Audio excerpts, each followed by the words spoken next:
You are listening to The Innkeeper by Lifesketcher. Chapter 22:01 Falling into Place. Bror had spent many years inside the Midnight Inn, living as a spirit. The irony of the situation was not lost on him, yet it had allowed him to experience so much and broaden his horizons incredibly. Previously, the extent of his knowledge and experiences were limited to the origin realm. Perhaps the seniors of his race had knowledge of what lay beyond that realm, but they were long gone, and he could not ask them about it.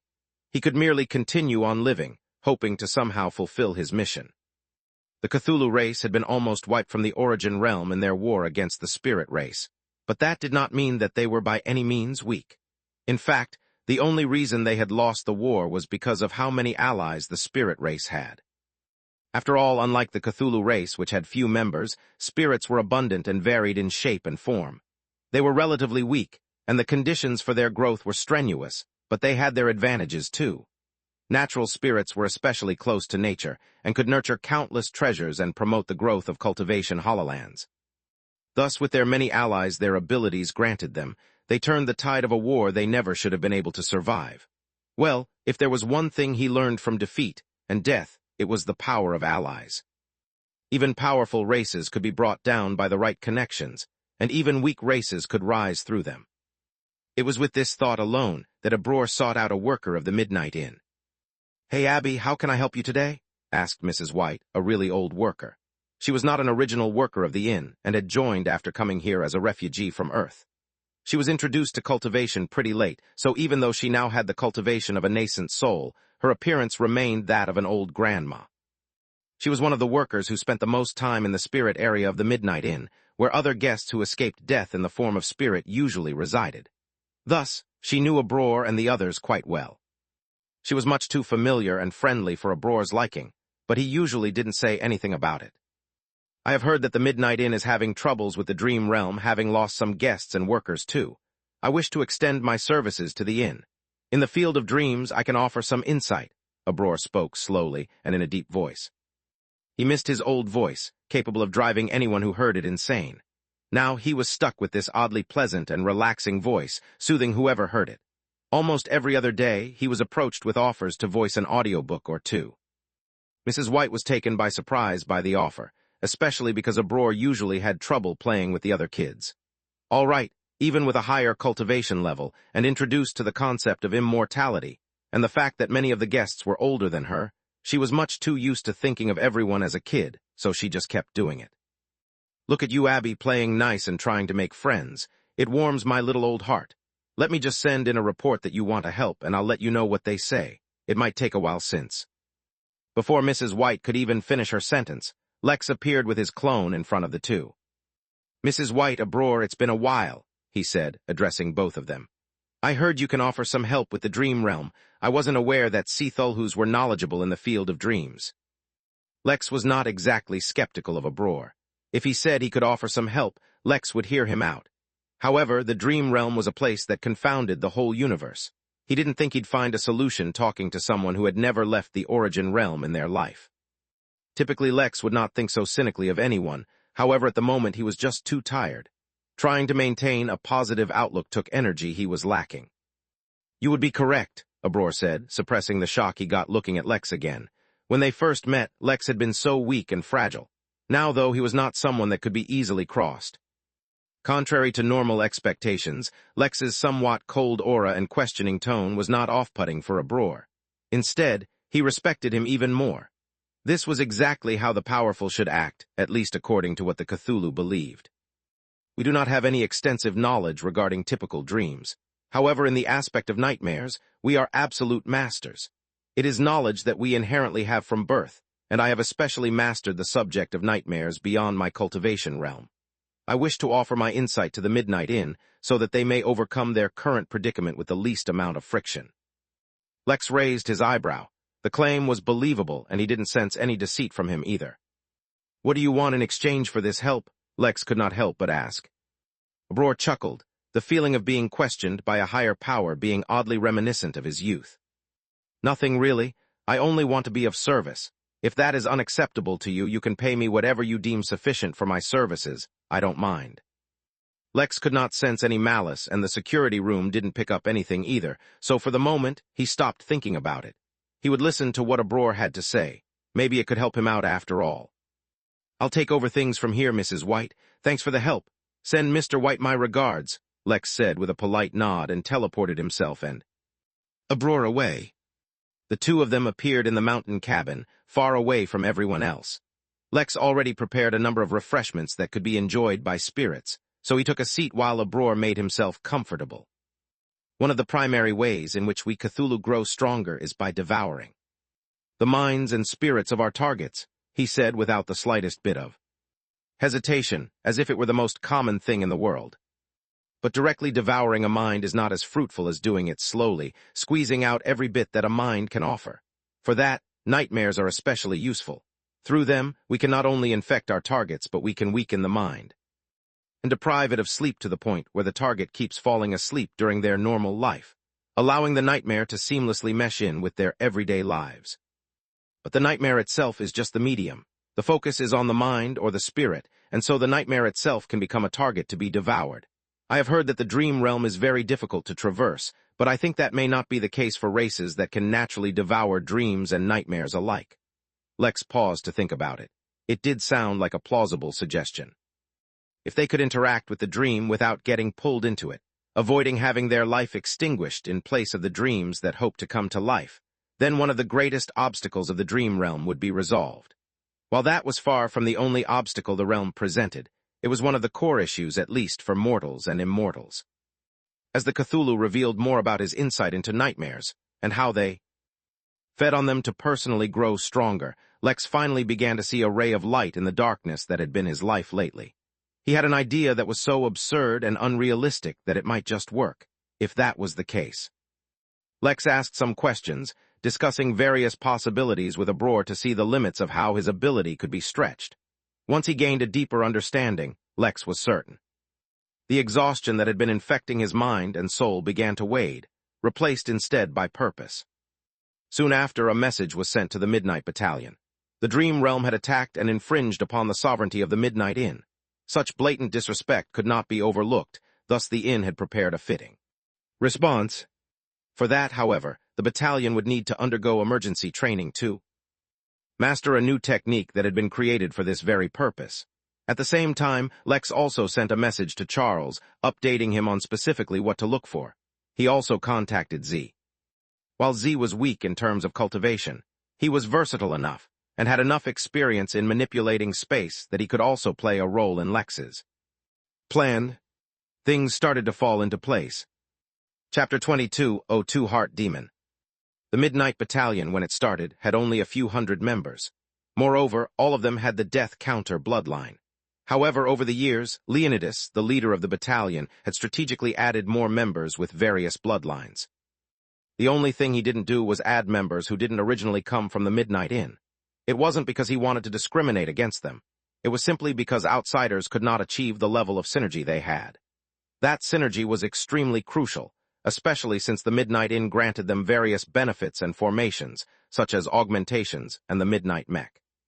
Still, he did not let the battalion grow too large. He followed the principle of a few elites over large numbers. After all, the inn could have more than one battalion and more than one army. Someone else could go the numbers route if they wished. Naturally, such a choice had many drawbacks. However, today, Lex could only appreciate the benefits of such an elite battalion. Although Lex was only working with 1% of his mental capacity, and even that was a bit of stretch practically speaking, he was more than capable of creating simple cultivation techniques and spiritual techniques. After spending a short amount of time using the Innkeeper's scent diffuser to enhance his spirit, he came up with a way to turn the insight Abror had granted him and turn them into a technique that could be used by humans. The technique was limited to the human race because the broader its scope, the more difficult it would be to make the technique. So instead of lowering its difficulty level, Lex focused on developing its strength. Then he passed the technique to the Midnight Battalion and had them cultivate it in an enhanced meditation room. They were learning it at a reasonably quick pace. The only reason that they could even do this was because they were elites. However, the reasonably quick pace they were at would require them to cultivate for at least 1 decade before the technique could be used. That was too long. Thus, Lex had to employ some desperate measures. Well, not really desperate, just slightly expensive. Lex brought out the Innkeeper's scent diffuser. The amount of scent released each time an item was put into it was usually only sufficient for one person. Thus, to cultivate thousands of battalion members, he would need to put in thousands of the same materials. Fortunately, Lex had ripped off Cough. No, fortunately Wukong had graciously contributed 9 trillion celestial core energy sources, so a few thousand was a small price to pay to expedite the comprehension of his battalion. But he couldn't overdo it. Comprehension, if forced, could permanently damage the battalion members, so he could only speed up their understanding of the technique to a certain extent. Lex sighed and dismissed his clone. He was becoming anxious, which was not a good thing at his cultivation level. The more difficult the situation, the calmer he needed to be. Normally it wasn't tough for him at all, since he was the one facing danger. Now that someone else was facing danger, it was much harder for him to calm down. In the end, Lex realized that this was a mental weakness he had, and he needed to work on it. After all, no one in the universe was completely omnipotent and omnipresent. Even Tao Lords could fall into traps and make mistakes. As much as it went against the core purpose of cultivation to accept that some things were just outside his control or power, that's exactly what he needed to do. So, until such a time that the battalion was ready and Z finished working on the piece of the realm, he decided to simply meditate. Done all that he could, anything more would be redundant. If only the Dream Realm hadn't excluded the inn's golden keys when it had taken all the workers and guests, they'd have a way back to the inn. But not only had the Dream Realm specifically avoided bringing those along, any kind of tracking ability became useless within the realm. Lex and the Midnight Inn weren't the only ones suffering, the whole universe was. That was why the sages had worked together to seal the Dream Realm so long ago. Inner peace, inner peace, inner peace, Lex muttered to himself as he tried to calm himself down. While he was not so far gone, if he could not get his mentality under control, he might develop a heart demon. In all his years cultivating, who could have guessed that it was a small baby who revealed the greatest weakness in Lex's mentality? Within the Dream Realm, Almira looked outside her cage again. The scenery around her kept changing, but the cage around her never left, because it was not trapping her, it was protecting her. The cage was made of bones, and empowered with unbelievably powerful sword intent. More than once that old white wolf had tracked her down and attacked her cage, but it hadn't been able to break through. Almira, despite being a baby, had a complex mind.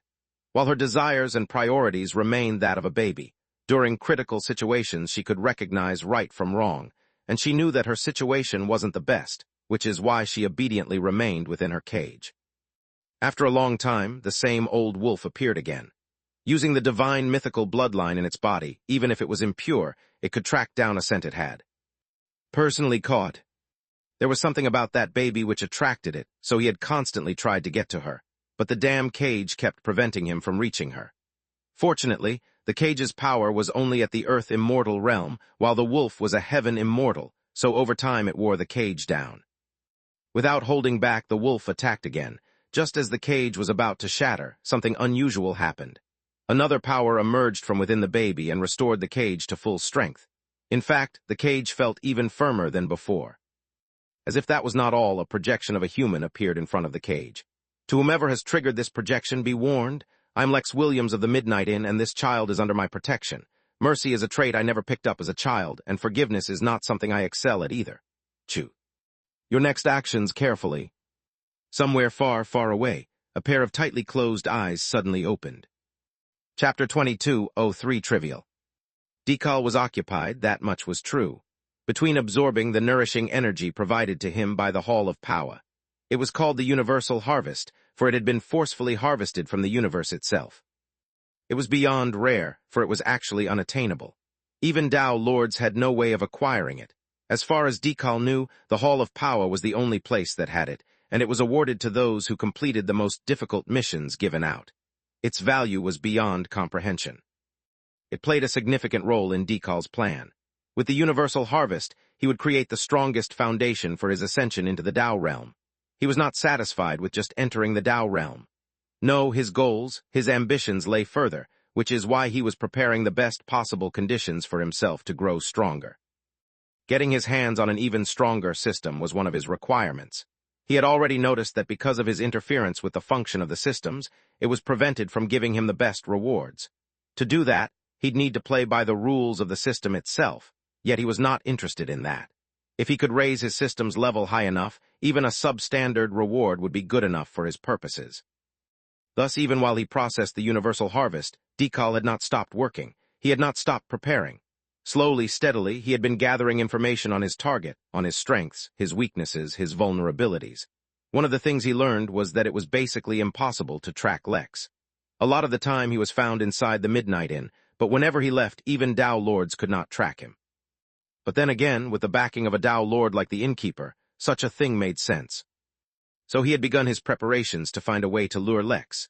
Using his powers and privileges in the Hall of Power, Dekal had acquired a portable mirage, an existence born from the thoughts of a powerful Dao Lord.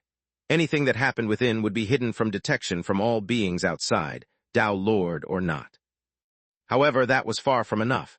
He'd even used his influence to relentlessly search the universe for any weakness he could find for Lex. He did not expect quick results. He merely hoped that he'd get something by the time he was ready to move. Who knew he'd find something long before then? A vision appeared in front of him, detected through the complex means of the Dao Lords of the Path of Chaos. The vision showed a small girl, caught in a cage, being attacked by an impure Fenrir. It was hardly enough to catch his attention. However, the defensive measures around her, especially the projection of Lex that appeared a moment later, were of great interest to him. So this small girl was under Lex's protection. He could use that. Dekal summoned his personal guards, trained by himself personally, and sent them out on a mission. They merely had to find the girl and make sure that Lex could not find her. Dekal, however, continued to rewatch the vision, gleaning every shred of information he could learn about Lex. Merciless and unforgiving. Those were traits Dekal had too. Moreover, he was incredibly meticulous. While the Midnight Inn was focusing on retrieving their guests from the dream realm, the countless forces across the universe were not at peace either. The humanoid alliance, the behemoth entity, had begun to move as a whole. The alliance controlled more than just one or two major realms. Almost all of the main races within the alliance, such as elves, celestial, devils, controlled at least one major realm themselves. Then the alliance as an entity, too, controlled a major realm. The amount of power and resources required to control their pre-existing assets was already unbelievable, which is why in this war they had been on the defensive so far.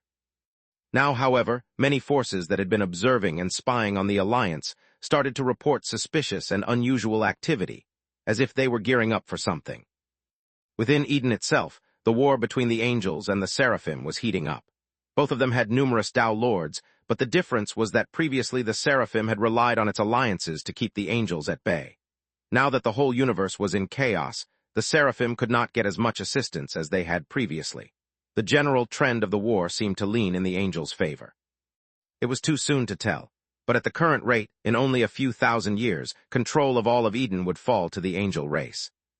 If that was the case, the devils' and angels' Nephilim plan could proceed. That was too dangerous a possibility, and many did not want to see such a thing happen. However, over the countless years, the angels had not been idle either. They too had created many alliances in secret with promises to share in their wealth if the Nephilim project was completed. The final outcome of this battle, thus, became uncertain. Many other key battles were happening between rival races across the universe, all of which were being observed by countless forces. However, there were a few who could not be observed, such as the sage races, or such as the old, forgotten races that purposefully avoided the limelight of the cosmic ascendant spectrum. Whether they remained idle or they had begun to move, no one could know for certain. That did not prevent rumors, though. Rumor had it that even the sage races and the old, forgotten races had begun to mobilize, almost as if they had received orders even they could not reject. It was in the midst of all this chaos and uncertainty that small, seemingly trivial events became easily overlooked. Damian Arbin Williams, an unknown, insignificant thrall of the Heavenly Overlords Association, appeared within the Tyrannim realm, a realm controlled by the Tyrannies race. The fact that this realm was once controlled by a few powerful human families such as the Sephor or Agnew had already been forgotten by most. Chapter 22:04 finally ready. 4 days. Lex meditated for 4 continuous days, doing his best to calm his mind. There were still a few issues here and there that required his attention, but since they were not emergencies, he ignored them. Unfortunately, despite how critical the situation was, there was nothing more important than getting control over his own mental state. Lex could not even imagine the consequences of what would happen if he developed a heart demon while he was learning the masterless technique. The very fact that it took him 4 entire days to regain mental clarity and regain control over himself was a testament to just how incredibly stressed he really was. Maybe he had been dealing with his stress and dangerous situations for too long, and this was a sign for him to take things easy for a while. Unfortunately, whether he took things easy or not was not in his control, at least for now. Personally, Lex had another interpretation for why his mental state became so vulnerable. It was because he was playing too safe, taking too few risks, and taking up everything on his own shoulders. He needed to be much more serious about training his workers to be able to share his burden. When he ended his meditation, Lex created another Innkeeper projection and looked at Z's progress. Stabilizing space, without anchoring it to something, was not an easy endeavor. It was not connected to the realm boundary of the main Midnight Realm, nor did it have the safety and stability of a treasure or piece of equipment. It needed to exist on its own, be able to support the function of the laws that govern the land, resist instability, avoid collapse, and be able to merge seamlessly with other realms. That wasn't too much to ask, right? Actually, it was still achievable, if barely, according to the original plan Lex had created for Z and the others, even if it took a long time. However, after receiving Taro's journal, Lex had another idea. Instead of making this piece of space be able to fuse with any realm it was deployed to, he decided to have its stability target the Dream Realm specifically. For this reason, he had altered the plan given to Z, and had passed specific instructions to Charles as well. For whatever reason, Charles was very slow in producing usable, viable information about the Dream Realm. He had, however, been able to provide a decent amount of information about how to stabilize torn space and temporarily stitching it to a realm. The purpose of the stitching and the information provided was to, eventually, perfectly fuse the torn space to a realm. Lex, however, did not need to do that. "Are we ready to implement the next part of the torn space plan?" Lex asked Mary as he too observed the progress. Mary, who for once appeared in normal, midnight in attire, looked at him with a deadpan expression. "Is a flamethrower sufficient to light a match? Of course everything will be ready if you throw so much money at it," she said. "I don't even know why you're worried about this at all." Lex looked at her with a faint smile. She knew why he was so worried. "This isn't the first time Midnight Inn workers have been trapped somewhere," said Mary, noting his silence. "Last time you went and saved everyone and fell into a trap. Although everything worked out, it was still quite dangerous for you. That's why I'm pleased to see that you've learned from your previous experiences. This time everything will turn out well once again, and you don't need to do everything on your own either. Have a little faith in everyone else. The universe doesn't revolve around you, even if your system does." Lex chuckled. "Look, I'm a little worried about a baby who got lost on her own. Sue me," said Lex as he tried to defend himself. Mary's expression softened just a little. "That baby has more protection wards on her than actual kings and rulers of massive empires. She'll be fine. The Dream Realm may be dangerous, but it's not a death sentence. The chances of something going wrong are actually quite few. You'll see everything will be fine when you guys finally get to her." Lex nodded and could only hope that Mary was right. "Send the Valkyrie," he said, letting Mary handle the task. Elsewhere inside the inn, the 12 Valkyries were sitting inside a single meditation chamber, surrounded by hundreds of celestial core energy sources, absorbing their energy and using it to recover. Such treatment was actually quite luxurious and would drastically speed up their recovery process. Unfortunately, millions of years of decay could not be reversed in a short period of time, no matter how drastic or luxurious the treatment was. Whenever they had work, they would go and do it, but they spent every free moment that they had in this chamber, recovering. After all, other than Shireen, the others had even lost their sense of identities. They wanted to recover that as soon as possible. Suddenly, they received Mary's orders. They'd already been informed of their next task ahead of time, so they were already ready. The 12 Valkyries teleported to Z, surrounding the massive torn space, and began to channel divine energy towards the space, using the ability of divine energy to create miracles to make the tier stable. They weren't using their own, limited divine energy, but instead were using divine energy that had been created within the Midnight Inn by the various deity bushes and heavenly trees. The reasons were twofold. First, since the source of the divine energy was the Midnight Inn and Midnight Realm to begin with, it would be easier to use it to connect the torn space to the Midnight Realm. Secondly, there was much more divine energy for them to use like this. While the 12 Valkyries worked to help Z and the rest, Zen could not help but admire the Innkeeper's foresight. By now they all knew that this torn piece of space was going to be used to fuse with the Dream Realm to use as a platform to rescue all the other guests and workers. It was almost as if the Innkeeper knew that this catastrophe was about to strike, and he already found a solution. The remarkable feat wasn't that he found a solution, or that he knew about it beforehand, which was impressive too. The impressive part was that the Innkeeper found a solution while everyone else in the universe still struggled to deal with the Dream Realm. The comparison was what really put things into perspective. It was said that comparison was the thief of joy. While that may be true, no one lived alone in the universe, so it was also somewhat impossible to not make comparisons. While the news had already spread amongst workers, the guests didn't know, which is why many of them just watched everything happen, unaware of what it was all for.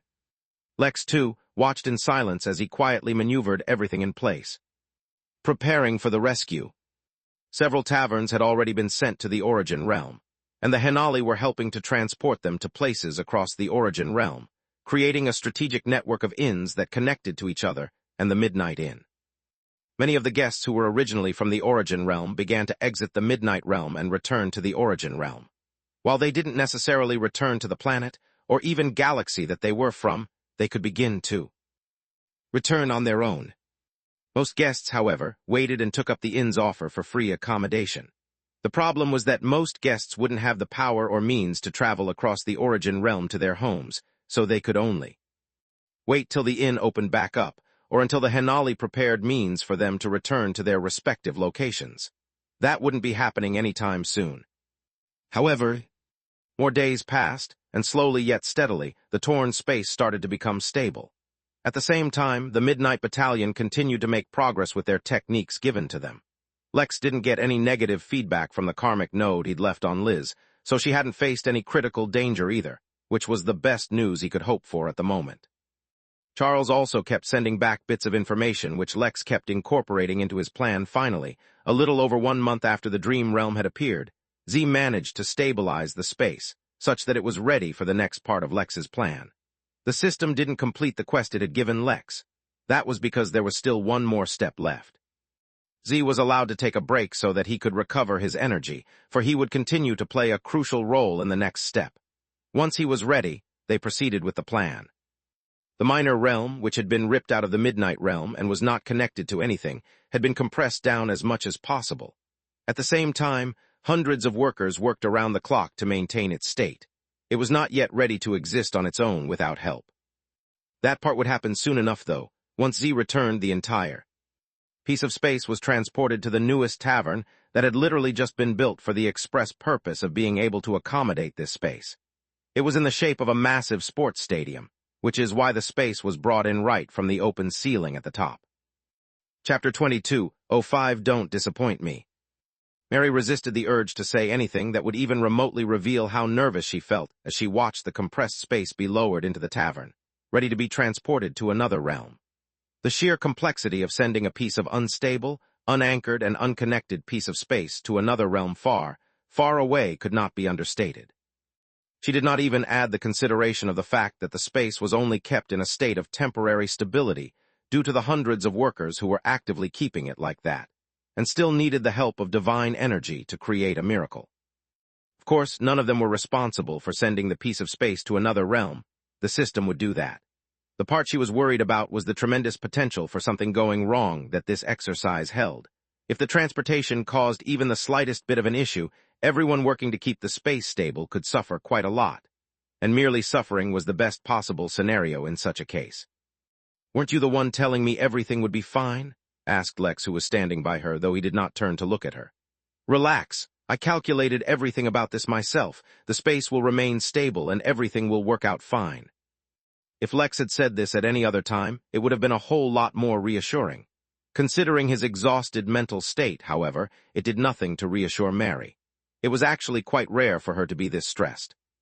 "You know, if we expedite making my body, you can gain a reliable ally who can handle these kinds of problems when you're busy or otherwise occupied," she said, not at all addressing his assurances. Lex nodded. "You're right, it's time we start working on it more seriously," said Lex. "Compile a list of everything you need. We can afford to buy the things that are easily available on the market. As for the slightly rarer things, I'll think of something, don't worry about it." In truth, they were already rapidly collecting materials for Mary's body. The issue was that the more common items she required were already exceptionally rare, and the rarer items were practically impossible to attain. But Lex had a lot more wealth now, and even Dow materials. At the same time, he was connected to much stronger forces, so the level of what he could request or seek to purchase had also risen. It would truly be useful to have a strong, reliable ally, but that was for another time. Lex focused on the space being moved into the tavern, showing not a hint of doubt or hesitation in himself or the others. It was as if he was entirely sure this would work. In truth, Lex had a deep enough understanding of systems now to make use of their flaws or habits. His implementation need not be perfect, it just needed to work, even if only for a moment. The system would take over after that. Once the space was lowered into the tavern, it was led to the massive archway that connected this tavern to all the others. It was the moment of truth, but Z, as the one truly transporting everything, felt no fear. After all, his very tenet was derived from self-belief. He led the compressed space through the door himself, and one moment he was inside the Midnight Realm, and the next he was inside the Dream Realm. The compressed space that was connected to him, that was supposed to travel with him and bring all the others alongside it, was no longer in his control. To be more specific, Z was stunned to find that he was standing inside the space, for it had enveloped the entire area around the tavern, pushing back the Dream Realm even as its borders fused with the Dream Realm. The other workers stood alongside him, all stunned and confused with what had happened. Lex, however, was not confused. He merely read the notification he got as if he had never doubted the outcome. New notification, quest is partially completed. Quest reward, upgrade in teleportation control incomplete. Remarks, you brought space to the realm that had no space and forsook common sense as unnecessary. Perhaps you never had it to begin with. Alongside the notification came his increased authority and information about the space he had sent to the Dream Realm, as well as information about his upgraded teleportation control. The reason the quest was considered partially completed instead of fully completed was because the space had been stabilized solely keeping the Dream Realm in mind. That meant it could only be deployed within the Dream Realm. Maybe, if in the future, he could improve the space some more, the quest rating would update. However, that was now much harder to do since the space had gone from an unstable state to a stable one. Lex didn't care. These were problems for later when he wasn't too occupied with his immediate concerns. As long as the space worked inside the Dream Realm and could keep the laws of the realm at bay, he was content. As for the upgrade in teleportation control, he did not get as much of it as he wanted. However, he was more than content with what he'd gotten. He could now increase the link and reach of the system by using his workers. That meant that he didn't need to personally spend time in one location anymore to link it to the system. Instead, sending officially recognized workers of the Midnight Inn could still link the location to the system. The process was slower, but it had drastically increased Lex's options. Yet even that was not what Lex was currently focused on. With this space now in place, and the tavern now much more secure, he could properly begin the rescue efforts. Although the Midnight Battalion had not perfected their mastery over the technique, they could use it, and that was good enough. Full mastery could come from practice. Z was trying to understand what had happened, but his thoughts were interrupted when he sensed the arrival of more people. While technically speaking, the Midnight Tavern was considered an extension of the Midnight Inn. That did not save it from the laws of the realm it inhabited. That could only be done via the space that now surrounded the tavern, a space literally ripped out of the Midnight Realm itself. Since the space had fused seamlessly with the Dream Realm, most likely due to interference from the system perfecting or strengthening the space's existing function, it could now prevent the Dream Realm from kidnapping his workers and guests. This became a literal safe haven within an entire realm that was centered around unpredictability and mayhem. The very fact that this space could even enter the realm was amazing, but Lex treated the space as no different than the people being absorbed into the realm. If the realm was strong enough to support Dao Lords, why couldn't it support a bit of extra space? The Midnight Battalion, 3,333 members strong, entered the tavern and then spread out. All of them knew the technique, they just never used it before. The technique could allow them to take control of nightmares and absorb them for the purpose of distilling and refining the spiritual energy within them. This was a copy of the method Cthulhu used to strengthen themselves, and it was a way in which they could combat the dreams which might try to steal their life. Force. Does everyone have their compass? Leonidas asked, standing at the edge of the midnight in space. In response, all the battalion members revealed a compass similar to the one Lex had given to Liz. It could track the karma of anyone linked to the inn. Alongside the compass, they had brought along spare keys to the inn, though. By now they knew they may not be able to keep them. As soon as they exited the space of the inn, if the dream realm teleported them anywhere at all, the keys would disappear. That's why, besides finding others connected to the inn, these compasses also pointed back to the tavern. Every one of you knows your mission. Rescue the targets, show no mercy to the enemies, and devour all dreams. The dream realm targeted the Midnight Inn, so there is no need to hold back. It is time to prove ourselves and our training. Don't let me down. Leonidas led the way by stepping into the dream realm first. Normally, the battalion worked together. That's how they had trained. But the unpredictability of the dream realm meant that they could be split at any time, which is why they were ready to work alone. Z and the others who watched them leave also felt an urge to follow them, but they couldn't. They had neither the techniques nor the compasses that would allow them to return. Thus, all they could do was to the inn and wait for the battalion to make some progress. Chapter 22:06. Find your local tavern. Curse this damned, cursed place, swore the dwarf as he threw his last water skin on the ground and watched it fade away. That was his final reserve of beer, and without that he would soon return to being sober. There was no way he was going to survive this cursed place sober. Damn it, he cursed again and kicked the ground. As an heir of a Dow Lord family, Vana had never encountered such hardship or inconvenience before. Everywhere he went, he was praised, he was worshipped, he was envied, as was right. He received the best education, the highest level exposure to the upper echelon of the universe, and most elite tutors. Thus, it was no surprise that he had reached the celestial immortal realm. As a dignified Dow Lord heir and a noble celestial immortal, he was never supposed to encounter such hardship. Difficulty was meant for the poor and the weak. How original, responded an elf with a disdainful tone, lamenting his luck.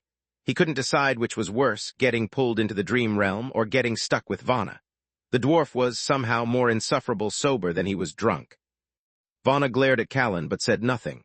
Unfortunately, Callan's background and personal strength were similar to his, which is why he had to tolerate him. You don't understand. The Runking bloodline I've inherited relies on alcohol to fuel my invulnerability. Without it, my invulnerability will run out quickly. Our survival in the dream realm will become even more difficult. Callan pursed his lips but said nothing. As much as he hated to admit it, Vana had pulled his weight and had contributed to their survival so far. If they were weakened, then the dreams would more successfully steal their life to fuel their own. It would only be a matter of time before they fell, even if that timescale was counted in many years. Just as he was considering how to resolve this situation, they ran into a peculiarly dressed human. He was well dressed and looked completely at ease even in this dreadful place. Callan was observing the peculiarity of the human when Vana's aura suddenly erupted. Chapter 22:07. Limelight. Vana stared at Callan, an unsaid question in his eyes. He wondered if they had been sucked into a hyper-realistic dream such that they were unable to differentiate between the dream and reality. After all, it was easier to believe that they were trapped in a dream that had fooled them than the fact that the Midnight Inn was conveniently running a tavern inside one of the most notoriously difficult realms to navigate. How could there be such convenience, nay, such luxury found in the middle of what was effectively a death sentence for most living beings? It was not just the convenient freedom from the laws and restrictions of the dream realm that made the existence of the tavern so surreal. No, there was more to it. There was an old goat with a long, white beard sitting in a field of reeds, playing some exotic version of a guitar. The calm yet beautiful melody was spreading throughout the entire space, as if welcoming all incoming guests to salvation from what would have certainly been their demise had they not escaped. Nearby, in a half-open tent, a number of survivors were celebrating by preparing and marinating some meat for a celebratory festival. In another corner, Vana spotted some dwarves, working together to create some quickly formed, yet classic mead. Callan instead noticed 12 beautiful Valkyries that were patrolling the space, checking everything from time to time. As if that sight was not enough, he noticed that high up in the clouds, directly above the tavern, there was a juvenile Kun Peng circling the tavern, as if keeping an eye on things. Even more absurd was that upon the Kun Peng stood a human. While many might not realize the relevance of such a thing, as a member of one of the older races of the universe, Callan had access to some ancient records which mentioned the glory and majesty of Kun Pengs. If you need anything, feel free to reach out to one of our workers. They'll help you out. I need to get back to work, said Leonidas, before nodding to them and stepping back out of the inn's space. He had already sent a secret message to the other workers letting them know that the dwarf was going to be a challenging guest. It was best to keep an eye on him to make sure there were no accidents. It seems like we'll be able to return safe and sound, said Callan as relief finally began to settle in, replacing the tension that had gripped him for so long. Yeah, responded Vana, as if he was distracted. Vana had not known much about the Midnight Inn, but as he looked at the surroundings and saw the relaxed atmosphere and all the other guests getting ready for what promised to be a grand picnic, he could not help but feel that he needed to memorize everything he saw. No matter what, it was a fact that his ancestor was not a fan of the inn. If he could learn some key information about the inn and present it to him, it might win him some favor. Conveniently, he did not need to identify what was and wasn't important himself. He merely needed to take in all that the inn had to show him. His ancestor could sift through Vana's memories and find the important things himself. Chapter 22:08 seemed to be forgetting something. Lex sat in his chair, thinking about some things. Specifically, he pondered over the peculiarities of his current predicament, testing to see if he could find any indication that any one of the 100 Dao lords he had recently met had targeted him in any way. Why was he so protective of Almira? Well, it was for a number of reasons. Anita and Cowing had been his workers for a long time, and over the years they had built a very good relationship with one another. Nita and Cowing had helped him defend the inn time and time again, not to mention that they had played an integral role in running the inn. Lex had even learned a bit about swords from Cowing. When they adopted the baby Cthulhu, they became the first parents among the inn workers, and so naturally that added to their relationship. When Anita finally gave birth to Almira, giving birth to a baby human girl despite being a lick herself, she naturally received a tremendous amount of love, care, and attention from everyone who had a close connection to Anita. Lex, in particular, enjoyed spoiling her. Thus, his protective feelings for her were completely natural and didn't show any signs of being tampered with. In the back of his mind, he couldn't help but wonder if he was even capable of detecting a Dao Lord's interference. Perhaps he'd look at something illogical directly and still ignore it. But that did not mean he could stop looking. Maybe it wasn't a Dao Lord interfering with him, maybe there was something else. Lex turned his mind towards the system. Could it be he was facing interference from a system user? Or could it be that Anita was being targeted by a system user? That was doubtful. As long as a system was involved, his instincts would not respond. The only way a system user could be involved was if they didn't use their system in targeting him or Anita, which wouldn't really make sense. Could it be that the Midnight Inn was being targeted? That was much more likely. With Wukong gone, the inn supposedly had two other Dao Lords protecting it, the Innkeeper and Mary. However, in truth, there were none. But at the same time, this was also unlikely. It wasn't because of the impression the Innkeeper made during the tea party. Rather, it was because Lex's instincts shouldn't be able to detect things at the Dao level. Could developing a Dao body have changed that?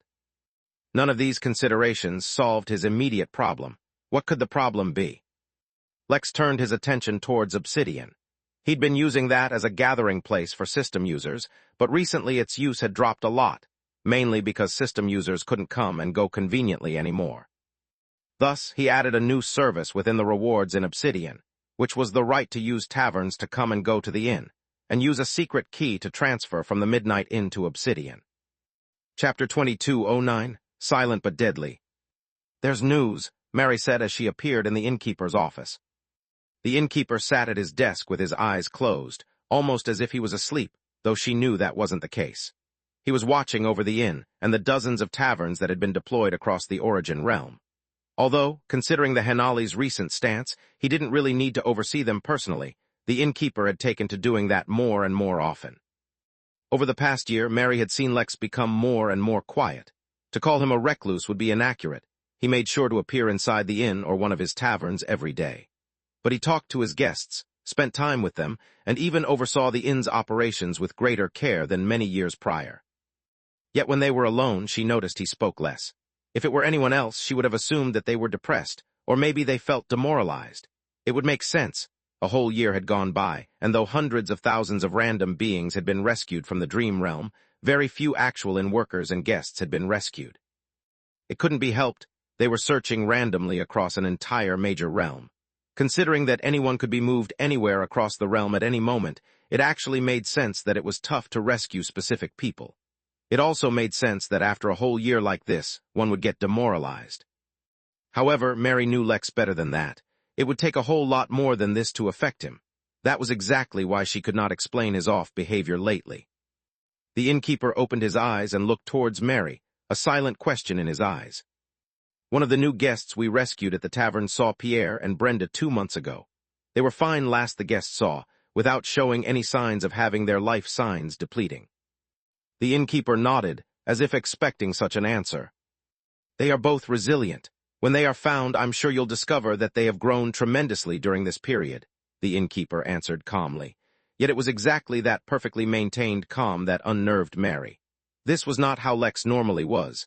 She wanted to ask him what was wrong, but at the same time felt like she shouldn't. She thought about Almira. It had been a whole year without any sign of her. Was that why Lex was affected? But as far as everyone could tell, she was alive and unhurt. Anita and Lex both had left protective charms on her that would break if anything happened to her, so they would know if something happened. Seeing that Mary had nothing else to say, the innkeeper shut his eyes once more, which only served to increase her concern. In truth, she didn't need to be worried. Lex was not mentally affected. If anything, he had drastically improved the guest satisfaction rating of the Midnight Inn over the past year, proving that he was running the inn extraordinarily well. In fact, he hadn't paid this much attention to the inn in a long time. The Midnight Inn and the Henali appeared to have formed a temporary alliance, at least as far as the universe at large was concerned.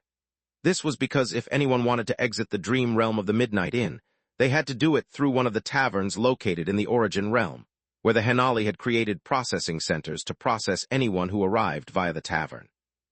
The guests would travel to the Origin realm via the tavern, and then have to cooperate with the Henali while they exited. To secure such an amazing deal, the Henali had offered the innkeeper an amazing deal, or at least that's what everyone thought. The exact details weren't public knowledge, so everyone could only speculate. As a result, the Path of Chaos tried to pressure the Midnight Inn to create another exit elsewhere, to which the inn responded with a public letter from the innkeeper. The innkeeper had stated that the whole reason that the Midnight Inn was sealed, with its only exit through the Origin realm, was because the Path of Chaos had targeted the inn to begin with. Even so, the inn itself remained neutral, allowing members from the Chaos Path to use the tavern to exit or stay as guests within the inn. If anyone wanted to threaten the Midnight Inn further, it would completely seal all exits and stop rescuing guests from the Dream Realm altogether. The letter did not explain why the only exit was through the Origin realm, and no one else dared to inquire either. Such a bold stance put immense pressure on the Path of Chaos, who decided to take a softer tone and began trying to negotiate with the Midnight Inn. In the meantime, the war in the Origin realm had actually ended. It was not a result of the Path of Chaos taking a step back. Instead, the Henali had unleashed an unprecedented amount of power. Each one of the Henali members suddenly experienced a boost in strength that no one across the universe could explain. Overnight, they had become one of the most significant races in the universe. Many could not help but speculate that the innkeeper had inside knowledge about the reasons, which is why he had chosen the Origin realm as for his temporary alliance. Or maybe he had something to do with it to start with. Ever since then, no one tried to threaten the Midnight Inn, and instead tried to do their best to form alliances and agreements too.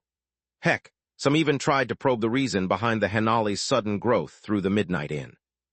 What no one realized, or no one would even believe if they were told, was that the inn did not make a deal with the Henali.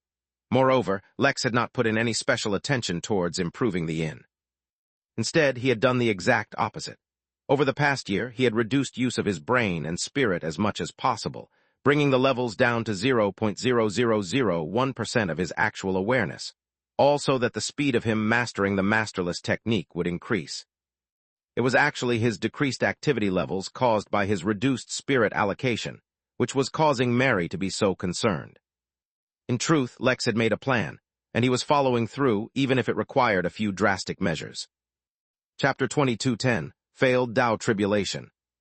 3 years passed since the innkeeper had released a letter in response to the pressure from the Path of Chaos. To mortals, 3 years was a tremendous amount of time. Their entire lives could change in this span of time. Laborers could pick up skills, kids could pick up martial arts, and many could take their first steps on the cultivation path. Marriages could be made or broken, alliances could be formed or shattered, and bright futures could turn dark or vice versa. However, in the cultivation world, 3 years were but a blink of an eye. Generally speaking, 3 years was not really enough time for something major to happen. There were, of course, exceptions, but most of the time 3 years was barely enough time for a celestial immortal to take a snort meditation break. The influence of the appearance of the dream realm had still not completely revealed itself, let alone the ramifications of the midnight in successfully opening and running a tavern there. Although many forces had realized that there were no significant, immediate consequences for the Midnight Tavern's appearance in the dream realm. Yes, it allowed the tavern to rescue some odd guests now and then. Over the 4 years that the tavern had been in place, a few million guests had been reduced, of which about 44% chose to exit through the Origin realm, while the rest decided to stay in the Midnight Inn until alternative exits could be arranged. On the grand scale of things, though, a few million hardly mattered, especially since not a single Tao Lord had been reduced via the tavern. No one was sure, as of yet, whether that was on purpose or just coincidence. However, the rate of the rescue efforts was too low to significantly impact even a single war zone. What no one expected, however, was that the Midnight Tavern became a safe and reliable way to enter the Dream Realm, and so the Origin Realm received trillions of requests every day for entries so that they could use the taverns to enter the realm. The Henali did not, however, open the realm to the public. Only very few allied forces were allowed to send in some personnel below the Tao realm. The ones who benefited most were the natives of the Origin realm, who sought out this opportunity to safely explore the Dream Realm in hopes of encountering unique treasures which could only be found there. But the others were not resigned to miss out on this opportunity, so negotiations were ongoing. In fact, countless forces across the universe which had previously banned access to the Midnight Inn from their space were now regretting the fact that the inn had sealed off entry or exit, preventing them from being able to readily make use of their services. So far, for the past 4 years, things had been relatively peaceful. No one was causing trouble for the Midnight Inn, because everyone who was in the know about it and its background was trying to build a decent relationship with it. Those who didn't know about it were intimidated by the protection countless forces were offering in the hopes of attracting a partnership or deal that the inn had with the Henali. Chapter 22, 11 Growing Terrors. To be honest, Lex had been living for 4 years with minimal usage of his mind, existing in a state similar to autopilot, but for his body. His understanding of the masterless technique had improved drastically during this time, but he still felt like it was going to take him a long time to actually master it. Thus, when he sensed the danger, although he reacted as quickly as he could manage, the sudden increase in awareness disoriented him. After all, most of his mind had been focused on the technique for so long that he forgot what it felt like to exist normally. Lex, appearing as the Innkeeper, focused his attention on the creature in front of him. He'd been about to use the butter knife to attack him because he didn't want to risk it, but the moment he'd targeted the odd beast with the butter knife, it reigned in its aura, thus granting Lex some time to observe it. He didn't care about the creature's race. Whatever it was not unique enough to arouse his interest anymore, at least under these circumstances. No, what attracted Lex's attention was that the assailant had an aura of a Tao Lord or maybe Demi-Tao Lord on it, but the aura was rapidly dissipating, like a balloon losing air. Lex also couldn't detect any signs of spirit from the beast. It was like it had a soul and body, nothing else, operating only through a mix of its body's remnant instincts. Lex immediately formed a few theories. Could this be someone who failed a Tao tribulation? Or maybe their Tao heart collapsed, or maybe they were a Demi-Tao Lord who lost control of their power for some reason. Lex did not have too clear an understanding of Tao Lords just yet, though he no longer minded that as much. After all, as his Tao body grew stronger, and as he himself grew stronger, he could explore the way forward himself. In fact, as he looked at this wild beast, he somewhat regretted that his true body was stuck somewhere else, as he would have loved to face it in combat. He had a vague feeling that he might actually be able to do it. Or maybe he would just die. After reigning in his aura for a few moments, the beast once again lost control, this time focusing its attack towards the Innkeeper. Without hesitation, Lex used the butter knife, already strengthened using a single Tao material. He hoped it would be enough because recharging the butter knife would take weeks. The guests, the weak and the strong, the smart and the stupid, all watched with awe and wonder as the Innkeeper struck with a mere butter knife. It vanished, disappearing into space, and taking with it the beast's entire aura. Lex internally was surprised. He assumed that the butter knife would attack via karma. It had done so before, and it was tremendously strong. But no, this time it attacked via a law Lex was entirely unfamiliar with, to the extent that he could not even recognize it at all, or give it a name. The attack just disappeared. The aura, the power, the destructive force, and even the leaking Tao, they all just vanished.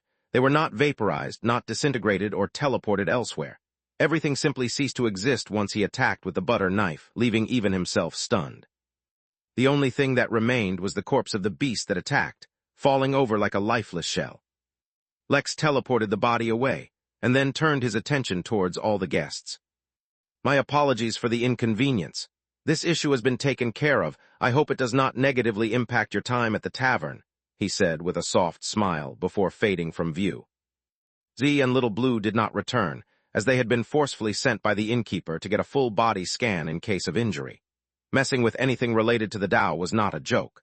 Although they seemed fine now, he would take no risks, to the extent that Lex even told the turtle to go take a look at them and check for any lingering dangers.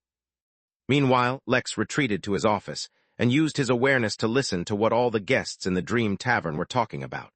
Just because he couldn't recognize the law didn't mean that others would fail to do so as well. It came as no surprise to him that most of them had no idea what had happened, and yet they accepted such a thing quite easily. It would make less sense if they could see through the innkeeper's actions. Some, however, had certain speculations. "Was that the law of Hollow?" asked one of the celestial guests, deep reverence filling their voice. "Like the actual law of Hollow, not void or absence or emptiness or any of those other laws." Though he asked the question, the others didn't know what to say either. "I've never felt the true law of Hollow before, so I'm not quite sure," responded another celestial. "It's quite rare to directly use one of the 8 ruling laws without depending on one of the relational laws linked to them in some manner." While he said as much, in truth it was effectively impossible to use one of the 8 ruling laws without triggering some kind of resonance with the other laws formed from the ruling law itself. Hollow, that made sense. Lex thought about the law and everything related to it. Concepts such as death, the void, vacuum, and so on were all derivatives of the law of Hollow. Maybe what the butter knife had used was not the law of Hollow, but the law of ends and endings. That was a possibility, right? He wasn't sure, so he kept on listening in on his guests until he finally stumbled upon a conversation he was very much interested in. "Was that the sign of a failed Tao tribulation?" asked a peak-level celestial to one of his companions, fear and doubt reeking from his body. "Yes and no," responded the senior. "To be exact, the failure began before he could even summon the tribulation. Just the attempt to summon the Tao tribulation shattered his Tao heart, leaving his body and soul as empty vessels for the residual energy summoned from the Tao tribulation. That is why the energy leaking from his body was so inconsistent in strength and quality. That is the one step on which a majority of all those who attempt to enter the Tao realm fail." A deep, solemn silence filled the room where the group of adventurers sat and contemplated what had just been talked about. How can we prevent such a thing?" asked another of the Celestials. I don't even know how to form a Tao heart. How am I supposed to make sure that it's up to the task?" The one teaching them, their mentor, snorted. "Even those on the very top of the Tao affirmation list cannot guarantee that they'll be able to survive the Tao tribulation. If there was any fixed, guaranteed way of overcoming the tribulation, wouldn't all the powerful forces of the universe start mass-producing Tao lords? This is something you have to find your own answers for. If you lack even the courage to do that, then you better give up now and enjoy life as a celestial immortal. Your chances of reaching the Tao realm at that point are practically zero." Lex looked towards the corpse of the enemy who had just attacked the inn. Was this really the body of someone who had tried to attempt the Tao tribulation? Why did it seem so unimpressive? Since he didn't have an answer, he once again continued to listen to all the guests speaking, yet none of them seemed to have an answer. Lex paused, and after making sure that the butter knife was once again recharging, decided to withdraw his consciousness once more. He needed to get done with the masterless technique as quickly as possible, and for that, he didn't want to waste even a second. Now, since the threat was dealt with, he could return to focusing on that. If his help was needed again, he would be forced out of autopilot mode, so it wasn't like he was leaving the inn entirely undefended. However, the true threat had not been dealt with. Rather, it had just started to reveal itself. Within the Dream Tavern, Anita sat in meditation, controlling over 100 million undead summons, all scouring the dream realm, searching for her husband and daughter. In truth, she had not started out with this many summons. However, over the past few years, her strength had grown tremendously as she once again focused on cultivation. For decades past, her focus had been on her family, which had caused her growth to stall. Now, motivated by the disappearance of that very family, her cultivation exploded at truly remarkable speeds. But cultivation growth was not enough to describe the extent of the growth of her power. If Lex had focused on her at all, instead of quickly returning to focus on his technique, he would have discovered that even he would have felt a faint level of danger emanating from her body. Among her many summons, one of them stumbled into a ravaged part of the dream realm, one that looked like it had suffered from a great battle so intense that the dream realm itself had not yet recovered from it. Or perhaps this was just one exceptionally terrifying dream. Within that chaos, the summon saw a beast, terribly hurt, that looked like a werewolf centaur. Its body was incomplete. Or rather, the dream itself was slowly disintegrating to form the body, making it bit by bit. Anita immediately realized what was happening. The dream realm, or perhaps someone in the dream realm, was using dreams to try to summon a dead Tao Lord. Someone was attempting a very high level of necromancy, but with the goal of actually bringing back the dead instead of just a summon. The werewolf centaur opened its eyes, and Anita's summon was destroyed. Chapter 22, 12th Contender. Word quickly spread about the demise of the attack on the Midnight Inn from a suspected demi-Dao being. Most guests could not properly distinguish between the levels of Dao anyone may have, but they speculated that it should not have been so easy for a proper Dao being to die, so the attack was likely by a demi-Dao lord. For the ordinary guests of the inn, the event was something that was a huge deal, to be discussed over dinner for generations to come, at least for those who witnessed it. For powerful forces, it was only something worth noting, since the identity of the specific Dao being was undetermined, and he did not seem like someone of considerable value. Thus, on the larger scale of things, the attack on the Midnight Inn should have been a single, inconsequential event in comparison to the things that were happening in the rest of the universe. There were wars and battles occurring which involved actual Dao lords, so a dying demi-Dao lord did not attract any special attention. In hindsight, it soon became obvious that the attack was not a one-off event, but rather a sign of the many anomalies that the dream realm was slowly going to start displaying. Everyone had assumed that the sudden appearance and kidnapping conducted by the dream realm was the end of its abnormal behavior. That was clearly not the case. The very same Dao entity that had attacked the Midnight and kept spawning within the dream realm, and every time it died or was killed, the dream realm would promptly spawn it again. Yet, one single, aberrant demi-Dao lord was still a somewhat acceptable, somewhat manageable entity, if only it remained confined to the dream realm. The entity could appear anywhere in the universe, accessing reality through a dream that anyone in the vicinity was having. The years passed filled with tension, for nowhere seemed safe while the forces of the universe tried to discern what was truly happening with the dream realm. If they hadn't been occupied with the war, it might have been easier. 2 years later, the second anomaly began to display itself. The dreams from within the dream realm that used to try to steal life from their targets began to leak out of the dream realm. Moreover, they weren't leaking out at random anymore either. Instead, they began to target all the peak celestial immortals across the universe. They started with the celestials on the Dao affirmation list. This wasn't a list available to most, since it was a list that was kept and maintained by the strongest forces in the universe. It was a list to track the most likely candidates to become a Dao Lord, though being on the list itself did nothing to ease the difficulty of achieving such a realm. It was merely speculation based on the individual's life experiences, strengths, and so on. The list did not experience changes often, which is why the lists maintained by most organizations and forces were consistent with each other. While it was unlikely that candidates who made it all the way to the Dao affirmation list left themselves unprotected, or spent much time dreaming, the dream realm targeted them through anyone close to them, from family members to servants, to insects or any living being capable of dreaming. Besides them, the dream realm started targeting the strongest and most well-known celestial immortals. It was at that point that many realized that the dream realm was not acting randomly. Someone or something was controlling the dream realm and its inhabitants, targeting all living beings, regardless of whether they were from the path of order or chaos. Moreover, their exact goals were unclear. One could argue that the goal of the Dream Master, as this unknown mastermind was temporarily called, was to cripple the ability of the universe to produce any more Tao Lords. After all, the Dream Realm was suddenly attacking all peak Celestials in a consistent and difficult-to-avoid way. Celestial immortals were tough to kill, yes, but they were not as tough to kill as Tao Lords, which made them the ideal targets if one envisioned a long, protracted war. Another motive many suspected was that the Dream Master did not care about crippling others, but instead wanted to create peak Celestial-level minions for himself to control, which is why he was targeting them. Suddenly, the war that had encompassed the entire universe, and was being fought between the path of order and the path of chaos, had a third and mysterious contender. The problem was, restraining the reach of the Dream Realm was not nearly as casey as blocking out the Midnight Inn. The only way to do it was to prevent everyone within a region to have no dreams at all. While this was possible, it required a lot more work and resources than blocking off a massive region of space from being accessed by the Inn.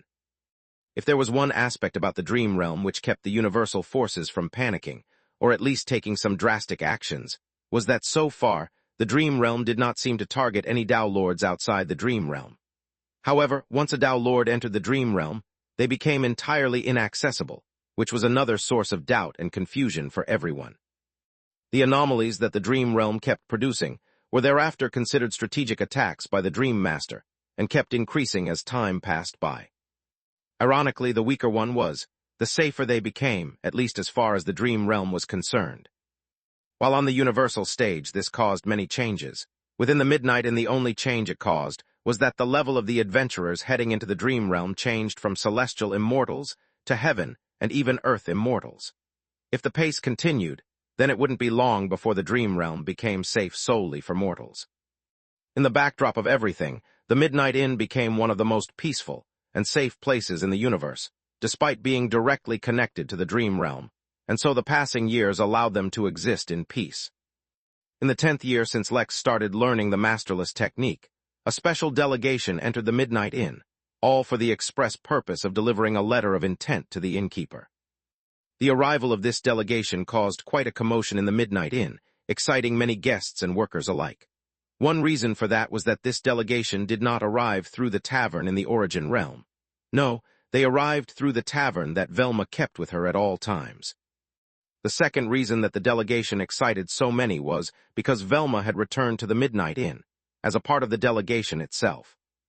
Chapter 22:13 The Purpose of the Masterless Technique. Velma was one of the most beloved workers inside the inn, not just because she loved to listen to every piece of gossip anyone could share, but because she herself was so helpful and loving that none could resist her charm. In fact, if it weren't for Gerard's intervention, her charm might have caused her to start a harem with thousands of members. Besides that, she was the founder of the Nixhearts, the head of the Midnight Newsroom, the hidden writer behind a popular gossip column, though hardly anyone knew about that because she wrote with a pseudonym. She was also one of the original few workers who had the closest relationship with the Innkeeper, and a kind of a spiritual mentor for countless workers in the subsequent generations. Everyone knew that she had been sent on an external mission by the Innkeeper, which was an honor reserved for the very most trusted confidants of the Innkeeper. The fact that she was returning now, and as a part of a delegation that wished to seek an audience with the Innkeeper, excited all workers. If the workers were excited because of Velma, then the guests were excited because of the origin of the delegation. It was led by the celestial race. In the universe at large, there were many well-respected races. The sage races had such an honor, but they were powerful and mysterious, as well as fearsome. They did not usually mix with the general public and stayed out of sight of the common folk, which was perhaps for the best. Regardless, among the races that were more well-known across the universe, as well as respected and admired, Celestial ranked near the top, if they weren't at the very top. While there were certainly races that were more famous, such as the Dragons, the Celestials had the most respect. That was because the Celestials acted befitting the powerful and noble. They had helped countless races rise from the ashes, and they were the de facto leaders of the humanoid alliances, though of course, they called it the Celestials' Alliance. Regardless, it was well known that the Innkeeper seemed to have a positive relationship with the humanoid alliance, or at least humans, considering how he employed mostly humans. However, considering the fact that the Innkeeper seemed to have an alliance with the Henali and not the Alliance, the extent of their friendliness had come into doubt. Thus, the arrival of the celestial race sparked all kinds of speculations about what was about to happen. More importantly, Many who were waiting for a new exit from the Midnight Inn finally saw a hint of hope. The delegation, while carrying an air of grandiosity, was not ostentatious or overly gaudy in any way. It consisted of 6 celestial immortals and Velma, all of whom carried a special letter. Their task was to deliver the letter to the Innkeeper, and that was it. As soon as the delegation settled into their accommodations, Velma prepared to go and arrange a meeting for them. But before she could even leave, one of the workers delivered a message from the Innkeeper. The letter was fairly simple. It explained that the Innkeeper was currently occupied and would not be free for a short time.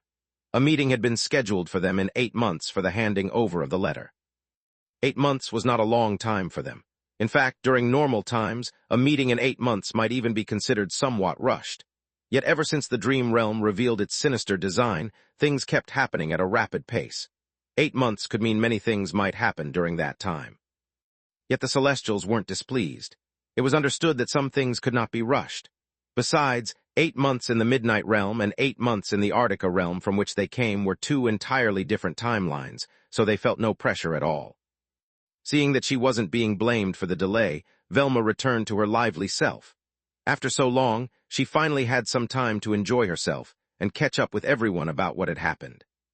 Considering that many workers and guests were still lost inside the Dream Realm, the mood inside the inn for the past 10 years had been somewhat complex. Anyone even remotely close to Anita or Almira, especially, felt incredibly complex. And she disappeared. She was a baby, and now some of the most important, formative years of her life had been spent in some unknown realm.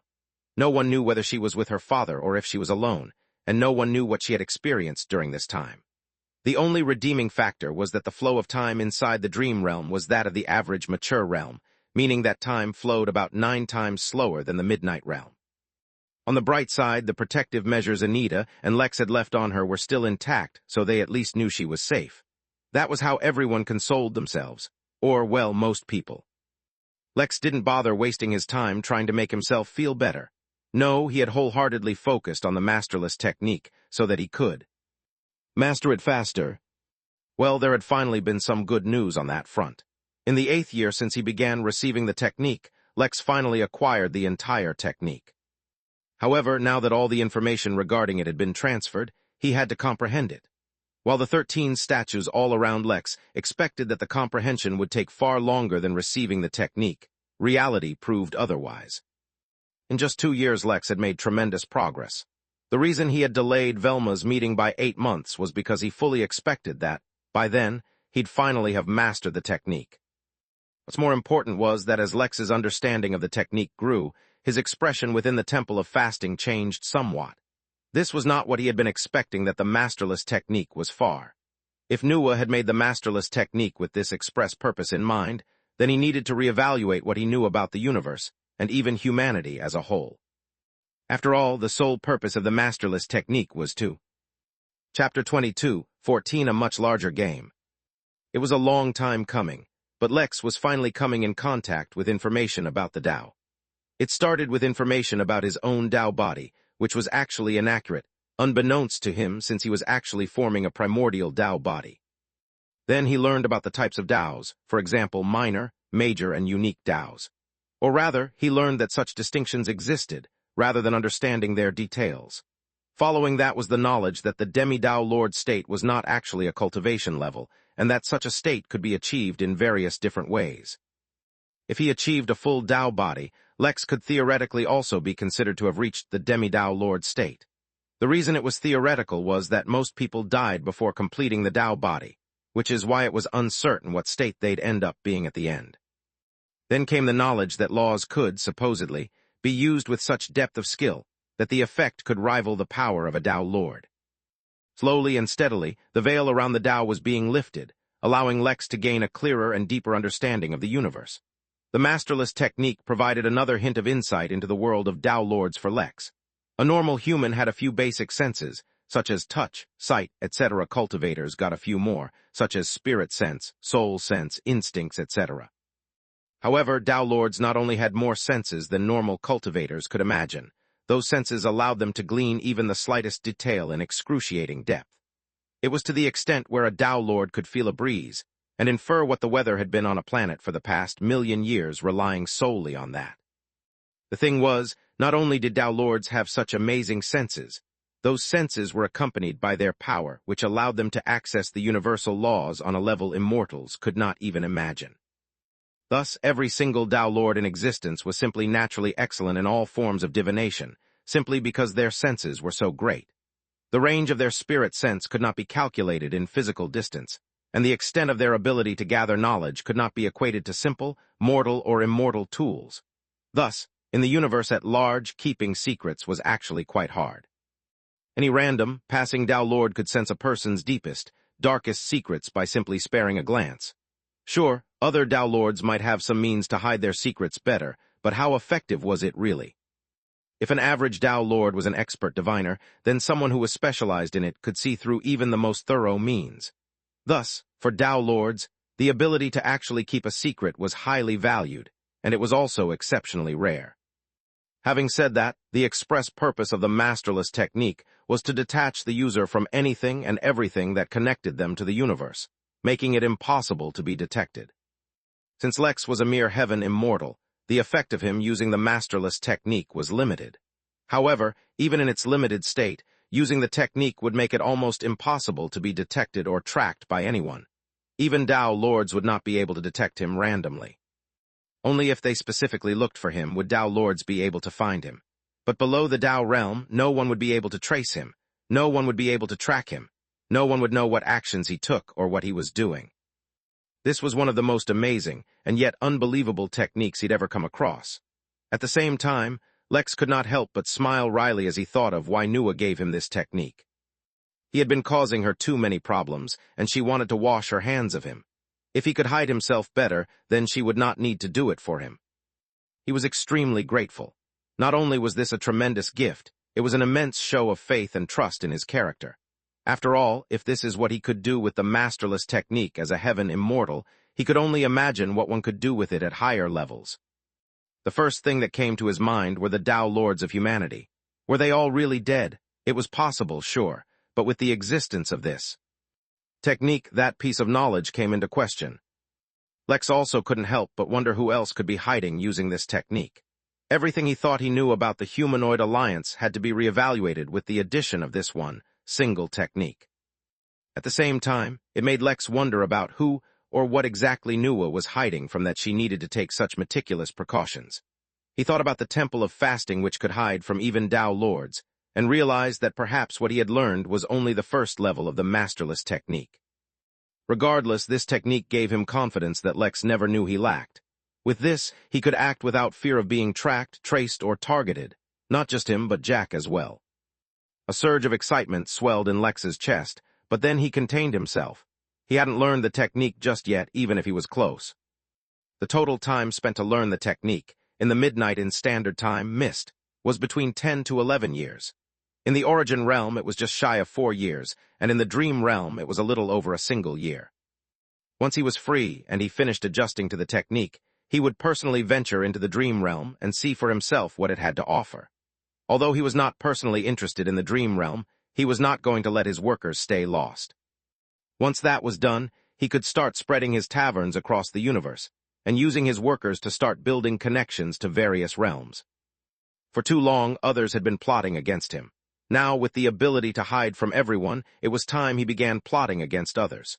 As soon as he was done rescuing his workers, it was time for Damien to meet his end.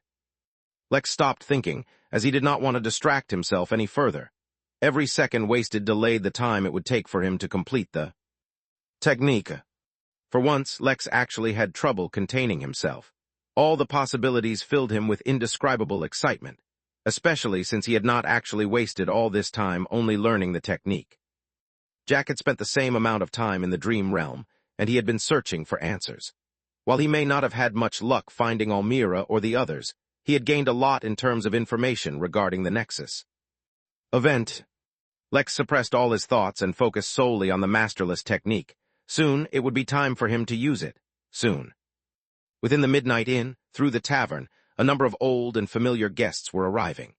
Malro, Giselle, Alexander, Larry, and the others were all returning to the Midnight Inn after a long time. It was only after they returned that the group of them breathed a sigh of relief, though the tension that filled most of them had not disappeared entirely. By now, they all had realized that they had stumbled onto secrets far beyond their level. Whatever that realm was that they had escaped from, it kept calling out to them, pulling them, attracting them. As if that was not enough, something was hunting them as well. Their return to the Midnight Inn might provide them with some safety. Then, again, they thought the same thing about the Henali outpost they had visited last time, and that no longer existed. "Do we look for Lex?" Larry asked worriedly as he looked towards Raphael, yet he himself seemed too worried to answer. Lately, his future sight was becoming increasingly unreliable, probably because whoever was targeting them was too powerful for his future sight to work. Before he could answer, a young woman stepped in front of the group, studying them with a curious gaze. "Which one of you is the leader?" asked Vera as she looked at the group. When her gaze landed on Raphael, she no longer needed an answer. She could sense the origin of his power was the same as hers. "Never mind, you follow me. Of course you have to tell Lex, but first you need to go back and win the champion's tourney. You can't let anyone else win it." The whole group looked at Vera oddly, wondering what this crazy woman was on about. They were being hunted by mystical forces beyond their understanding, so returning to the origin realm was out of the question. A strange light flickered through Raphael's eyes as he realized that maybe this was a part of something much greater. Maybe he could finally learn the origin of his future sight. Chapter 22, 15 Arranged Marriage. "How is this possible?" asked one of the statues in shock. "He is a mere immortal. He should not have been able to learn the technique so quickly." The others did not speak, only because they too did not have an answer. Though they were Tao lords, they remained tools bound to Nuwa's will. They could not do as they wished, and had to respect the boundaries they set, which is why they could not look into the secrets of the one she had sent them. "How can a chosen of the mother be measured by ordinary standards?" the statue of Nuwa asked with disdain in her voice as she looked down on them. "Now return to your posts and resume protection of the temple. We must continue to actively protect it until such a time that we have been ordered otherwise." The statues looked at each other with confusion, but that did not really stop them from returning to their original posts, going back to appearing like simple statues. The statue of Nuwa nodded, and then looked deeper within the temple itself. There, Cassandra was still in the process of initiating the Tao Tribulation. While theoretically, she could not initiate a Tao Tribulation within the origin realm, the Temple of Fasting still had a few tricks it hadn't revealed just yet. The statue of Nuwa, too, resumed her stationary state, pretending to be a statue. She had a feeling that very soon the temple would go back to how busy it was in the old days. Lex, meanwhile, took slow, steady steps as he walked through the temple's practice ground. Although he had not expected it, learning the Masterless had disoriented him somewhat. The nature of the technique was such that once he learned it, he always kept using it. Although he could make a conscious decision to not use it, it was not advised. If he stopped using it, even for the briefest moments, it would leave behind traces that would ruin the effects of the technique. The longer he kept using it, the more untraceable he would become. It was just that the technique was far more complex than he could currently understand. He had learned to use it, yes, but he did not understand it at all. It was somewhat akin to driving a car back when he was a mortal. He understood how to make it go from one place to another and broadly understood how it worked, but he did not know the finer details and complexities that made it work. Once he got used to walking again, Lex began to jog, then run, and then fly. One by one, he practiced all the common actions he would ordinarily perform, almost as if he was relearning how to function as a human. Another reason this was especially important was because now that he was consistently using the Masterless technique, he could not shut off his tenets anymore. Thus, his Tao body was in a constant state of activation and reacting to his intentions. This was a minor hurdle he hadn't anticipated before. Fortunately, he did not need to find a solution for this on his own, as the Mother Nuwa statue had already told him that the Temple of Fasting, the foremost training facility for humans, already had a number of training programs to help humans adjust to building and controlling Tao bodies. While having to undergo this additional training set back his timetable by a bit, Lex's mental state was at least back to being normal. That meant he could adequately spread his attention to the Midnight Inn without feeling burdened. Feeling nostalgic about training within the temple once more, Lex actually ate a pretty massive meal and went to sleep in a nice, cozy isolation chamber that submerged his body in lukewarm spirit liquid. As if that was not enough, the spirit liquid contained microscopic spirit beasts which cleansed all pollution, toxins, and contaminants from the surface of his body. While Lex did not produce any such things because his body already had an amazing energy filtration and cleansing mechanism, it felt good to know that the option was there. When Lex woke up the next morning, he was completely refreshed and ready to begin his Tao body training. The training, conveniently enough, also taught him what to expect from Tao body tribulations and how to overcome them, which was nice. While he began his training, within the midnight and 8 months had passed, which meant that it was time for the celestial delegation to meet with the Innkeeper. There was no ceremony. The delegation was simply brought to the Innkeeper's office. Overcoming the pressure exuded by the office as guests walked up to it filled the Celestials with awe. It wasn't because the pressure was too strong, no. It was because they could tell that the pressure actually cleansed their spirit, so that they would not be psychologically overwhelmed while meeting the Innkeeper. This was a function of the pressure that had never been advertised, and had been silently and secretly working in the background, unknown to most of the guests that visited the inn. That meant that most guests would never know how much the Innkeeper was actually helping them by doing this. They would only assume that this pressure was perhaps a test by the Innkeeper. In truth, Lex himself had not thought about the pressure exuded by his office since he first said it, so for the longest time he himself did not know. By the time he found out, he felt it was pointless to mention since most of the guests that came to meet the Innkeeper did not really need or value such a feature. The group entered the office to find that the Innkeeper was sitting at his desk, writing a letter. The Innkeeper looked up when they arrived and set down his pen. "Ah, my guests, I apologize for keeping you waiting for so long," said the Innkeeper as he got up to meet them. "Things have been a little hectic lately." From his guests, his gaze turned to Velma, who was standing respectfully on the side. "You've been working very hard. I have a small reward I've set aside for you. I'll give it to you once you reach the peak of the heaven immortal realm." The Innkeeper revealed an envelope he pulled out from his inner pocket. "It's all the gossip I heard during the tea party." The Innkeeper winked at Velma, exciting the little worker tremendously. If it were up to Velma, she would have broken through right then and right there. Unfortunately, it was not possible. She wasn't even close to the peak of the heaven immortal realm. The Celestials, meanwhile, admired how casual and friendly the Innkeeper was, especially with his workers. They'd all heard the rumors before, but witnessing it themselves was another matter altogether. It was entirely unbelievable and incomprehensible to them that a Tao Lord would apologize to them, especially for something as minor as a small weight. Other Tao Lords, even if they were genuinely kind and humble, could not act with the leisure that the Innkeeper displayed. There was just something about becoming a Tao Lord that changed them fundamentally. They could not understand what the Tao Lords went through, but they could appreciate the Innkeeper for his uniqueness. "It is our utmost honor to meet you, Innkeeper," the Celestials in the delegation spoke together. "We bring to you a letter from Lord Weiss, a sitting minister of the Celestial Court." The Celestials bowed, and then summoned a single scroll of gold. They had anticipated to be hit by the aura of the letter when it came out, but the Midnight Inn negated all passive auras, leaving the scroll simply hanging in the air. The Innkeeper nodded as he snatched it out of the air and rolled it onto his table. "I have received the letter and will go through it soon. Shall I send my response?" "With you?" the Innkeeper asked. "If you so wish," they responded in unison. It was kind of cool and also reminded him a little of over-enthusiastic high schoolers acting in a play. The delegation left the office, and Velma went alongside them.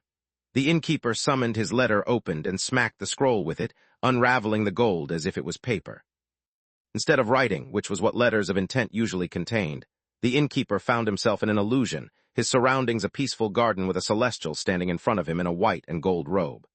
"Innkeeper, I have recently heard your name and heard of your tea party, causing me to feel tremendous shame for not getting acquainted with you soon.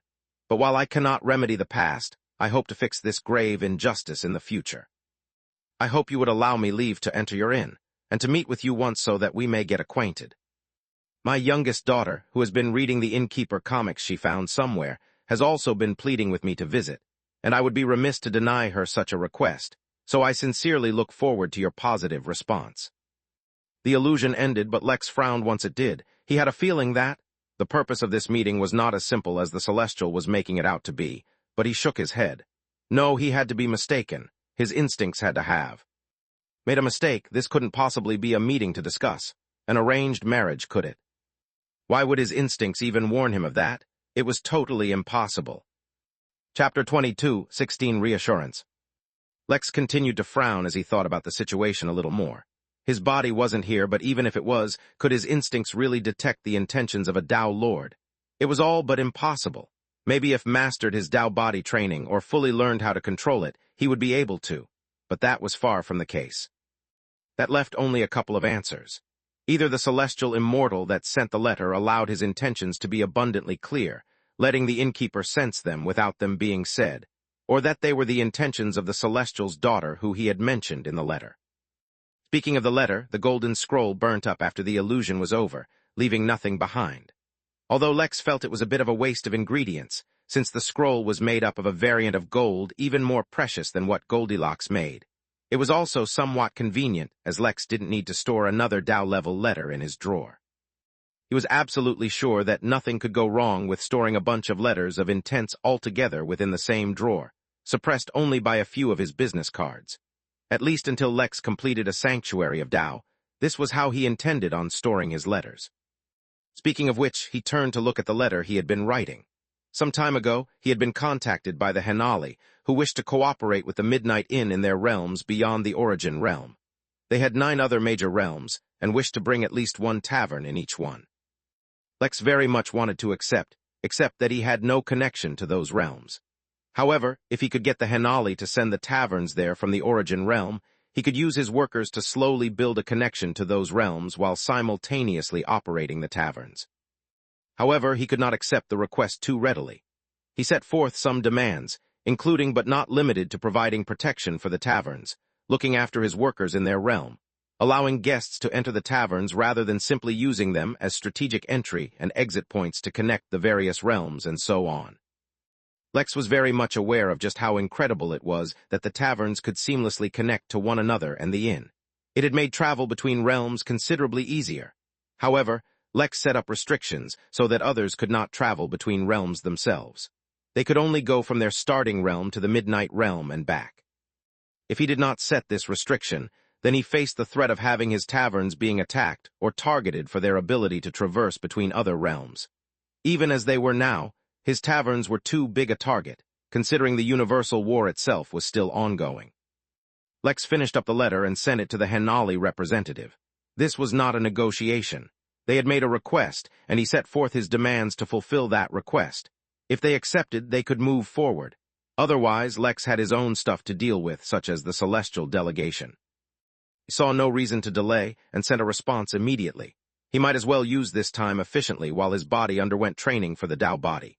Fortunately, this training did not force him to stay until he had perfected the technique. Rather, he intended on learning until he was satisfied and then heading off. He could spend more time learning to control the Tao body once he'd rescued everyone. While the celestial delegation sent his letter back to Weiss and waited for him to respond, Lex focused on the Dream Tavern. The average level of the adventurers had reduced considerably, but their gains were nothing to scoff at. While the natives of the dream realms were dreams, the realm itself was full of countless valuable resources that were especially nurturing towards spirits. There was no fixed categorization of the realm's resources since it had been too long since the realm was last opened. As a result, the adventurers just began grabbing anything and everything they could get their hands on.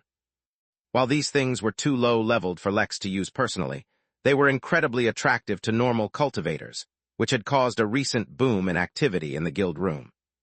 After glancing at the entire space, he turned his attention towards Z, who was standing atop Little Blue, looking down on the realm as he usually did. The innkeeper's projection appeared right beside him. "You've been working hard," said the innkeeper. "Don't you want to take a break while Velma is here?" Z looked towards the innkeeper, taken aback by his sudden arrival, but calmed down quickly enough. "I had a reunion with Velma. Besides, it's not like she's on break. She's working with those Celestials, and I don't feel too comfortable around them." The innkeeper nodded. Z was quite perceptive. "That is actually one of the things I came here to talk to you about," the innkeeper said, giving Z an unusual look. "It seems you have attracted some attention. Some guests might be coming over soon with the intention of discussing an arranged marriage with you as their target, but I have no intention of arranging anyone's marriage on their behalf. If that really is their intention, you may meet with the guests if you so wish, and make your own decision. If you do decide to see them, whether you find the proposal to your liking or not, is the only thing you need to concern yourself with.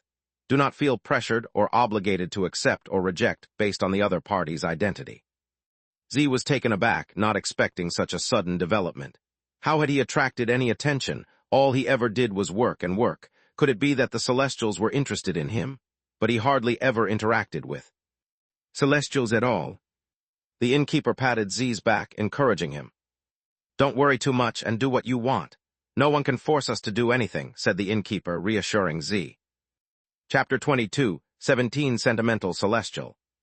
Z felt quite reassured with the innkeeper encouraging him to act as he saw fit. However, he still felt confused about when or how he had been appreciated, especially to the point of being considered for an arranged marriage. Or was this merely an attempt by someone to get connected to the inn? That was also a possibility. In fact, Lex also felt confused by the suddenness of this matter. He would not really care for it if the one doing the arranging wasn't a Dao Lord. It was for that reason that he felt it was necessary to warn Z beforehand. He dismissed his clone to focus on his training, though he kept a part of himself to monitor ongoing events inside the inn. He really enjoyed just relaxing and meeting guests again, so maybe he'd take out some time to do a bit more of that. He felt like it really helped with his mental state to meet other people and learn about their unique experiences and lives. 4 days later, Lex sensed Velma leaving the Midnight Inn through her tavern, indicating that the Celestial Lord was about to arrive. He promptly summoned a projection of the innkeeper, though the projection remained within his office.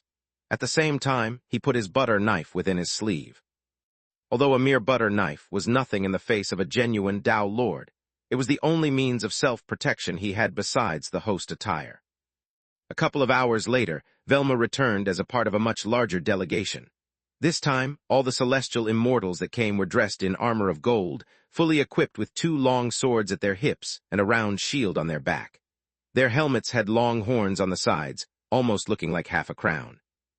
Behind them arrived 3 celestials, hovering slightly above the ground as they moved, taking in the sights.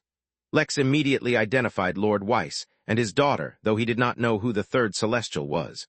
Of the 3, however, it was this 3rd celestial who had the most karma with Velma. Although the procession was quite grand, Lex did not sense any hint of arrogance or sense of superiority from the 3 celestials. While their actions may be taken as a form of showing off or of looking down on the others, Lex dismissed it as a simple cultural thing.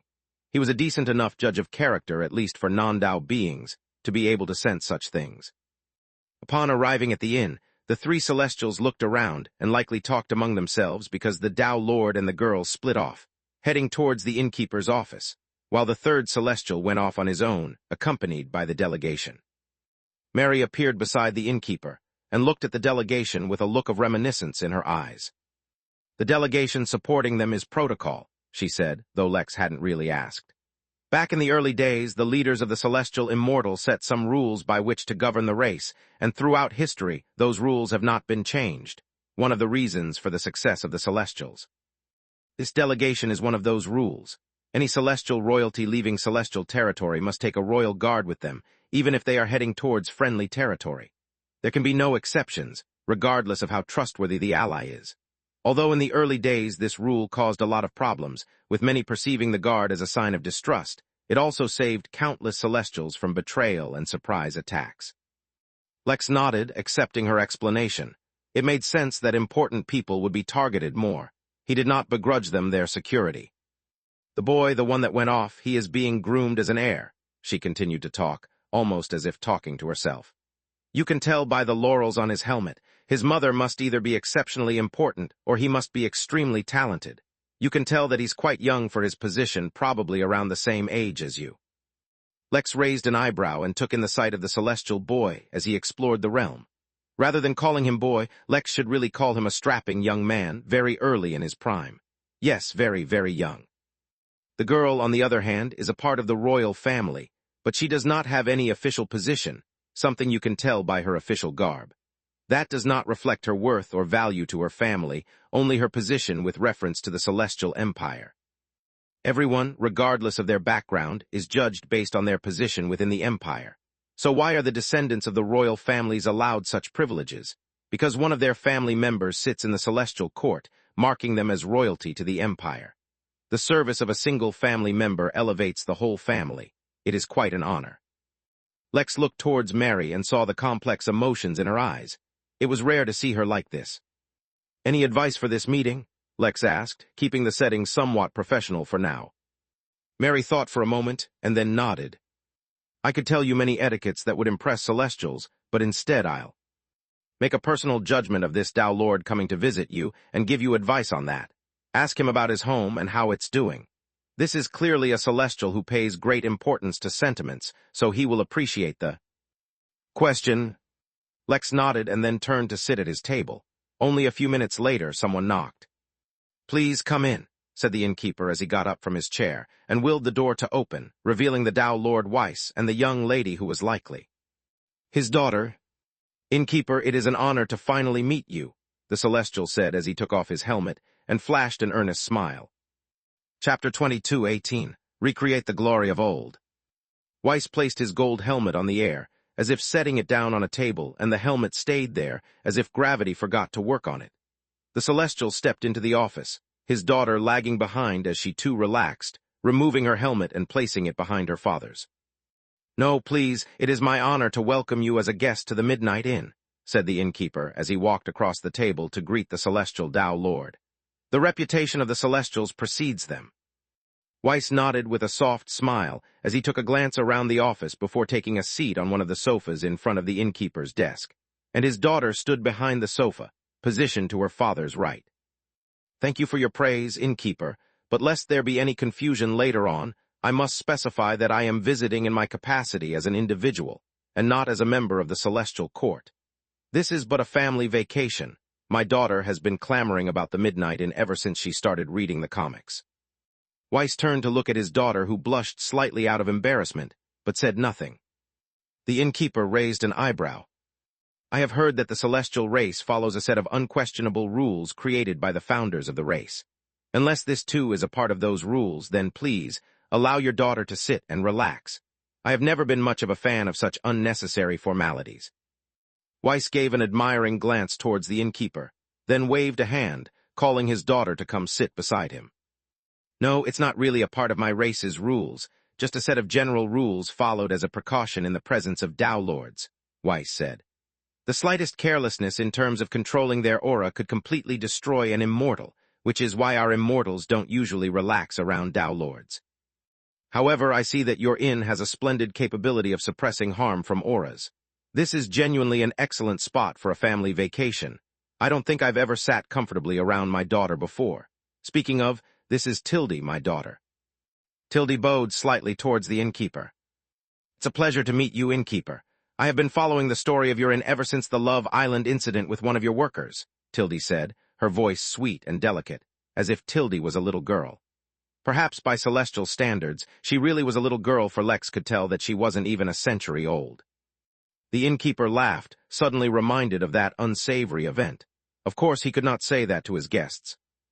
"Many of my workers are quite talented at getting themselves pulled into all kinds of trouble. It would make sense that a comic series based on them would be quite entertaining to read. I am glad that the shenanigans of my young workers were able to amuse you." Tildy's eyes sparkled with excitement as she heard the innkeeper's words. "Oh yes, I loved it. Like the arc where Gerard taught table manners to the wild beasts found in the wilds of the Midnight Inn, or the one where Nurse Jubilation discovered that one of her trainees had been treating zombification among guests like pneumonia, or the one where the sentient lazy river went through a goth phase and swapped the water with dark chocolate." The innkeeper chuckled, and this time it was genuine. It was nice when the focus wasn't on his own misadventures. "Well, now that you're here, you can take your time and explore the inn and see all the sights for yourself," said the innkeeper warmly. Yet he did not get the response he was expecting. Instead of excitement, Tildy only seemed disappointed. "Unfortunately, we cannot stay for long," said Weiss, taking the opportunity to enter the conversation. "You see, I and these children have all been assigned duty in the Arctica realm. I cannot be away for long, and neither can they. We truly only came here to take a look, to get acquainted, and to discuss a possible partnership with the Midnight Inn." The innkeeper showed an expression of understanding, while internally he thought that it made sense. After all, Velma had come here from the Arctica realm, so whoever she was representing had to come from there as well. To be able to leave their duty in the realm behind and come here, they must have very important matters to discuss. The Midnight Inn always looks forward to catering to the needs of its guests. Please, speak freely about what you want, and we will do our best to accommodate you if we can." Though he said as much, Lex already had an idea of why they were here. Now he just wanted to understand how such a situation came about. Tildy blushed even more and could not help but look down at her feet, unable to speak, letting her father take over. "Unfortunately, duty has bound me too tightly these many years, not leaving me much time to act leisurely, or else I would have long visited your inn myself, and I would not need to rely on others to hear such news. It has recently become common knowledge among the humanoid alliance that a descendant of the human king Zerk is a worker at your inn. As you must know, while the human race has been suffering through a decline recently, the celestial race still holds them in high regard and has great expectations from them in the future. A continuing lineage of one of the old kings is almost impossible to find in this day and age, so when I heard about it, I found myself compelled to visit. Encouraged by the fondness my daughter has already displayed for the inn, I was hoping to establish an alliance by marriage with the inn. With the combined support of the Midnight in my own family, I am sure we will be able to recreate the glory of the old kings." A sense of understanding dawned on Lex. That explained why he suddenly felt like someone wanted to set a marriage with Z. The question now was, how did they find out?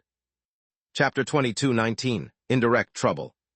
Somewhere far away from the Midnight Inn, in one of the territories of the Humanoid Alliance, the Runking Tao Lord watched the recordings one of his descendants had submitted to him.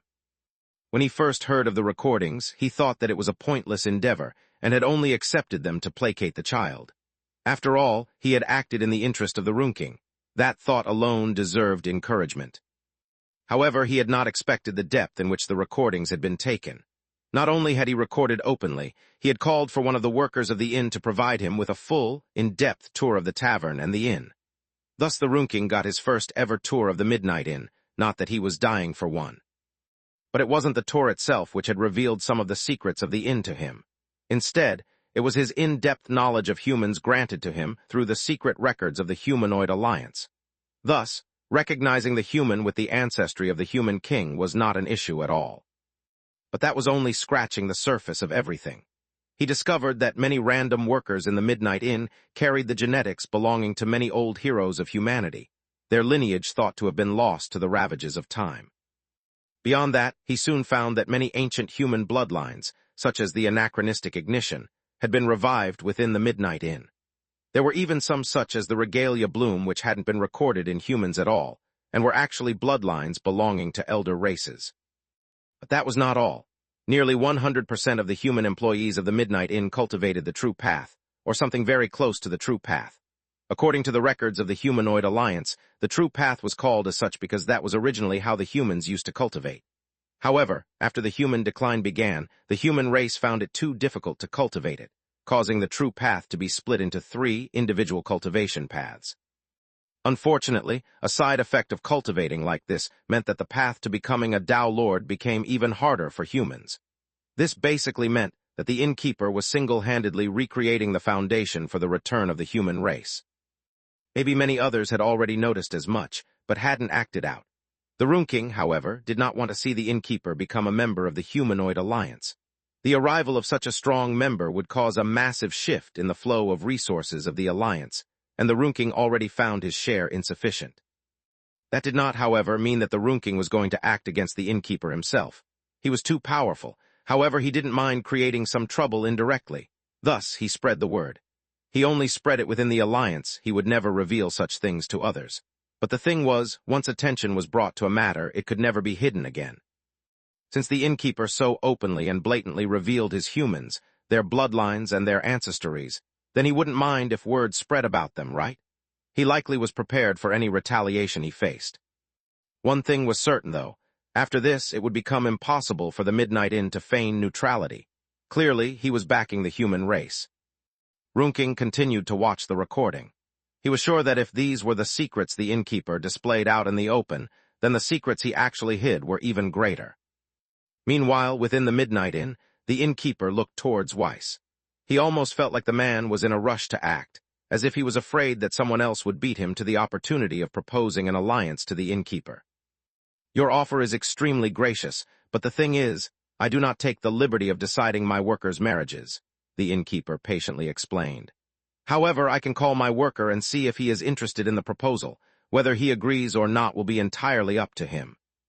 Weiss was surprised upon hearing the news, for this was something he'd never considered at all. "But I've heard you have already established an alliance by marriage with the devil Balaam," he said, confused. The innkeeper chuckled. "That is not an alliance, nor is it yet a marriage. One of my workers is dating his daughter, and that happened of their own free will. In fact, I expressly told Balaam that I will not interfere in the relationship regardless of what direction it progresses in." Understanding dawned on Weiss, making him realize that he'd completely misunderstood the situation. "In that case, I seem to have acted in ignorance, and I apologize. However, I would still like the opportunity for my daughter and your worker to meet. Whether they find each other compatible or have any thoughts about each other will be left up to fate." The innkeeper looked at Weiss and then looked towards Tildy. She was pretty, that much was true. She was also sweet and also powerful. Z would be very lucky to end up with someone like that. While he had previously expressed interest in pursuing Moon, she was asleep and would be for a long time. Besides, they hadn't even established their relationship. Lex would not blame him for taking on such an opportunity. The only reason he felt somewhat hesitant was because it was clear that Weiss, despite being considerate, was only interested in Z because of his ancestry. He communicated with Z, and saw that he was open to meeting with Tildy. "He is willing to meet with her. You can go find him in the Dream Tavern. While we wait, Weiss, why don't you tell me about your home? How are things there?" Weiss was not expecting the sudden question, but it was clear that the innkeeper did not want him to interfere with the children. He didn't mind. He loved talking about his home. "I was born in Avalon." Chapter 22:20, If Things Were Different. Lex believed in coincidences, but only as long as they did not involve himself. Weiss had merely begun telling his story, and already he mentioned a place called Avalon. The casual way in which he named it meant to Lex that it was a name Weiss believed that the innkeeper would be familiar with. There was also the fact that Weiss was a Celestial, the race that Mary used to belong to. The first apartment building Lex had ever made within the Midnight Inn had been named Avalon by Mary, and Mary was the one who had asked him to talk to Weiss about his home. In short, it was undeniable that Mary and Avalon were connected. While he listened to Weiss' story, it only took the slightest bit of effort for Lex to look into Avalon. As long as the Midnight Inn or Henali portal had any record of Avalon, he'd be able to know what it was. Ignoring the hundreds of billions of unlikely Avalons that couldn't possibly be referred to by both Weiss and Mary so affectionately, Lex concluded that the Avalon they were talking about was one of the largest celestial cities. It was not the oldest, not by far, but it was one of the modern cores of the celestial race. It was built within the High Solarium Major Realm, which was an exceptionally powerful major realm even across the universe. It was said that the conquest for High Solarium saw the celestial race fight against the sages and come out victorious. Of course, what Lex was reading were merely snippets of rumors on the Henali portal. Nothing stated there could be verified. Whatever the case, Lex finally felt like he had a lead on Mary's life before she became a projection. The only question was, how was she related to Avalon? It was likely a very strong relation for her to mention it, and looking up significant females related to Avalon shouldn't be too difficult. As the previous wielder of the system Lex had, her achievements were likely massive. After all, to date, Lex still had not used the full power of his system. He could only imagine the amount of power she must have controlled at her peak. Considering the whole universe found it difficult to ignore Lex, she must have been even harder to ignore. To date, Lex could not imagine how or why she faced such a total defeat, but that was something for him to focus on at another time. For now, he listened to Weiss. Meanwhile, Z and Tildy met in a private setting. A number of guards still followed her, though, and 2 of them accompanied her even in the meeting. Tildy and Z both stared at each other awkwardly at first, unsure of how to proceed. Although Z had many fans, especially since the comic books and fanfiction stories started to come out, he hardly met any of them. Moreover, while some of them confessed to him before, this was the first marriage proposal. As if that was not enough, the proposal wasn't even because of himself, but because he was a descendant of Zerk. Tildy, on the other hand, did not have as much say in this matter as it may appear. Although the innkeeper had said that she and Z should decide on their own, her decision had been made on her behalf, and there was no way she could go against it.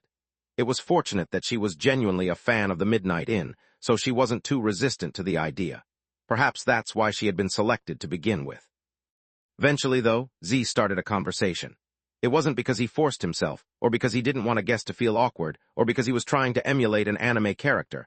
although all of those ideas certainly existed. No, he imagined that if he showed too much weakness and Lex showed up, he might force Z into some kind of bizarre training to deal with such awkward situations. That thought alone pushed him into action. The two of them talked, and once they started to talk, the conversation started to flow smoothly. Tildy was genuinely curious about many things relating to the inn, and there were few more knowledgeable about such topics than Z. Thus, once the conversation began, the hours flowed by smoothly, and Tildy actually began to get a positive feeling about things. She could almost envision her future beside Z, and started to warm up to the idea. Although he was a little weak in his realm, that could be addressed in the future. What she did not expect, however, was that after a full day of talking, Z apologized to her, and told her directly that he would not be accepting the proposal. Tildy was stunned because never in her entire life had she imagined that she would be rejected for a marriage proposal. She was royalty among Celestials, with her actual father being a Tao Lord. Who wouldn't want to form a connection with her? She always imagined that would be her lot in life. "Please do not take it personally," said Z, seeing that the news was a major blow to her. "My decision has nothing to do with you. It's just that here in the Midnight Inn, the things we value are a little different. We do not seek power, wealth, or fame. The innkeeper alone has all of that, so what could we even hope to contribute? No, the thing we value at the Midnight Inn is genuine connection, and to serve the inn wholeheartedly. While it is true that I might be able to serve the inn better by forming a connection with you and your family, that is not the kind of service the innkeeper seeks. In fact, if the workers of the inn began to form such utilitarian connections with others, it would distort the sincerity and spirit of the mission of the inn. Thus, the innkeeper has always encouraged us to follow our hearts and not be burdened by unnecessary thoughts. If you and I had met under different circumstances, maybe things would have ended up differently. But unfortunately, that is not the case." Z felt like he'd given a pretty solid excuse to get out of this situation without hurting the other party, and it helped a lot that most of what he had said was true. He'd just left out the part where he was secretly looking forward to a certain someone waking up from her sleep. Chapter 22-21, I've Got Hacks. Weiss had already anticipated the result the moment the innkeeper said that he does not interfere with his workers' relationships. If he had known, he would have approached things differently, but he was not too disappointed. Even if the relationship had not been established, Weiss gained a deeper understanding of the innkeeper, and now knew how to deepen their relationship if that was what he wished. He found the way the innkeeper operated quite unorthodox, but then again, such a thing was to be expected. In this day and age, the only Tao Lords who formed and operated their own, independent organizations were those who could not adjust in the setting of other, pre-existing ones. Considering the large number and variety of such organizations, it really required someone out of the norm to still choose independence. After all, being alone drastically reduced the effectiveness and resources one could get compared to working as a part of an organization. All Tao Lords were trying different ways to further progress their Taos, and that was easier said than done. In the absence of sufficient resources, that would become even harder. The courage to go it alone, and the determination to value genuine relationships over traditional, contractual ones, revealed just what kind of a person the innkeeper was. Someone with such upstanding morals did not require complex and multi-tiered tactics to befriend. Being honest and upfront was more than enough. "It's a shame about the children, but perhaps it's for the best," said Weiss as he shook his head. "Tildy is still a little immature and requires further guidance and nurturing. This little outing might just be the little change of pace she needs to refocus on her own growth." The innkeeper nodded, as if understanding Weiss' concerns. "You're quite accommodating. Sometimes failure and difficulty are better stimulants for growth than constant success," the innkeeper said tactfully, causing the Celestial to chuckle. "You are right. Compared to Tildy, though, I have focused more on nurturing my grandson, He has been chosen as my heir, so to speak. I brought him here to meet your chosen heir, Lex, but it's a shame that they couldn't meet. Velma has praised him quite frequently, from what I understand." "Ah, that would explain it. Was the other Celestial who had a deeper karma with Velma because he was the one working with her. At the same time, if Lex's suspicions were correct, then was the one behind Oru's actions in helping Jack out when he faced Grimshaw, the sage from the Karmary race.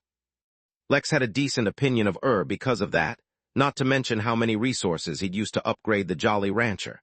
As far as he was concerned, was all right. "Lex is currently training," the innkeeper said in an exasperated voice. "He has a habit of overextending himself, which is why I forcefully sent him somewhere to train for a while. I assume that is who you are talking about. Many people seem to think I am nurturing him as my heir, but I have never really claimed such a thing. On the other hand, has been doing wonderful work inside the Arctica realm. Although I have not discussed Velma's work with her, I have already heard about the stellar performance of the celestial race representing the humanoid alliance there. Weiss nodded as if he understood, but Lex got the feeling that he was merely playing along, and still thought that Lex was the Innkeeper's heir. Well, at least it was better than thinking Lex was the Innkeeper's son. I would love to spend some more time and chat with you, Innkeeper, but I really must return, Weiss said as he stood up. If ever the chance presents itself, you must give me the opportunity to host you in Avalon. I assure you, you will not find the ways of the Celestials wanting. The Innkeeper paused and considered the proposal. I may find it difficult to leave, however I may send Lex and a few others to expand their horizons. That will also give her the opportunity to interact with Lex and compare notes, the Innkeeper said. Weiss seemed especially pleased at the notion, but did not linger much longer. It seemed he really was in a rush, departing quickly. In fact, the few hours he spent here for Tildy to have her meeting with Z might have already been pushing it. Thankfully, the Celestial was quite friendly and caused no issues whatsoever. Hopefully, he would also spread the word that the Innkeeper was not open to marriage alliances to prevent future problems. He was sad to see Velma return, but having her serve as a connection between the Inn and the humanoid alliance may prove useful in the future. With the visit from the Tao Lord over, Lex dismissed his projection of the Innkeeper and focused entirely on training to control his Tao body. Unfortunately, this was not a kind of training that could just be imparted onto him. This was something he had to comprehend and train himself. Based on his current progress, Lex estimated that if he wanted to completely master his Tao body, then even several centuries might not be enough. Fortunately, all he was currently focusing on was restraining the Tao body from directly being influenced by all his intentions. Basically, he was restricting it instead of using it effectively. That was somewhat easier. Fortunately, Lex had hacks. Well, not really, because this was real life, not a game. But he had something about as good as a hack. One day, before beginning his daily training, Lex left the Temple of Fasting and returned to the Innkeeper's office and approached the Innkeeper's scent diffuser. This thing was restricted to use inside the inn's territory, which could be solved with the use of a tavern. However, that still did not allow him to use it while training inside the temple. Thus, he had to settle for the next best thing, which was to use it before he began his daily training, putting him in the best state possible to learn to control the Tao body. He didn't immediately rely on a Tao ingredient, he started with a celestial one. If this was useful, then the Tao ingredients could be next. Chapter 22:22, Humble and Down to Earth. 2 more years passed inside the Midnight Inn before Lex learned how to control his Tao body. Fortunately, that was not too much time inside the Dream Realm, one of the main reasons he wanted to keep the Midnight Realm inside an early or development phase. Unfortunately, that was easier said than done. Charles regularly brought back the information from Tarot's journal, which had taught Lex a few things. As the upper limit of a realm grew, and as a realm became capable of supporting stronger entities and manifesting stronger tribulations, the flow of time would automatically slow down. This was because of the way the realms process energy. Due to the higher and more complex requirements a more mature realm had, more of its energy was diverted towards maintaining its operations, causing the flow of time to slow down. It was not just a matter of energy, though, or it would be far too easy to speed up the flow of time in a realm. The complexity of the laws within a realm also affected the flow of time. The easiest analogy Lex could make of realms and time was that a realm was like a pipe, and time was the water flowing through the pipe. The amount of water flowing was the same, so if the realm grows, meaning the pipe gets bigger, the rate of flow of water within the pipe reduces. At the same time, the laws of the realm acted as various blockages and restrictions within the pipe itself, reducing the flow further. This was, to a very large extent, an oversimplification of the relationship between the flow of time and the maturity of realms. There were other factors that came into play as well. Lex was learning them all because he preferred if the flow of time within the Midnight Realm remained faster than normal mature realms. That was, however, a concern for later. At the 2-year mark, with his progress sped up due to the Innkeeper's scent diffuser, Lex had barely learned how to keep his Tao body from reacting to his random intentions. To be clear, he had not even come close to learning how to consciously control how his Tao body affected the laws of the universe. All of that still happened subconsciously, which is why it could have unpredictable results. He had merely learned how to keep his intentions to himself. Although it was too soon to say this since he was nowhere close to the real thing, he could understand why Tao Lords suffered such difficulty in controlling their powers. What he had access to could only be considered a replica of the effects of Tao, at best, and he was already struggling tremendously. Then again, he was merely a heaven immortal. To make sure that there were no accidents, and that he had genuinely learned how to keep his Tao body from reacting to his intentions, Lex underwent some intense testing within the Temple of Fasting, meaning he had the temple use various means to beat him up. It was also a pretty good way of estimating just how tough he really was, because to accommodate his request Mateo had to wake up another instructor within the temple, one that was at the peak of the celestial realm. Although the instructor was somewhat disoriented and weaker than normal due to being in a hibernative state for an uncountable number of years, it should have been enough to beat up Lex. It was. Although Lex's progress in developing his Tao body was at 25%, the level of resistance it had given Lex was beyond anything he could have imagined. He was, in fact, sure that even Regal Embrace might not have given him the same level of resistance this did.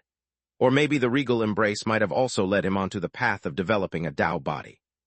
The 8 ruling laws were extremely powerful, and although Lex could indirectly control them, his being should not have been at the level where he could resist their power so easily.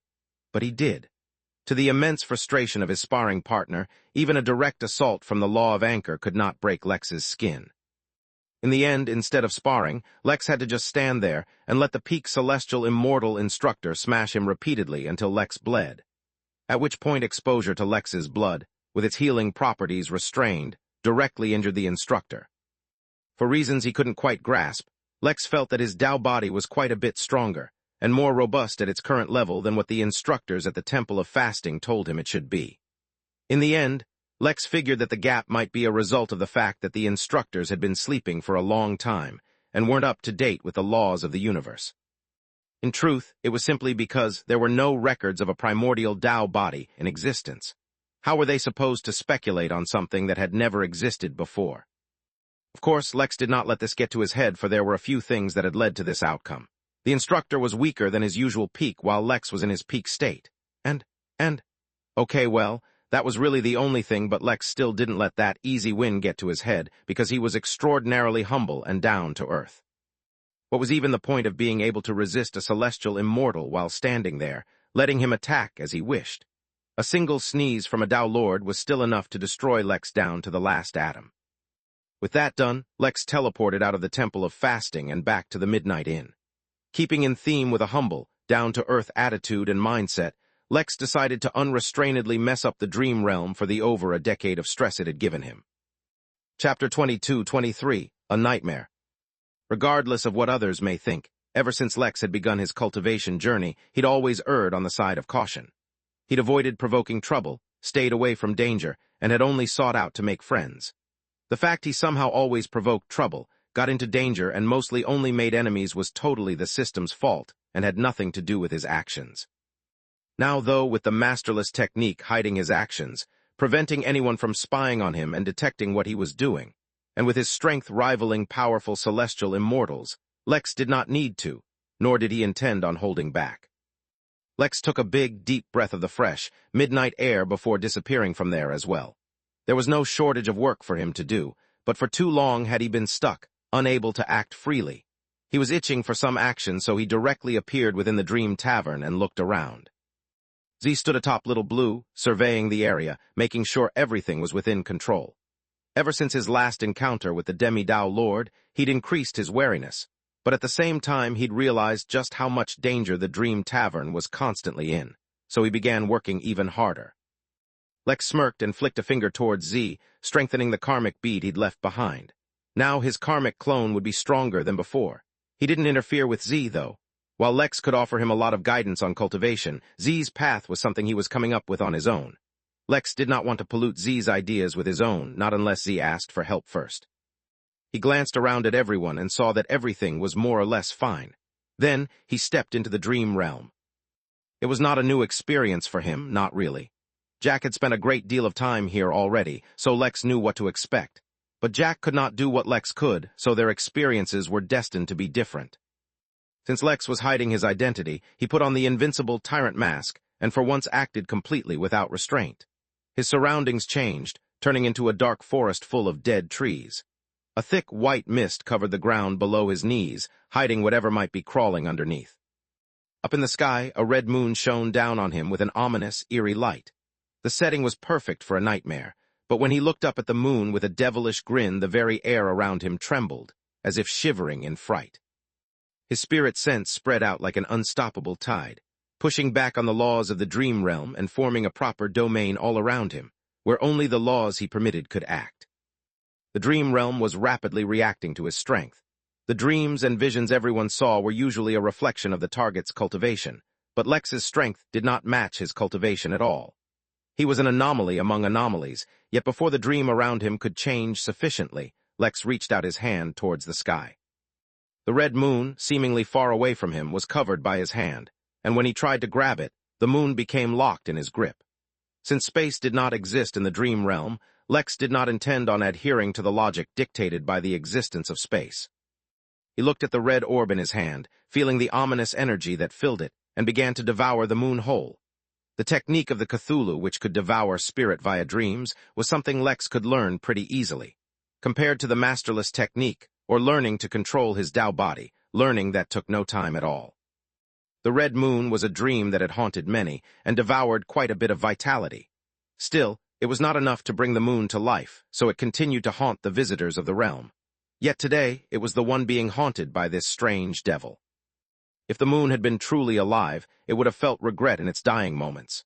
Instead, as a dream, it faded without the ability to resist or act in any way contrary to the dream. As soon as the moon vanished, Lex's surroundings changed, but this time he didn't feel like anything was trying to target him. Even if the current dream he was in had residents of the dream realm, either they were already alive, or they had the sense to not try and target him. Lex looked down and found that the suit he was wearing had changed. Though the tyrant's mask remained, his suit had changed into a white and red garment similar to a kimono, making him look particularly evil. Pausing for a second, Lex felt how the dream had been able to affect him without letting him resist. At some point, even his domain had vanished without his notice, disappearing with the changing dream. Lex did not think he could resist the dream realm fully. Even Tao lords could not do that. However, all realms had laws that they had to obey, and Lex simply needed to learn those laws. Oh, and he could use hacks. Lex put on his bathroom slippers, disregarding the fact that they did not go with his current attire, and felt an invisible, unusual influence on him disappear. The dream realm was filled with a strange presence that affected the mind, making them more susceptible to the changing surroundings, much like actual dreams. With the slippers on, Lex found that he no longer needed to resist that presence. Since that was the case, Lex changed his appearance somewhat, turning his eyes red, almost like the red moon had replaced his pupils, and changed his aura to match the persona the dream realm had tried to impose on him. Then he disappeared, like a random, fleeting thought. Sometime later, a rumor began to spread across the dream realm about a nightmare that could haunt even dreams themselves, and a true devil, like the ones seen in the days of old. Chapter 22-24, Too Strong. While Lex terrorized the dream realm, mainly because the realm's suppression of him was based on his cultivation realm rather than his strength, he found it quite interesting that he randomly learned a bit about devil lore. Apparently, prior to conquering Garvitz, devils had a much worse reputation. They were evil incarnate, indulging in mass slaughter, carnage, deception of all kinds with insatiable bloodlust. However, as if by some magic, the nature of the devils suddenly changed after taking over Garvitz. They became business-oriented, focused on conducting trade, albeit a trade of souls and spirit, but trade still. If the buyer was smart and wary, it was entirely possible to conduct business with devils without coming to harm, which is why their reputation had spread across the universe. However, Lex did not think that they had changed at all. Instead, they had adapted their innate evil tendencies to exhibit in a different way. Lex hadn't forgotten that devils in the origin used planets occupied by humans as farms for their demons. He had not forgotten their ruthlessness either. They simply had learned how to hide their evil intentions better. Perhaps they learned that if their base instincts weren't controlled, it wouldn't be long before they were eliminated from the universe as well. Thus, they chose cunning over ruthlessness. It was funny, though, that Lex was being compared to the devils of old. It was mainly because Lex had openly displayed his ability to devour dreams to feed his spirit. while dreams could not be considered alive, so devouring them had no effect on his conscience. Those who witnessed him didn't know that. All they knew was that there was a stylish devil around who could face even the most horrendous nightmare, who could face even the loveliest of dreams, and devour them whole without so much as flinching. It wasn't just about the will to do such a thing, but the power to actually continuously achieve his goal, while resisting the influence of the dream realm as well. Since his identity was a complete secret due to the mask, and his traces couldn't be detected because of the masterless technique, Lex acted without restraint. Every minute of every day was spent scouring the dream realm. Lex wasn't actually interested in devouring dreams. At least, dreams of this level had no actual use for him or his cultivation. He was instead focused on finding even the slightest trace of in-workers. It was just that if any dream deigned to stand in his way, he would devour them whole. As a result, Lex often encountered dreams which had many others trapped in them as well. When he would devour them, the others would be freed from their restraints. This happened once, twice, 100 times, 1,000 times, all in quick succession, causing the rumors to spread like wildfire. The dream realm, temporarily unable to stop Lex, made use of his likeness to scare others trapped in the dream realm, making it difficult to tell which was the real and which was the fake. Thus, the rumors grew to the devil being truly devilish, sparing none and devouring all.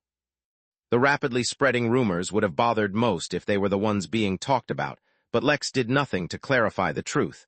It wasn't because he was indifferent to fame and fortune. Instead, he had fused his karmic bead into the rumors. Since the rumors were technically about him, they carried a faint karmic connection to him. It was just that, because of the masterless technique, the karma had not connected itself to him because the karma itself did not know who to connect to. That didn't change the fact that it belonged to Lex, or that he could use it if he wanted. Thus, the spreading rumors became tools for Lex to use to scour the dream realm. Everyone who spoke the rumors, and everyone who heard the rumors were faintly exposed to Lex's karma. Using the karmic bead, Lex could sense each one of them. Thus, it was on his second day that Lex found Brenda and Pier. Of all his workers, he expected they would be the hardest to find. Instead, they became the first. What he found completely interesting was that Brenda seemed entirely immune to the effects of vitality theft of the dreams, and was able to extend her protection to a few others around her. How interesting. Lex used his karmic bead and disappeared from where he stood, traveling through karma to appear in the dream which contained Brenda and Pier. The dream, instead of trying to devour their vitality, appeared like a normal dream one might have whilst asleep. It was of a strange, dystopian future in the Wild West, where cattle consisted of robots, guns shot lasers, and everyone ate burritos from one Mexican food stand that seemed to never run out of food. The dream included a small town which centered around an old wooden bar that was simultaneously the sheriff's office, jail, courthouse, and gun shop. Pier ran the bar, and Brenda was the sheriff. It seemed like a peaceful life at first, but Lex only needed to glance at the town for a few moments to see through all that they had been through over the past year. While this dream had stabilized, they were constantly attacked. What's worse, their attackers weren't other dreams, but other groups who were also roaming the dream realm. Lex found it quite interesting that he was now so powerful that a single glance could allow him to see through so many things. It helped him realize just how useful the host attire had been in protecting his identity, for without it, he would have been exposed 1 billion times over the moment he met Bastet. Lex shook his head. He did not meet Brenda or Pier, nor did he rescue them. He did, however, send both of them a compass to find their way back to the tavern on their own. For now, this would have to be good enough. As for those attacking this small town, they would help Lex spread the rumors of the mad devil terrorizing the dream realm. Chapter 22-25, Celestial Apex. Lex did not kill the attackers. He was not a mindless, brutal savage. No, he merely left them with some minor mental and psychological trauma that may haunt them for the rest of their lives and may possibly devolve into a heart demon. Or not. Who was to say? Maybe with the help of a decent therapist, they could overcome their trauma. What truly mattered was that they wouldn't be attacking Brenda and Pier anymore, and also that the rumors about him would continue to spread. Acting without the slightest bit of restraint, since he had no fear of leading trouble back to the inn, allowed Lex to truly appreciate just how incredibly powerful immortals really were. Most of the time, even if had tremendous power, he wasn't really doing anything that a mortal wouldn't do. Making use of his spirit sense also counted since it could be gotten in the mortal realms. That was also why such a huge part of his repertoire was to rely on his physical strength, because he still thought like a mortal human. It was a result of spending a majority of his time restrained. Sure, from time to time he would do incredible things, which is why he had slowly started to acclimate to his identity as an immortal. But internally, he still thought of himself as the same old Lex. When he started cultivating, he was told that most cultivators start to develop something akin to a god complex, seeing themselves as superior to others of the same race who were weaker than them. Well, that never happened to Lex, to the point where he was actually fighting and occasionally beating up some minor deities. He still just thought of himself as a stronger human, that's all. Now, though, he was morphing the dreams to his will, devouring nightmares and hostile dreams alike, and using terror as a means to spread his karma far and wide as quickly as possible to increase his reach. He was doing so for extended periods of time, to the point where he spent more time in the form of traveling karma than in his human form, which was disguised as a devil. While he consciously obviously already knew that he was a cultivator, and an exceptional one at that, it was the continuous absurdity of what he was doing that started to somewhat evolve how he perceived himself. After all, although he was doing it because he was in a rush to save his workers and guests, the fact that he alone could cause so much chaos within the dream realm allowed him to gain a new perspective about himself in relation to the rest of the universe. At the same time, it also encouraged him to use his powers in even more imaginative ways. Only like that could he continue to evolve his thought process and come up with more ideas. Lex never rested, he never stopped, he never even slowed down. He was an unrelenting force of absolute dedication, but the one thing he wasn't was invincible and untouchable. The farther his rumors spread, the more his plan unfolded. While most could not see or even detect anything, there was no shortage of powerful beings in the universe. While not all of them may have as in-depth a command over karma as Lex did, some understanding of Tether itself allowed them to see hints of what he was doing. More and more beings caught on to the fact that the spread of the rumor was not organic. No, it was spreading like an unstoppable plague only because there was someone fueling that spread. Most ignored it, only taking note of it to avoid unnecessary trouble. But most did not mean all. A week into his search, Lex had already found and delivered his compass to several workers when he felt something unexpected. Someone was targeting him through his karma, even without knowing who it was targeting. They didn't need to know the identity of who the devil really was. Knowing that they were likely targeting the devil himself was enough. Lex could resist the attack, or avoid it if he wished.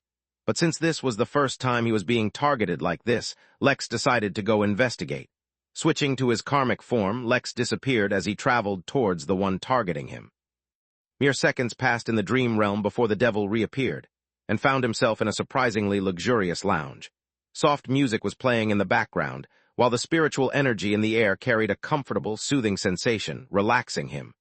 The room smelled pleasant, but the smell was subtle and easy to dismiss. Besides him, there were dozens of others in the room, all extremely well-dressed, all powerful, and almost all not really caring about his sudden arrival. A number of flying waiters were serving drinks and taking orders. Lex looked around, and then turned to the one sitting right opposite to him. Lex immediately recognized that the one sitting opposite to him was a Havi. Havi were members of the Elder, were similar to birds, and were excellent hunters. As far as Lex knew, Havi also had a unique method of growing stronger, and didn't follow traditional cultivation, which made them difficult to deal with. He wasn't quite sure of the details, because there were so many that Lex assumed most of them were rumor and hearsay. Still, Lex was not intimidated by a mere elder race, though this particular Havi did have a threatening aura about him, far stronger than the instructor who had fought him at the temple. "The famous Red Moon Devil we meet at last," the Havi said, her feminine tone revealing that she was female. "When I heard the rumors, I knew immediately that a new name would soon appear on the celestial apex list. I never expected that the legendary devil wasn't even a celestial to begin with. How interesting." Lex looked at her and then around the room once more. This was a dream, he could tell that much, but it was much more stable than any dream he'd seen so far. What was going on? "What's the celestial apex list?" he asked, changing his voice somewhat. Chapter 22-26, Lex's True Name. Lex sat there, opposite to the Havi, his senses on full alert as he waited for her to respond. He was slightly concerned that she had been able to tell his cultivation level. The masterless technique only made him untraceable. It wouldn't stop someone in front of his face from detecting his level. The tyrant's mask, however, should have done that. Still, it could just be because the tyrant's mask was designed to prevent snooping or scanning him through normal means. Since the Havi had a unique cultivation style and technique, maybe he'd need a better way of defending against her scanning, even if the tyrant's mask was powered by divine energy. Besides that, he was somewhat concerned about the fact that she had basically summoned him here by trying to attack him. Yet when he arrived, she had shown not the slightest hint of hostility at all. At the same time, he couldn't quite understand what here really was. The Havi chuckled as she observed Lex some more, and thought about how to answer the question. The celestial apex. Well, if we only consider your cultivation level, you have no business knowing about it yet.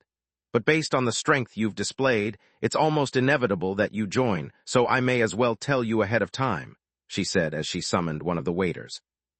I'll have a green sea milk, and you can ask my guest for what they want, she said as she sent the waiter towards Lex. He glanced at the menu, and then ordered a drink at random since he couldn't detect anything amiss. You probably already know this, but anyone who makes it to the celestial immortal realm is the cream of the crop, the creme de la creme, the absolute best any race has to offer. Merely passing the tribulation sets apart the talented and the true geniuses, yet each cultivation level after that further filters the wheat from the chaff, all the way until the peak of the celestial realm. But what do you think happens after that? The Havi paused as she received her drink, and allowed the devil to think for a bit and respond. Naturally, the peak celestials begin to think of ways to approach the Tao, Lex answered as he received his own drink. He scanned it thoroughly but found nothing wrong with it. Even his instincts didn't pick up anything amiss. A part of him still wanted to avoid drinking it, unsure of what the Havi may have done to it. But he drank anyway. Fear could not restrain him, and he was confident in his ability to get himself out of trouble if any found him. Correct, but that is easier said than done, which had led to an unusual anomaly among celestial immortals.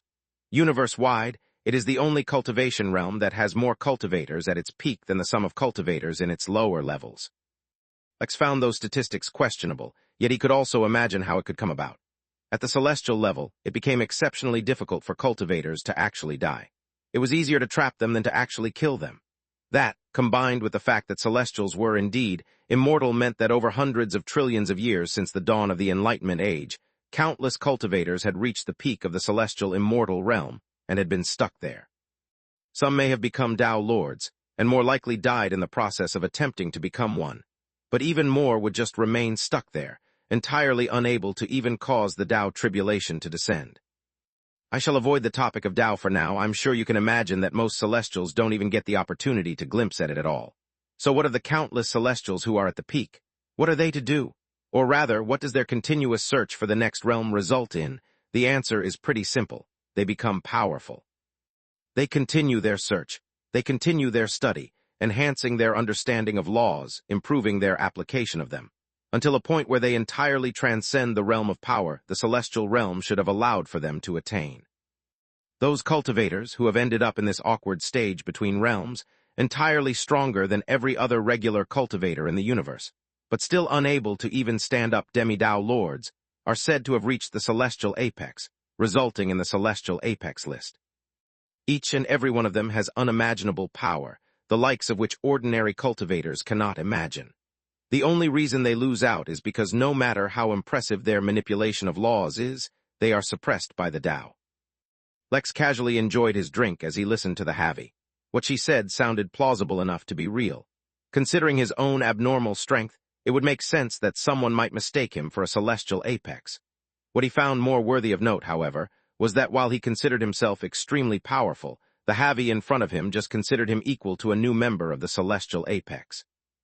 That meant that there should be quite a few celestial immortals out there just as strong, and possibly even stronger than him. In fact, this very Havi might be one of them. Quite interesting, though I suppose it will be some time before I am honored as a member of that list, said the devil as he looked at the Havi. The question now, though, is what your intentions are to invite me here. The Havi looked at the devil with quite a bit of interest. For a mere heaven immortal to have strength to rival a peak celestial immortal was definitely interesting. Well, originally I intended to see if I could glean an opportunity to touch upon the Tao from you, but that is no longer a possibility, so I have no interest in fighting you. I wouldn't mind forming a connection with a new and upcoming powerhouse, though. It's clear to me that you are searching for someone or something. How about you do me a small favor while you're at it, and I'll do you a favor in return helping you out. The devil looked around, clearly not trusting her in the slightest, but also not making any moves to rush away. She found it quite amusing. Clearly he was very young or very uninformed about the Havi race, or he would not have stayed around for so long. "Well, it depends. What favor do you want?" the devil asked eventually. The Havi chuckled, leaning forward as she materialized a piece of paper from thin air. "Do you know how the powers of us Havi work?" she asked as she slid the piece of paper across to the devil. "It is through names. To be more specific, it is through true names. We are the race most in tune with the rhythm of the universe, and so we hear it sing. We are the ones who gave names to many of the things you know. However, the dream realm has a unique ability to interfere with our senses, making it difficult to hear true names. I have heard rumors that you have a special way to resist the influence of dreams.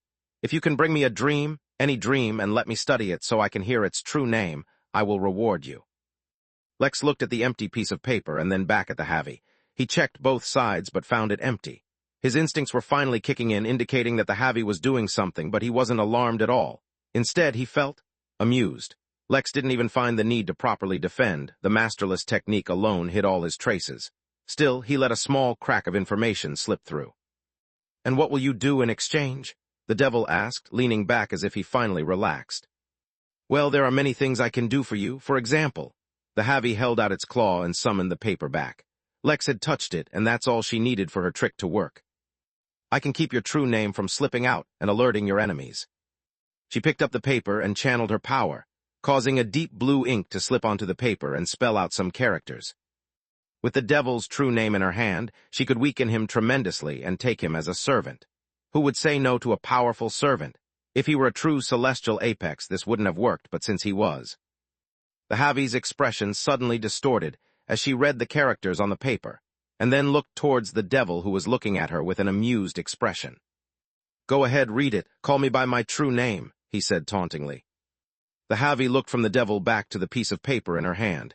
It had spelled out a single word: Daddy. Chapter 22-27, Humiliation. Lex had spent a lot of time learning and reading over the years. As it happened, one of the longest-running novels he'd read was called Ultimate King Emperor. All the Gods Call Me Daddy. Now, the book wasn't exactly peak literature, however Lex had to admit that it was quite educational in some ways.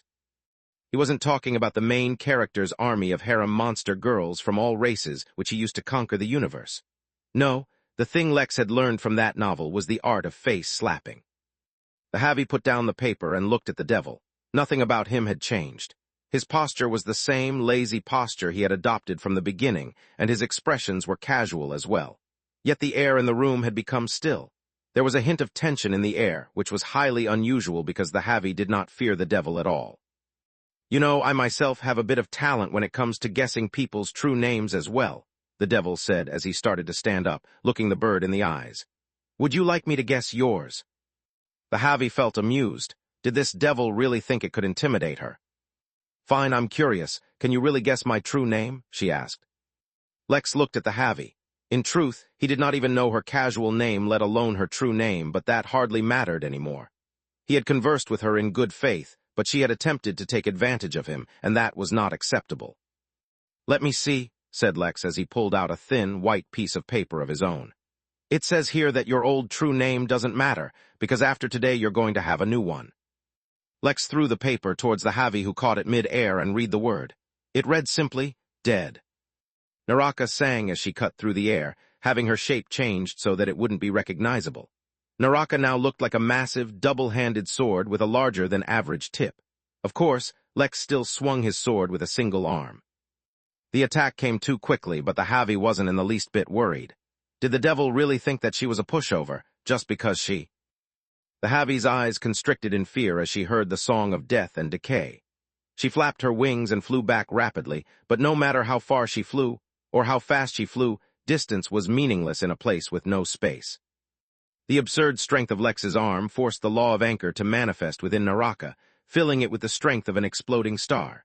His sword intent, bathing Naraka's body in a condensed white light, was so intense that it forced the law of pulse to cover its edge. As if that was not enough, Lex stopped restraining his Tao body, which meant that his sheer bloodlust mimicked the most complex display of hollow he had ever witnessed, the previous use of the butter knife. With 3 of the ruling laws packed into one sword slash, Lex was not playing around when he attacked.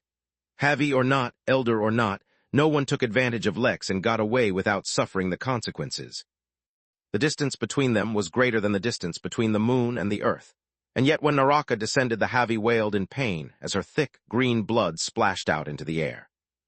A deep gash covered Heavy's chest, cutting through skin and bone, revealing her inner organs. Yet that was not the end of the attack, for the energies from all three laws wreaked havoc within her body, threatening to destroy her whole. She fell from the air and into the devil's shadow. She looked up to find that their surroundings had changed, and that she was inside a forest of dead trees, the ground covered in thick white mist. In the night sky hung two red moons, bleeding a trail of blood from the sky to the earth, almost as if they were two eyes shedding tears of blood as they looked down at her. Standing in front of those two moons, blocking their ominous red light, was the devil, casting a long shadow that covered her. She had not been ready for this. The devil was far stronger than she had imagined and far more lethal than he had any right to be. But she was no pushover. This would not be enough to take her down. She merely needed to. A celestial apex, you may be in front of the whole universe, standing tall and proud, the devil spoke as he stepped towards her through the dead forest. But in front of me, all you can do is kneel.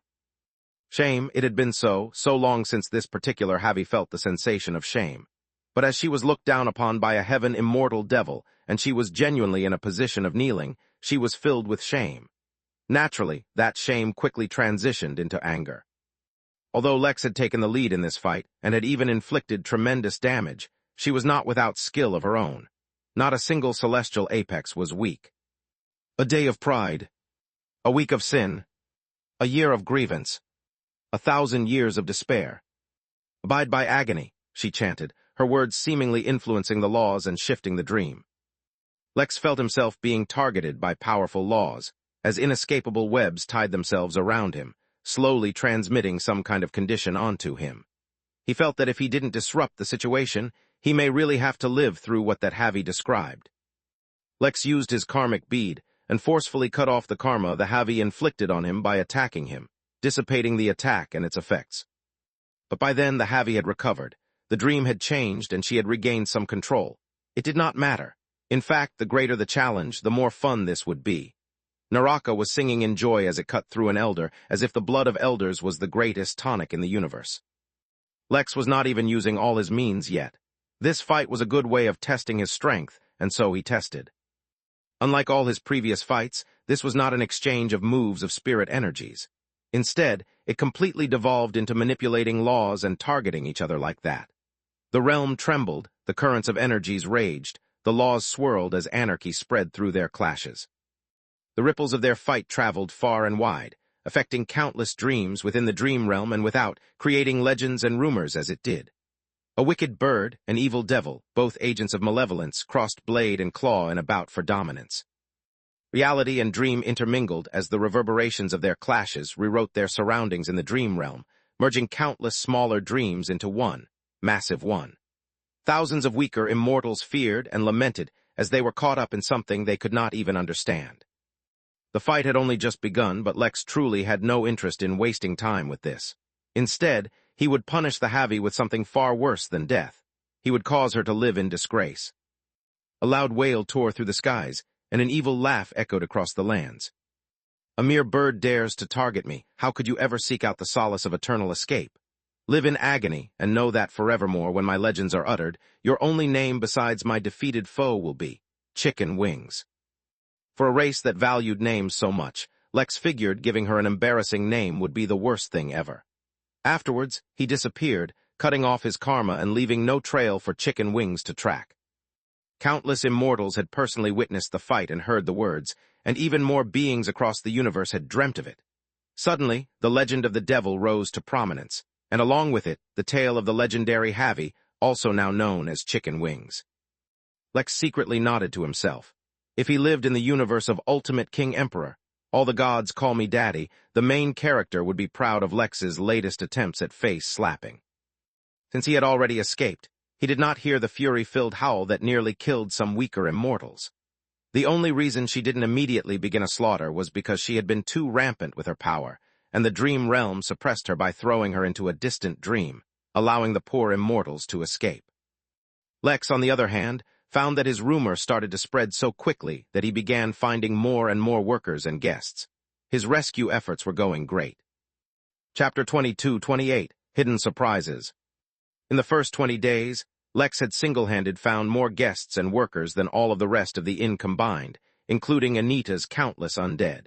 It wasn't because the others were slacking off, but because of how unusual his methods were. During this time, the legend of the devil had taken on a life of its own, and for more reason than one.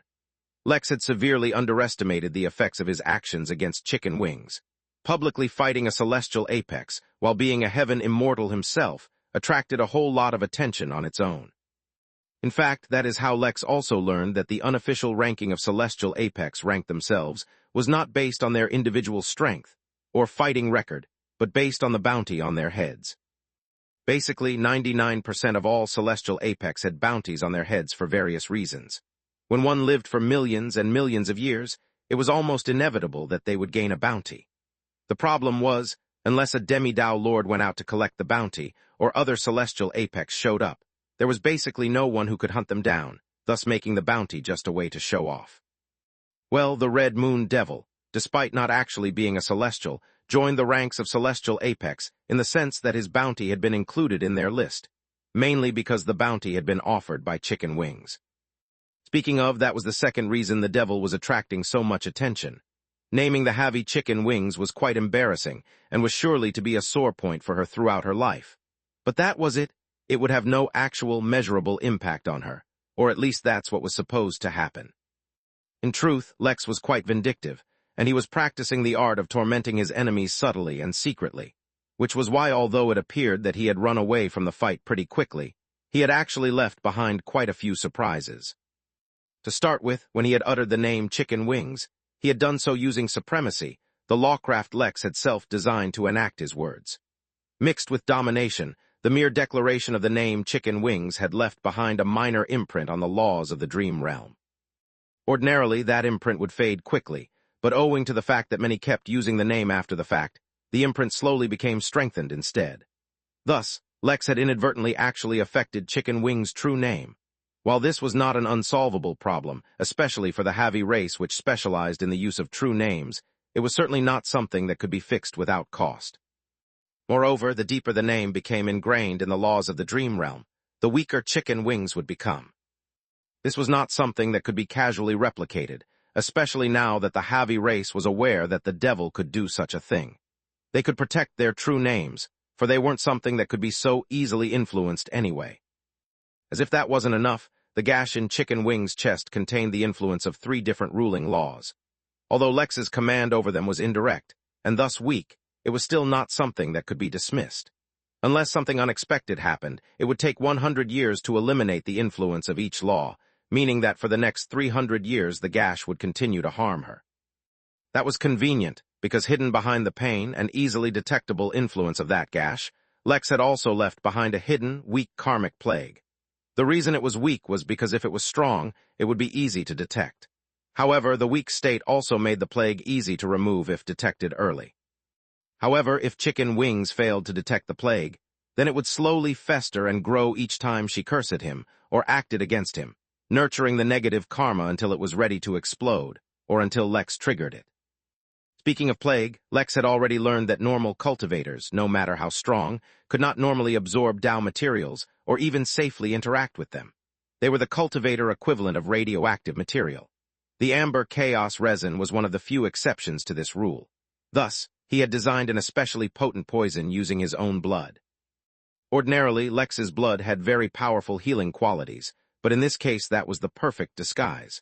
By using microscopic amounts of blood, Lex could inject a minute amount of Dao material into his enemy's body. In this case, considering his 25% Dao body, the Dao material was his own blood. As long as the healing quality of his blood wasn't exhausted, no one would notice the negative impact of the Dao material. By the time the healing quality of the blood was exhausted, the Dao material would have stayed in their body long enough to be absorbed, and would thus act as a poison with a delayed effect. When that effect was finally revealed, it would cause an incalculable amount of damage to the opponent's body, mind, and soul. Oh right, there was also the fact that as the legend of the Red Moon Devil spread, it would cause a feedback in terms of divine energy to the tyrant's mask, making it even stronger. All of this was just the consequence of Lex still holding back. If he truly used all his abilities, then he'd be able to leave behind even more hidden surprises for his enemies. The more he got accustomed to his identity as an all-power immortal, the more absurd ideas he had, which he then realized could actually be implemented via manipulation of laws. It was to the point where Lex realized the only thing limiting what he could do was the intensity and complexity of the law manipulation required. If that was the case, he could literally impose his will upon the universe and begin to properly give shape and form to his tenet of supremacy. Chapter 22-29, soon. With increased fame and attention, however, came increased problems. The number of people who noticed Lex's little trick with his karma began to increase. Although they wouldn't tell for certain what he was doing, they could sense the influence of Tether, and so they could interfere with it, slowing down his progress. At the same time, he had to fend off more attacks as well. By openly spreading his karma like that, Lex was also exposing himself and opening himself up to attacks from all around. While he could cut off his connection to his karma almost instantly, that small gap was sufficient often enough to cause him to suffer minor setbacks. Once, Lex even felt a formidable threat preemptively, cutting off his connection to nearly 90% of the karma he had spread via the rumors. The crazy thing was, Lex was certain the threat wasn't from a Tao being, meaning it was most likely some celestial apex capable of seriously threatening him had almost acted against him. It seemed that he had taken the celestial apex lightly. In truth, while he had humiliated and hurt Chicken Wings somewhat, it was far from taking her down. A decisive fight with her would have likely taken a very long time, and the result was unpredictable. After all, who knew what secrets she might be holding back as well? However, while he faced occasional threats, Lex's progress was still rapid. Moreover, the occasional threat did not cause him to act more cautiously. Instead, it further increased his confidence. It was basically just proof of how few there were across the whole universe who could harm him now. If he ignored all the Tao Lords and Demi-Tao Lords, would there only be a few million across the universe who could threaten him? Maybe that number was grossly underestimated. But even if there were still a billion, heck, even if there were another trillion beings across the universe who were still a threat to him, considering how vast the universe was, that number was insignificant. Of course, at this level, head-on fights also became rarer.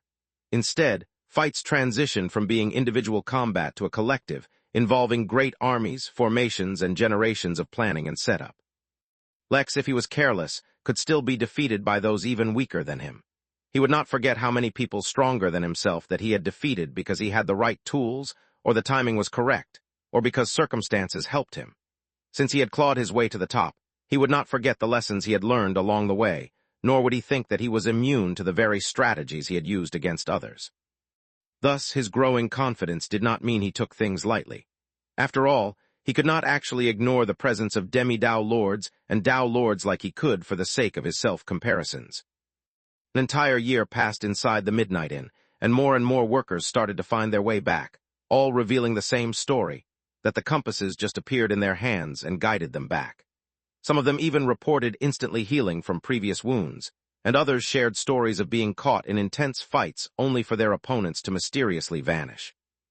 No one associated their return with the actions of the Red Moon Devil, although it became obvious to most that the inn had finally taken some serious action to rescue everyone. Lex, however, did not feel pleased by his progress. Instead, he sat next to a hot dog stand in a dream, eating and thinking with a frown. So far, he had found no trace of Almira. That in itself was not so strange considering the size of the dream realm. The thing that was causing him trouble, though, was that he picked up signs that someone was actively hiding Almira's tracks. If Lex hadn't been actively searching for his karma connected to Almira or the protection he left on her, he wouldn't have noticed. The signs were subtle, so subtle, in fact, that he hadn't detected them for months. Even when he did detect them, he thought he was simply making some mistake. It was a while before he was forced to accept the inevitable truth. Someone was actively hiding her trail, keeping her from finding Almira. That thought alone infuriated Lex, and not by a small amount. Almost instantly, he thought of Damien. But after some simple divination, as well as upon checking the karmic plague he had unleashed onto the HOA, Lex found that it was unlikely to be Damien, or anyone from the HOA for that matter. Of course, he could be mistaken, and their tracks could be expertly hidden. However, for the moment, it appeared like they weren't involved. Considering that Lex could use their bloodline connection to sense if Damien was in the same realm as him, he genuinely felt like it wasn't him. At least, it wasn't him acting personally. However, that begged the question of who could then be targeting Almira, and why. After going through his own list of personal enemies, he was forced to consider that maybe it was not his enemies who had acted, but Anita's and Cowayne's. A flicker of light flashed through Lex's eyes as he stood up and finished his hot dog. The only way to be certain was to find Cowayne and investigate. Elsewhere in the dream realm, Dekal stood in silence, blended into the background, undetectable by nearly everyone as he prepared the stage for his setup. To hide his actions from any Dao Lord was already tough, but to hide it from the likes of even the Innkeeper was a considerable challenge. Fortunately, the dream realm helped make things somewhat easier for him. Soon it would be time to spring his trap. Improving his own system would bring him one step closer to achieving the Dao realm. One of the problems he had been facing since the start was finding a way to track Lex. But he did not need to trap him if he could bait him to where he wanted, and it seemed he had the perfect bait. Within his vision, Almira slept soundly in a cradle under Dekal's influence. He had made sure not to harm her, yet he needed her to be in perfect condition for when he needed to make sure of her. Chapter 22:30, Can't Wait for Lex. I don't think we'll be able to wait for Lex, said Alexander as he got up, unwilling to waste any more time.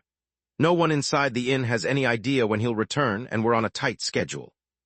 The rest of the group looked hesitant, while Giselle just seemed disappointed. The whole reason she got involved in this whole mess was because of Lex. She was hoping to hand off this mess to him, and also get his help. Although she had devised a growth plan of her own, she had to admit the opportunity of that unusual realm in the Sura galaxy hinted at a far greater opportunity. Raphael was oddly indecisive. The reason he'd been such a good leader so far was because he always knew what to expect from the future. Often enough, when his knowledge of the future lapsed, the challenge he faced was within his means to handle. Yet this quest promised to be far more challenging than anything he had ever faced, or was ready to face for that matter. The problem was, if Vera was to be believed, he didn't really have a choice. This wasn't a quest he could just skip. The second problem he was facing was that he did believe her. After all, she was the reason Lex had sent Giselle to help them out. The third problem? Raphael looked to his side and then saw his third problem. A behemoth, a mountain of muscles in the shape of a man, meditating in silence in a corner. Raphael's third problem was his father, Marlowe, who had embarked on a rare and unique cultivation path called the Path of the Prime.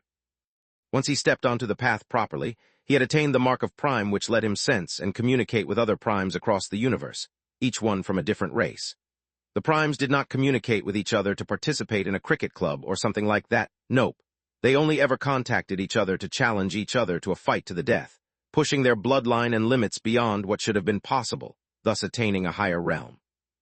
Raphael's problem was wondering how to keep his father from getting into absolute, unavoidable trouble. So far, he was failing at it tremendously. The final challenge of the champion's tourney has been announced, said Anakin, ignoring the subtle gravity field Marlowe's body exuded. The Hanali have released the names and locations of over 5 million demon sects which have to be eliminated. The number of sects destroyed, the performance and the process will all act as contributing factors in determining the final score. Of course, winning just the final challenge won't be enough to make one champion. Previous scores will also be taken into account. However, if we... Marlowe's eyes flashed open, and with them came a wave of sudden pressure so intense that Anakin stopped talking. I won't make a decision on behalf of others, but Raphael, you must go and complete the tourney. The day you start making decisions based on fear instead of conviction is the day you lose yourself as a man. There is nothing in this life without risk, and uncertainty is something we have lived with from the moment we were born. Don't tell me a little danger will stop you now, when it couldn't stop you back when you were a mere mortal. Or are you more scared now of death than when you actually had a lifespan? Raphael opened his mouth to speak but said nothing. When his father got like this, there was no use arguing with him. Marlowe grinned, then roared into laughter as he got up from his meditative pose. As for me, I have received my first challenge, and it seems to be from someone from the Gone race, whatever that is. So I won't be able to accompany you all. I hope, when I return, you will all have made great progress in your cultivation path. Alexander looked at the man who had once been his teacher and got a very bad feeling. He knew for a fact that Marlowe was not as crazy or mad as everyone thought he was. He only laughed out loud like crazy when he was in a lot of pain, at least back when his golden core was shattered. As for why he was doing it now, he could not say, but it couldn't be good. What he didn't know was that Marlowe's bloodline had entered a state of rapid growth, devouring everything in its path to grow stronger. This was a path bordering on a demon technique itself, the only actual difference being that Marlowe had to choose what to feed his bloodline with. If he couldn't find sufficient nourishment for his bloodline regularly, it would begin to devour his own body until he died. As long as he got that nourishment through orthodox ways, he'd be fine. If he opted for things like mass sacrifice, considering souls were often thought of as excellent fuel, then he would truly enter the demonic path. Fortunately, he knew one very simple way to get sufficient nourishment. As long as he fought and defeated stronger opponents, his bloodline would draw from their strength to feed itself. Conveniently, the Mark of the Prime gave him an infinite number of challengers to face, making things easy for him. With that unceremonious end, the group decided to split up. Most of them returned to complete the champion's tourney, while Marlowe went to face his challenger. As for the location of his challenge, it was naturally the Dream Realm. But Marlowe did not go alone. Instead, he brought with him an old friend who was looking to run away from his very pregnant wife, Brandon Morrison. Thus, a walking meat patty and a soon-to-be father-again tattooed grandpa entered the Dream Realm together to set off on an adventure. However, something unusual happened when they entered the Dream Realm. They appeared in front of a giant gem, atop which slept two drama cats. Chapter 22:31, A Cradle. "I told you, Clifford, that if we try hard enough, we can summon room service," said Belfry as he opened a single eye and looked at the walking meat mountain that was Marlowe. Clifford, on the other hand, looked at Marlowe with a look of deep skepticism. "He looks more like we are his room service rather than the other way around. I dare say getting stuck upon this jewel without sufficient food was at least the 30th worst idea I've ever had," Clifford said in a lamenting tone. Marlowe looked at the two oddly shaped cats with the same amount of confusion that they were showing him. When he got the Mark of the Prime, it had boasted itself as an all-powerful tool to connect challengers across race and realm, unstoppable and unblockable. To receive the Mark was to accept the fate of fighting until death, or so it presented itself. Yet he had not even faced his first challenge yet, and the Mark of Prime had already been cut off from the rest of the universe, acting as if it could not find any other Mark-bearers. "O ye of little faith, watch this," said Belfry with an air of lethargy. He could not really be blamed for being so low on energy, as mere mortal beings. The fact that they had survived this long with the little food supply they had was already an incredible feat. "My good man, please provide my feline companion and I a double serving of Bohemian cod on the double." Marlowe looked around, and upon finding literally no other living being within the range of his spirit sense, pulled out a couple of random fish from his spatial ring and threw them towards the two cats. They really did look a little anorexic, so he was not going to just ignore them. Also, it did not take a genius to be able to tell that there was something incredibly suspicious going on here. Hidden underneath Marlowe's muscular exterior was actually a meticulous intellectual, which is why over the past few years he had spent a lot of time teaching himself about all the common yet critical aspects and careers relating to cultivation. Although as an immortal, his level was far behind proper experts, Marlowe knew enough about formations to recognize that the jewel upon which the drama cats were resting was a key part of an enormous formation. While the cats ate and talked amongst themselves about excellent room service and leaving a tip, Marlowe studied the jewel and its connection to the formation. After a preliminary study, Marlowe reached two conclusions. First, by merely touching the gem, the two drama cats were somehow interfering with the function of the jewel itself. He did not think that if he or anyone else touched the jewel the same thing would happen, so this must be a consequence of something special about these two cats, or their race in general. Second thing he concluded was that the level of the jewel was far beyond his comprehension. The lowest level he thought it might be was the very peak of the celestial rank. How he was too distant from that realm to be able to say for certain, but internally he suspected that the jewel might actually be at the Tao level. However, if that were the case, shouldn't all of them already be dead? Could it be the cats shielding him from harm, or did this particular jewel not have any harmful properties? The question then was, what should he do now, his gaze focused on the two cats? Ordinarily, Marlowe would prefer to conduct a number of tests before deciding on doing something drastic. However, given his circumstances, he concluded that even his tests might cause an adverse reaction, killing him. Thus, he needed to come up with a single solution and just go for it. Many others might call this kind of mentality risky or extreme, but the way Marlowe saw it, he was too weak to be meddling in things of this level. The more things he did, the greater risk he'd face. Better to just act according to the best possible scenario he could think of. "Say, you two look like you haven't received any scratches in a long time. Let me fix that," said Marlowe as he reached towards Clifford and Belfry. He was not going to risk touching the jewel himself, so the best solution was to use the two cats as handles. The jewel was connected to a small pillar underneath, if he could disrupt their connection somehow. He grabbed the two cats, and then with one mighty heave lifted them up, picking up the jewel as he did so. His prime bloodline immediately reacted, acknowledging that he had done something impossible, and began to draw energy from his surroundings to strengthen itself. Meanwhile, the jewel remained stuck to the two cats, but it lifted off its pedestal, causing a break in the formation. In truth, the formation shouldn't have been so fragile that it was disrupted so easily. But the formation happened to be over an entire age old, so it had endured a lot of wear and tear. The entire dream realm shuddered. Clifford and Belfry, who were moments ago complaining about the poor quality of back scratches Marlowe was giving, really, the worst attempt possibly in the history of back scratches, suddenly paused as they looked deeper into the realm. I say, old chap, is it just me, or does it, mayhaps, feel like an unspeakable secret, buried since the time of Mondays, has been revealed to the universe? Clifford asked. Belfry nodded and said, Old boy, I dare say something big is about to happen. This reminds me of the time Lord Bob invented Taco Tuesdays. They were not wrong. A secret that had been hidden for over an age was suddenly laid bare to the whole universe. Many who probed the changes in the dream realm learned an unbelievable truth. The dream realm had not been sealed so long ago because it was an inconvenience to the Tao Lords of the universe. Nay, there was a greater purpose hidden beneath the act of charity. The sealed realm was meant to act as a cradle. Someone had concealed mysterious treasure within the realm, and had then orchestrated the sealing of the realm so that the treasure would have enough time to mature. None could tell what the treasure was, what its function was, or who put it there. Yet the moment the jewel was lifted off its pedestal, the aura of the treasure erupted, first spreading across the realm, and then outwards. Many Tao Lords wondered what exactly this treasure could be, for the magnitude of its aura alone surpassed any other treasure. Perhaps the sages had some hidden treasures that could rival it, but nothing existed publicly that could match this aura. But then a name came to mind. The cosmic ascendance spectrum. Could this treasure actually rival the function of the spectrum, or perhaps even surpass it? That was not a question anyone could answer, not yet. Almost immediately, thousands of Tao Lords dropped whatever responsibilities they had and rushed towards the dream realm. Meanwhile, the sage races stirred, leaving the realms, and many reclusive races also took this as an opportunity to return to the universe. Chapter 22:32, and so it begins.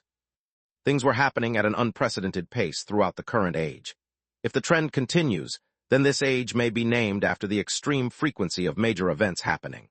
Whereas previously millions of years went by without any major universal news, now things were happening all within the same century.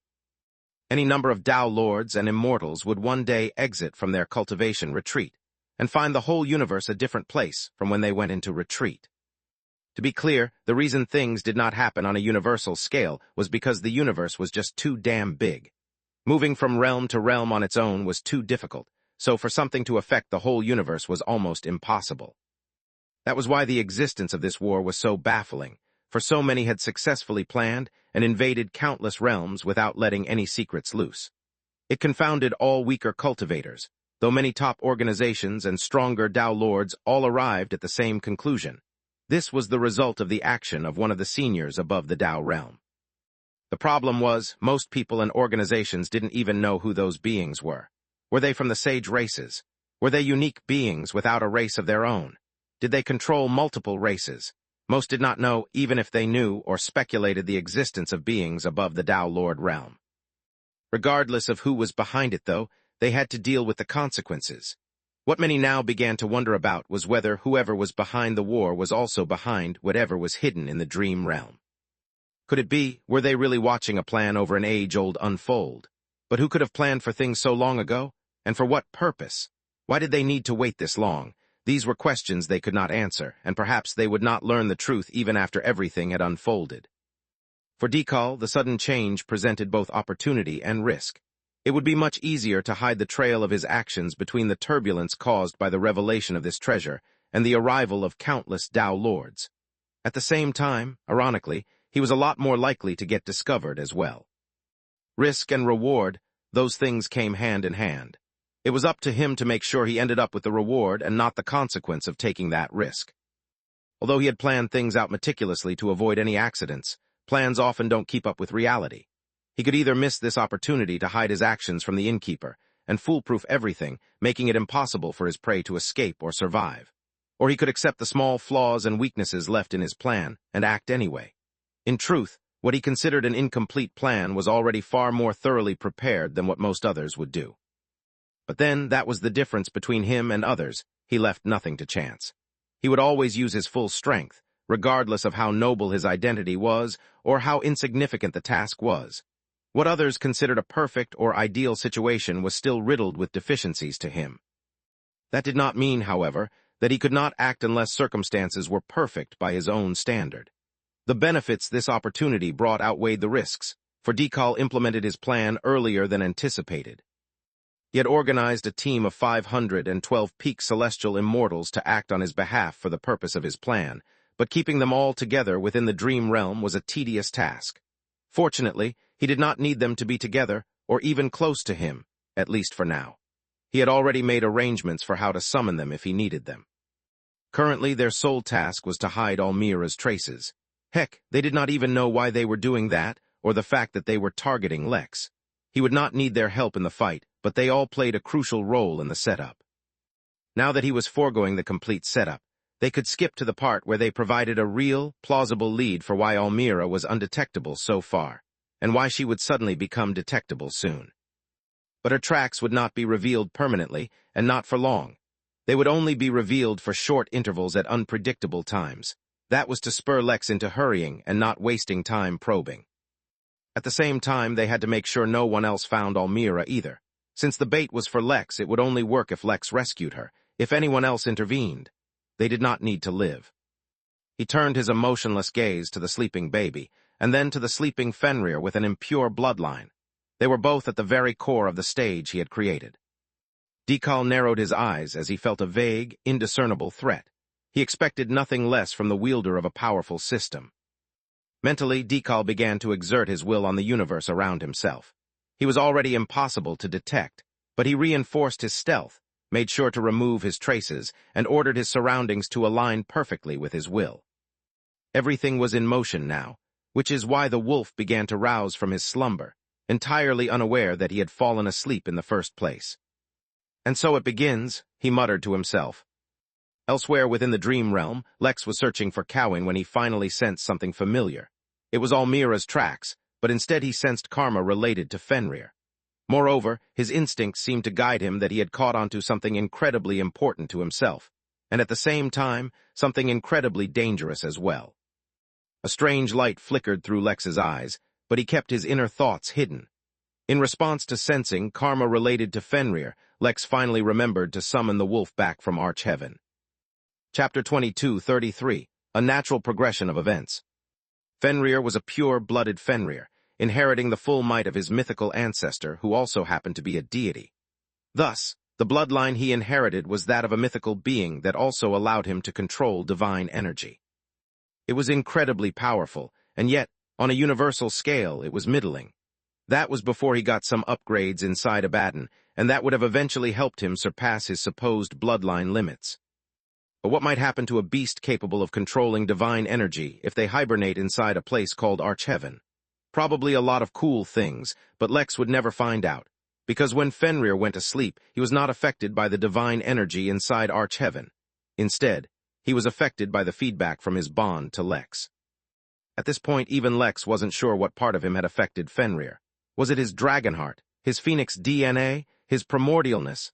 Maybe it was his developing Tao body or the Nephilim stuff. Maybe it was just his sheer awesomeness. Whatever it was, when Fenrir arrived inside the dream realm, his realm was not too high. He was merely level 7 heaven immortal. However, his entire body and bloodline had experienced an overhaul. While Lex could not tell what internal changes his little pup had gone through, externally each and every single blade of hair that covered Fenrir's body had turned into some kind of crystal, while somehow retaining its original softness and malleability. The crystal fur gave him a special kind of sheen, making him appear both impressive and intimidating. It seemed to be a fur equivalent of dragon scales. Fenrir opened his eyes, which had now become deep golden, almost matching the color of the midnight in Key. Usually the pup would be happy to see Lex, or feel its growth, but not now. The moment he entered the dream realm, he sensed him. Fenrir sensed the presence of the wolf that had tortured him in youth, and the one that had captured his sister. Fenrir stood up and howled into the air, all his erupting emotions channeled into that one howl. Lex was not surprised. In fact, the reason he had summoned Fenrir was for this very reason. He had a feeling that someone was trying to control him. He felt like he was standing on a Go board, fighting against an invisible opponent. It was just a feeling he had, not even an indication from his instincts, but a conclusion he made based on his own life experiences. After all, Lex firmly believed that nothing normal would ever happen to him, so he should always be on the lookout for something abnormal.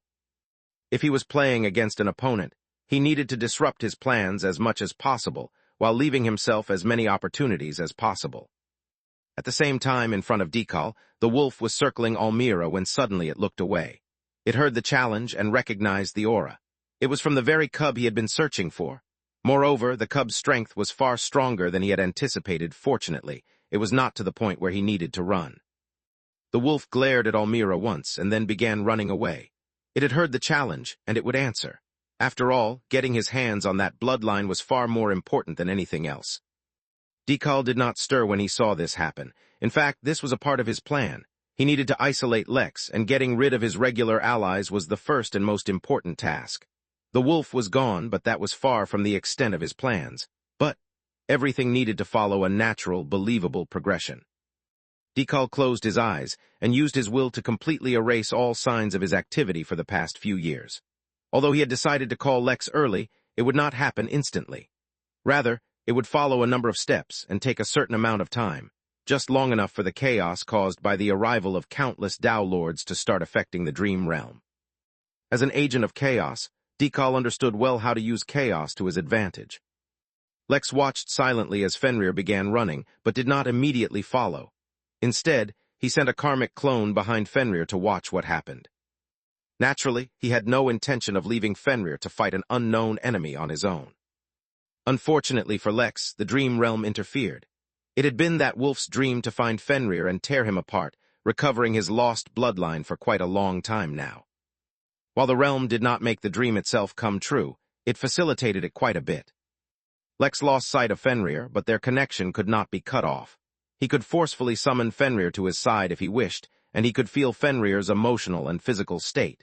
If there was any danger, Lex would summon Fenrir to his side.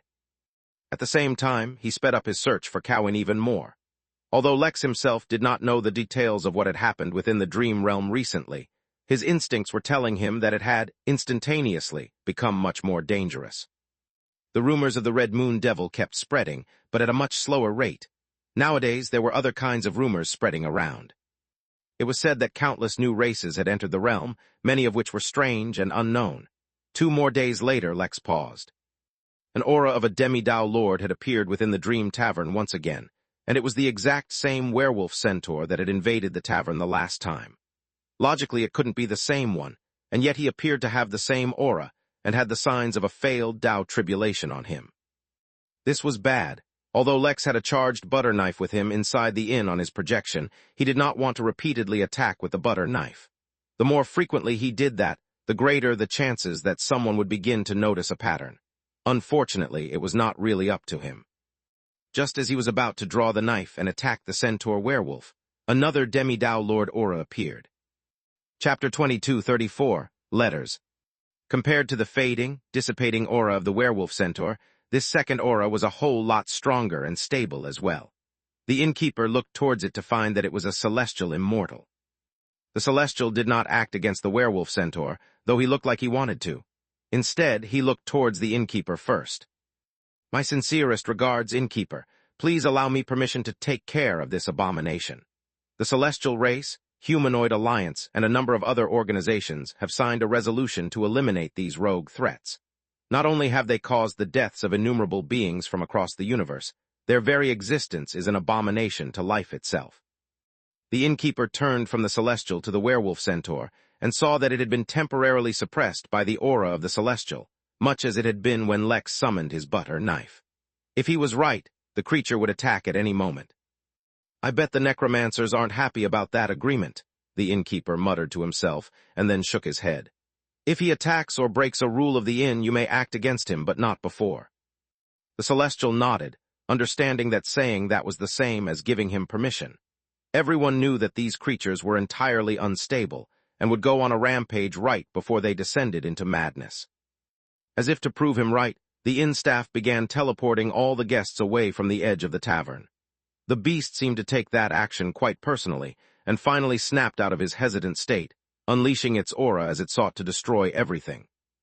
For the Demi-Dao Celestial, however, the gap between getting permission and the creature's attack was plenty of time to prepare. Instead of continuing the fight in the tavern, and risking destroying the tavern or hurting the people, the Celestial simply pushed the werewolf centaur into the dream realm to continue the fight. The interlude of the two Demi-Dao lords was brief, barely reaching a total of 10 seconds. Yet it was not the duration of the event itself that was of concern, but the frequency of it. In a relatively short time, the tavern had been attacked twice. Being connected to the dream realm was a double-edged sword, and it wasn't going to be easy to stay here if events like this continued. Lex hadn't even properly finished thinking about what had just happened when he sensed that two delegations had urgently entered the Midnight Inn, carrying letters of intent, one from the Henali, and one from the Humanoid Alliance via Velma's tavern. The timing was too coincidental, causing Lex to think that there was more to the matter related to the werewolf centaurs, but for once he was off the mark entirely. Both the letters wanted to discuss forming a long-term agreement to use the Midnight Inn, and subsequently the Dream Tavern to enter the Dream Realm. The letters did not go into detail, simply stating that a representative was waiting for his response. Lex narrowed his eyes and thought about this for a moment. Usually, letting his taverns become a means to travel to other realms and planets was something Lex wanted to avoid. The potential for chaos was too great. The taverns normally, at most, connected to the Midnight Realm or each other, but guests weren't allowed to go beyond. The Dream Realm was the sole exception, and he had good reason for that. The Innkeeper had publicly claimed that since the Dream Realm had targeted the inn, stealing its guests and workers, then he would not hold back against it. That was the reason why he let his guests enter the Dream Realm. He was not too keen on forming long-term agreements, however, since he wasn't sure what Dao Lords considered long-term. What if things changed during that time? More importantly, he was still suspicious about the timing. If it wasn't because of the appearance of two Demi-Dao Lords, could it be because of the unusual event that had recently occurred in the Dream Realm? That was the only thing that made sense. He was lacking information, which made it hard for him to accurately judge this situation and would put him at a disadvantage during the negotiations. There was only one solution to this. The Innkeeper responded to both the letters by inviting both Dao Lords to discuss the matter further, at the same time. From the Origin Realm, the Dao Lord that came for the discussion was Hurin Kaken, the governor of the Origin Realm. However, the one representing the Humanoid Alliance was not Weiss. Instead, it was a giant. Lex was not too familiar with the giant race, mainly because their population was incredibly low.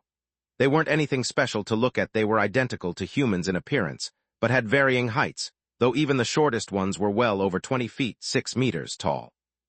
Oh, they also seemed to have a natural affinity towards Anchor, though that was Lex's own deduction, because they were known to focus more on physical strength.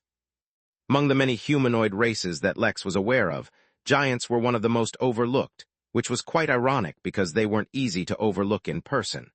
Of course, within the inn itself, the giant representative's height had automatically been adjusted. Hurin and the giant were clearly surprised to sense one another's presence inside the inn, but quickly surmised what was about to happen. They gave each other a wary look, and only nodded to one another before they started to head towards the innkeeper's office. This was going to be an important meeting, so they were going to remain somewhat reserved in their reaction to one another, at least for now. They needed to see what the innkeeper had in mind. The two arrived at the office together, and found the innkeeper waiting for them, sipping a cup of coffee. "Welcome, my dear guests," the innkeeper said with a warm smile as he got up from his seat. "How coincidental that the both of you reached out to me at the same time, and for the exact same purpose. I thought that since it was so, we might as well have this discussion all at the same time." The giant responded as expected to such an invitation, appreciatively and warmly. Hurin, however, had a sudden flashback of the tea party as he looked at the innkeeper. This was the man who could look Eclipse in the eye and stay calm, the suspected Dao King.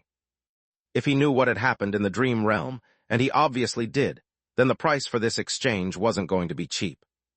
Instead of trying to save costs, it would serve Huron more to pay a better amount now and build a positive, cooperative relationship with the innkeeper. Who knew? Maybe he was even privy to the secret behind what was actually going on in the Drelm realm. "Innkeeper, it's good to see you, as always," said Huron in a very mild-mannered tone.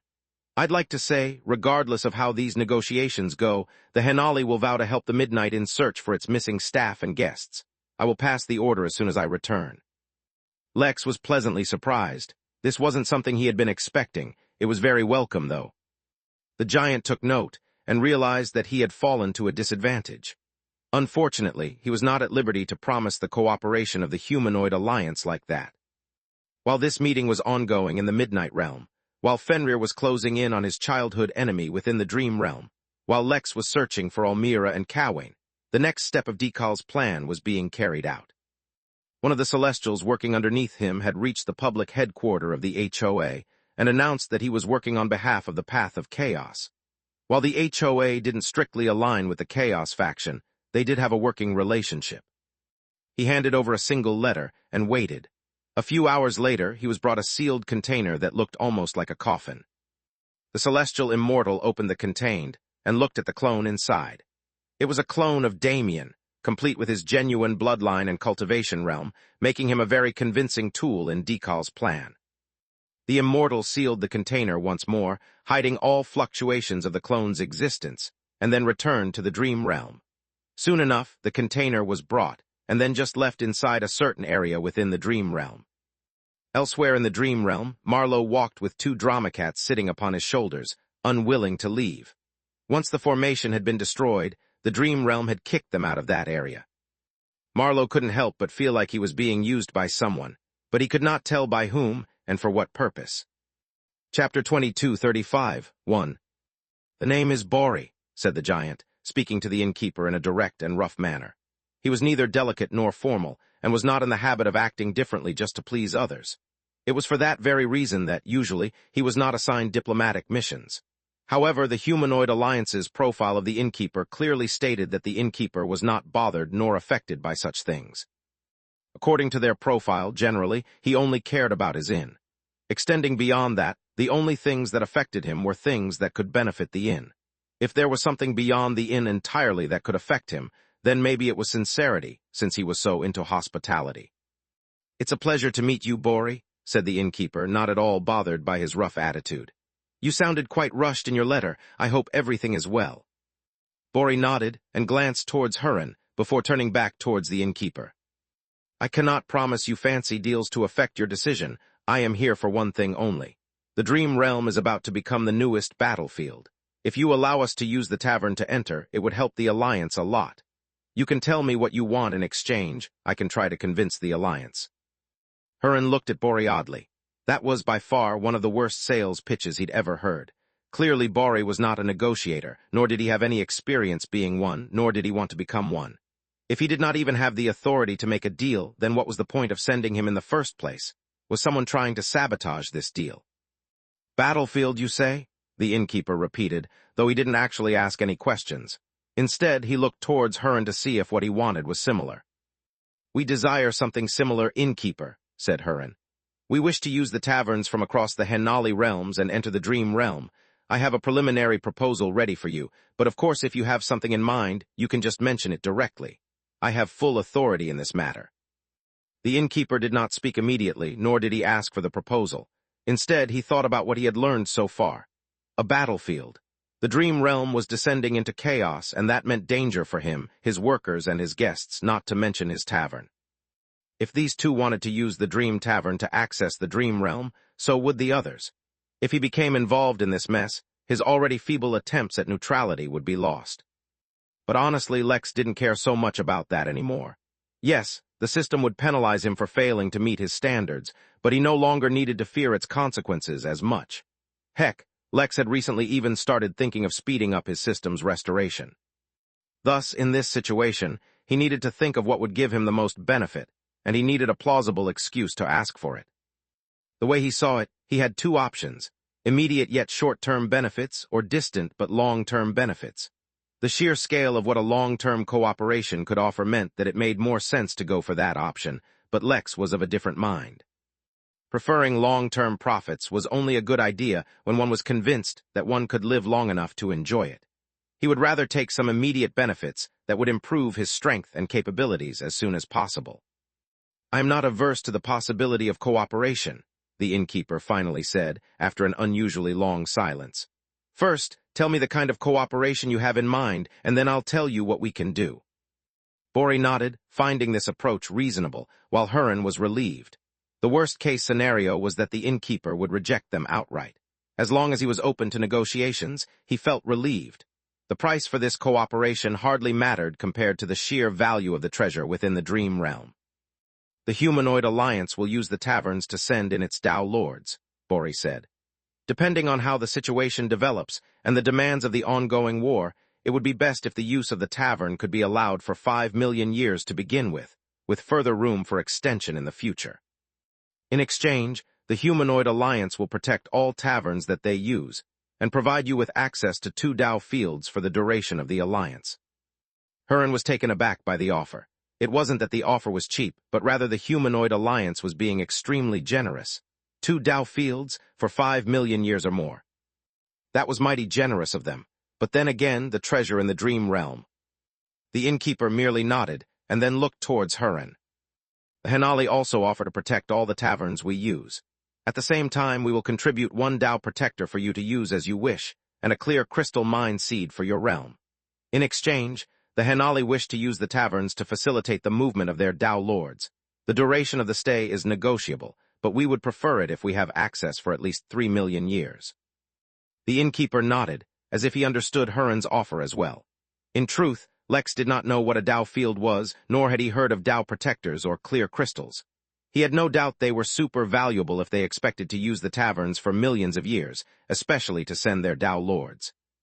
But he had no intention of accepting their deals regardless of how valuable they were. First off, the moment he discovered that the battlefield involved Dao lords, he became extremely unwilling to get involved. Normally, that would be the end of it.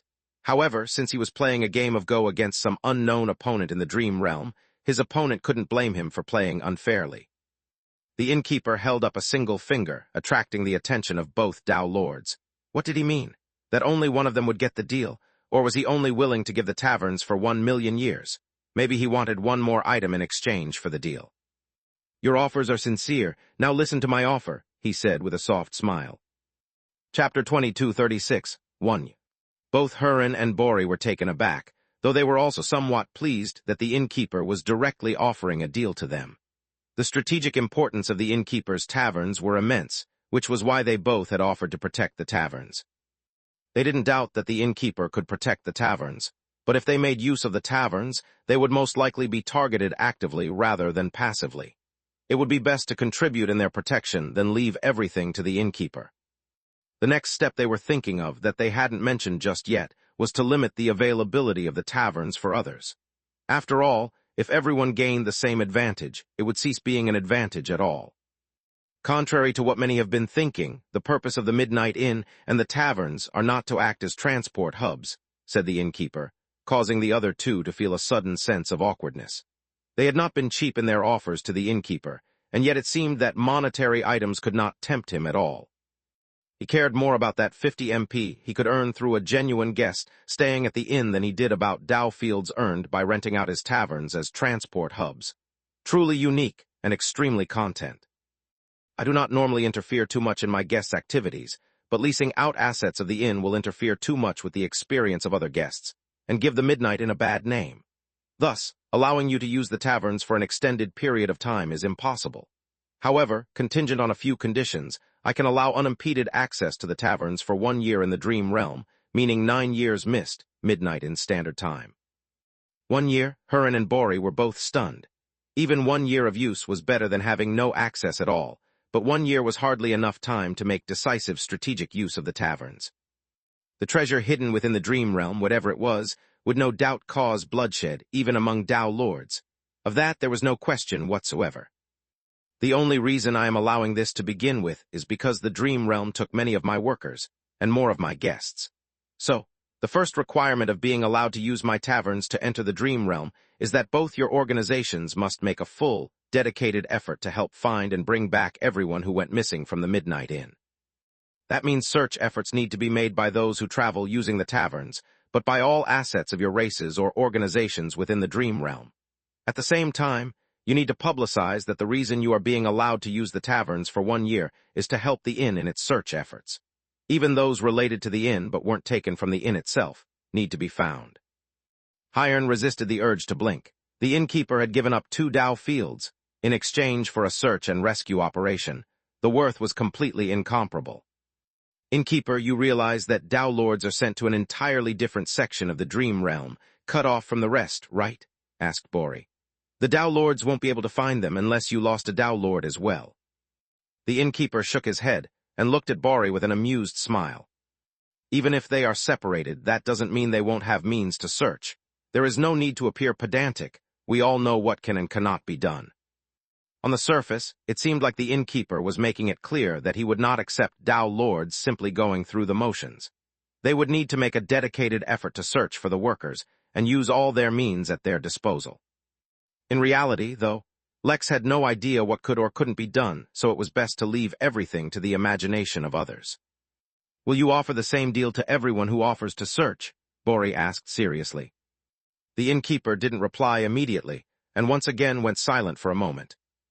We both wish to keep this a deal between us, but how does that favor the inn? The innkeeper asked, shaking his head. I'll tell you what, if your progress in searching and rescuing all inn-related personnel is sufficient after the first 3 months, I won't offer the deal to anyone else. Your progress will be reviewed every 3 months. Hopefully, it shouldn't take 2 supremely powerful organizations more than a single year to simply search for a few people.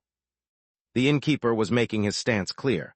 Although he did not accept the resources they offered, they could not make use of his taverns cheaply. They would actually have to exert themselves in that search. In a way, they would have preferred to simply trade the resources than expend their personal efforts within the dream realm. But it was only for a year. It would not set them back by much.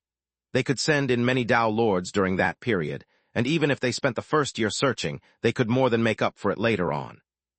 To keep this offer exclusive to both of your organizations, we can establish a small token payment. Your 1-year period will begin when one of you submits the payment. I hope, during that time, our organizations will cooperate well during this time. The 2 of them received identical lists, and going through them, they found that the items on the lists weren't too valuable. They were simply hard to find. Of course, the matter of value was relative. The lists didn't contain anything too valuable to the Henali and to the Humanoid Alliance, 2 organizations both led by beings above the Dao Lord. For others, especially for those below the Dao level, the items on this list were invaluable. When one of us submits the items on the list, does the time for both of us begin? Asked Bori. The innkeeper nodded. Of course.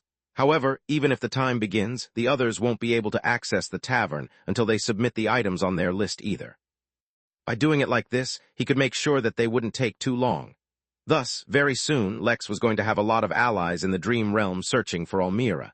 Whoever the opponent was, he could bet they didn't see that coming. Moreover, the lists weren't random either. Both lists contained everything he needed to make Mary's clone. It was time that Lex got himself a powerful and capable ally. Chapter 22:37, What else do you need? It didn't take long. To be exact, 3 days later, the Humanoid Alliance sent over all the resources to Lex. At the same time, they requested for a tavern to be established within the Humanoid Alliance headquarters within one of their primary realms, since using Velma's tavern was inconvenient without moving her. Lex obliged by organizing a delegation of workers and sending them alongside the Humanoid Alliance with a deployable tavern. Using his workers, over time, he'd be able to form a connection to the Humanoid Alliance's main realm as well. Slowly but steadily, he was beginning to expand his reach. Lex could have expanded this deal to include more benefits he knew he could have. The reason he decisively chose to avoid more benefits was because he didn't want to distract himself with thoughts of profit. At the moment, he was in a precarious situation, so he was totally focused on resolving it safely. At the same time, he didn't know who his opponent was or what their goals were, which is why his requirements from these allies had to be broad yet effective. Simply forcing them to speed up the evacuation was the best-case scenario. After all, the whole reason Lex was in this mess to begin with was because his people had been kidnapped. As long as they were safe within the inn, he could return to his realm and not be bothered by what was happening outside. Moreover, there was clearly something incredibly dangerous going on in the dream realm. A battlefield for Tao Lords? The thought of it was enough to spur Lex to give up all profits for a quick escape. This was absolutely not something he could get involved with. In fact, while Lex continued to search the dream realm using the Red Moon Devil as his persona, he also began making strategic moves to make it clear that the Midnight Inn would soon be exiting the dream realm. As soon as all the workers were retrieved, the Dream Tavern would shut down for the foreseeable future. Lex also decided to stop taking a part in the war and focus on developing a safe, neutral place for trade. By sending his taverns to various realms owned by powerful organizations he could form deals with, he could create an environment where the Midnight Inn could survive without the need to use the keys. While doing all of that, Lex did one more thing as well. He summoned Mary's projection to the cabin on Midnight Mountain. Since she never listened in on his meetings with Tao Lords, she had no idea that all the ingredients for her new body had already been gathered. What had taken the two of them so long, only to be faced with little to no success, took the humanoid alliance 3 days to accomplish. They didn't even question why the innkeeper wanted such simple things. They just thought that the innkeeper was being considerate. After all, an uneven transaction would make them indebted to him, and with his control over karma, that was a very dangerous position to be in. This way, they could avoid that debt. Lex was seated outside the cabin, looking out at the scenery of the inn when Mary arrived, looking somewhat relieved. Ever since Almira disappeared, she had always felt Lex was very tense and not in a good mood, which is why she was less likely to tease him. Now that he had finally called her on his own, especially to his favorite cabin, she was hoping he was feeling better. If he had found Almira and the others, then he would have just announced it rather than calling her here, so she knew it wasn't because of that. Still, she expected that it would be good news. Well, look who decided to show up. You've been quite busy lately, so how come you had time to visit today? Did something happen? She asked, looking at Lex.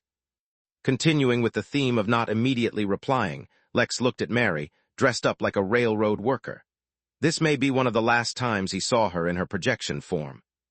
Come with me, he said, and led her inside where a massive, golden treasure chest lay, appearing quite dramatic. He nodded his head towards the chest, telling Mary to take a look inside. The projection raised an eyebrow, but did as she was told. She touched the chest to get a sense of what was inside, and found hundreds of items in perfectly contained isolation boxes.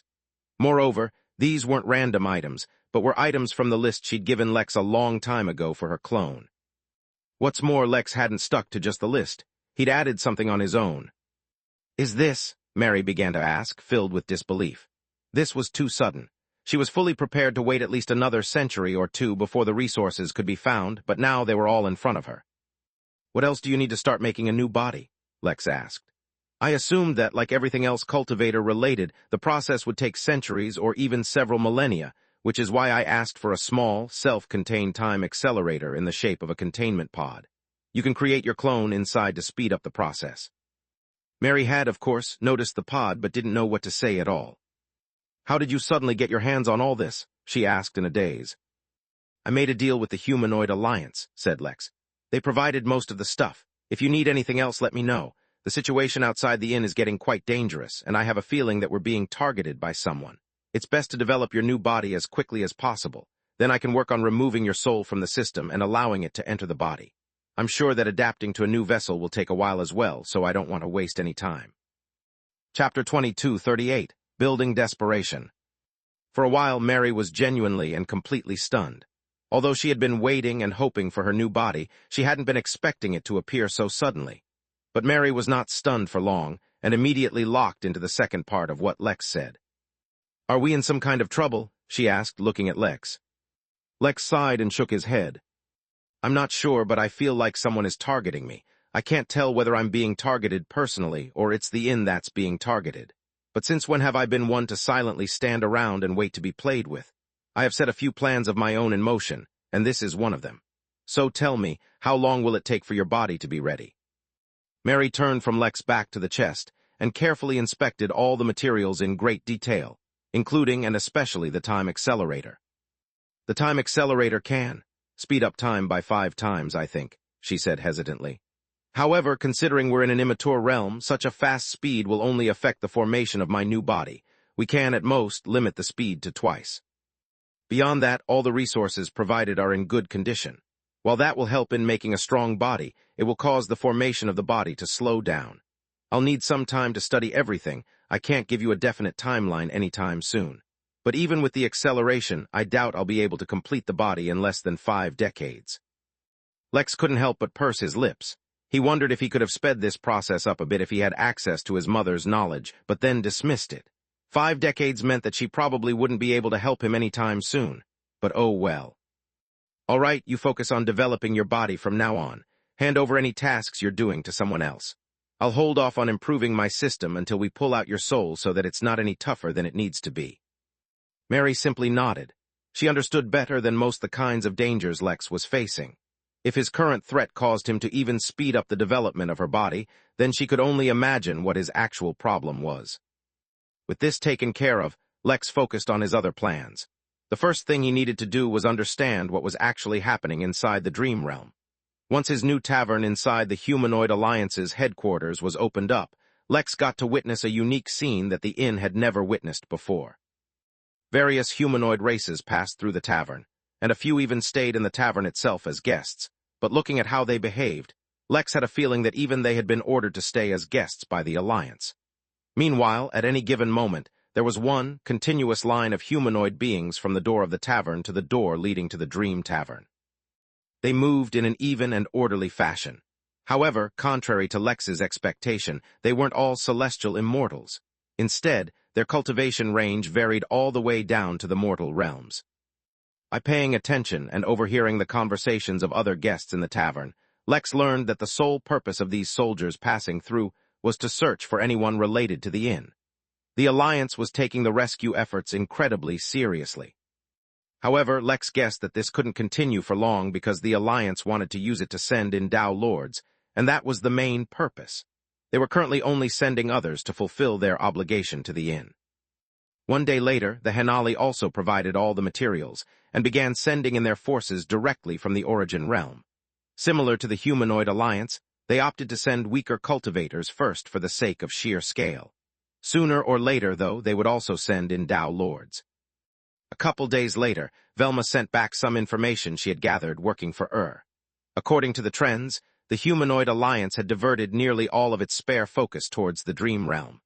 The only reason they weren't dedicating even more was because doing so would make them vulnerable during the war.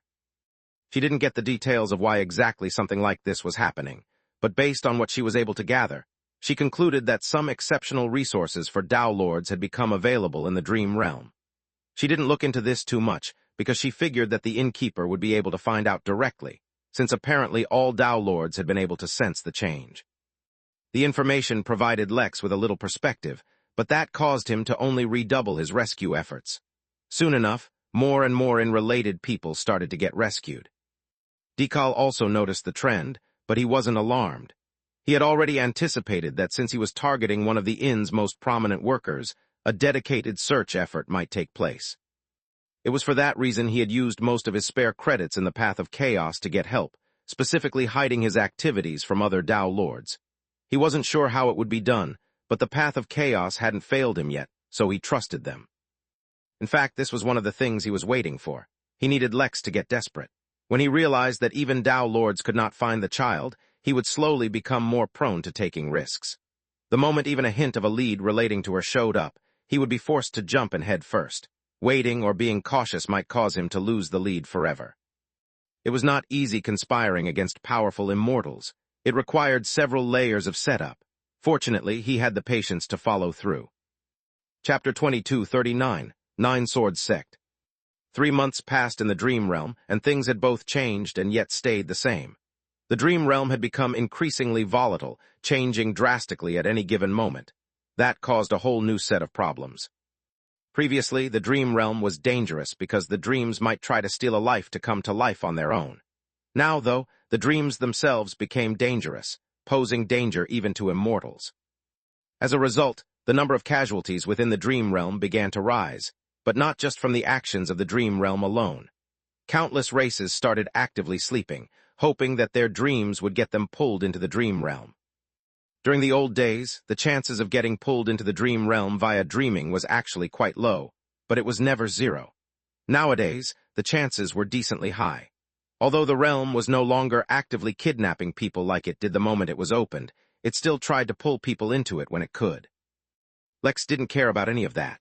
He continued to search, and with the help of the Henali and the Humanoid Alliance, almost 90% of all staff and guests had already been found.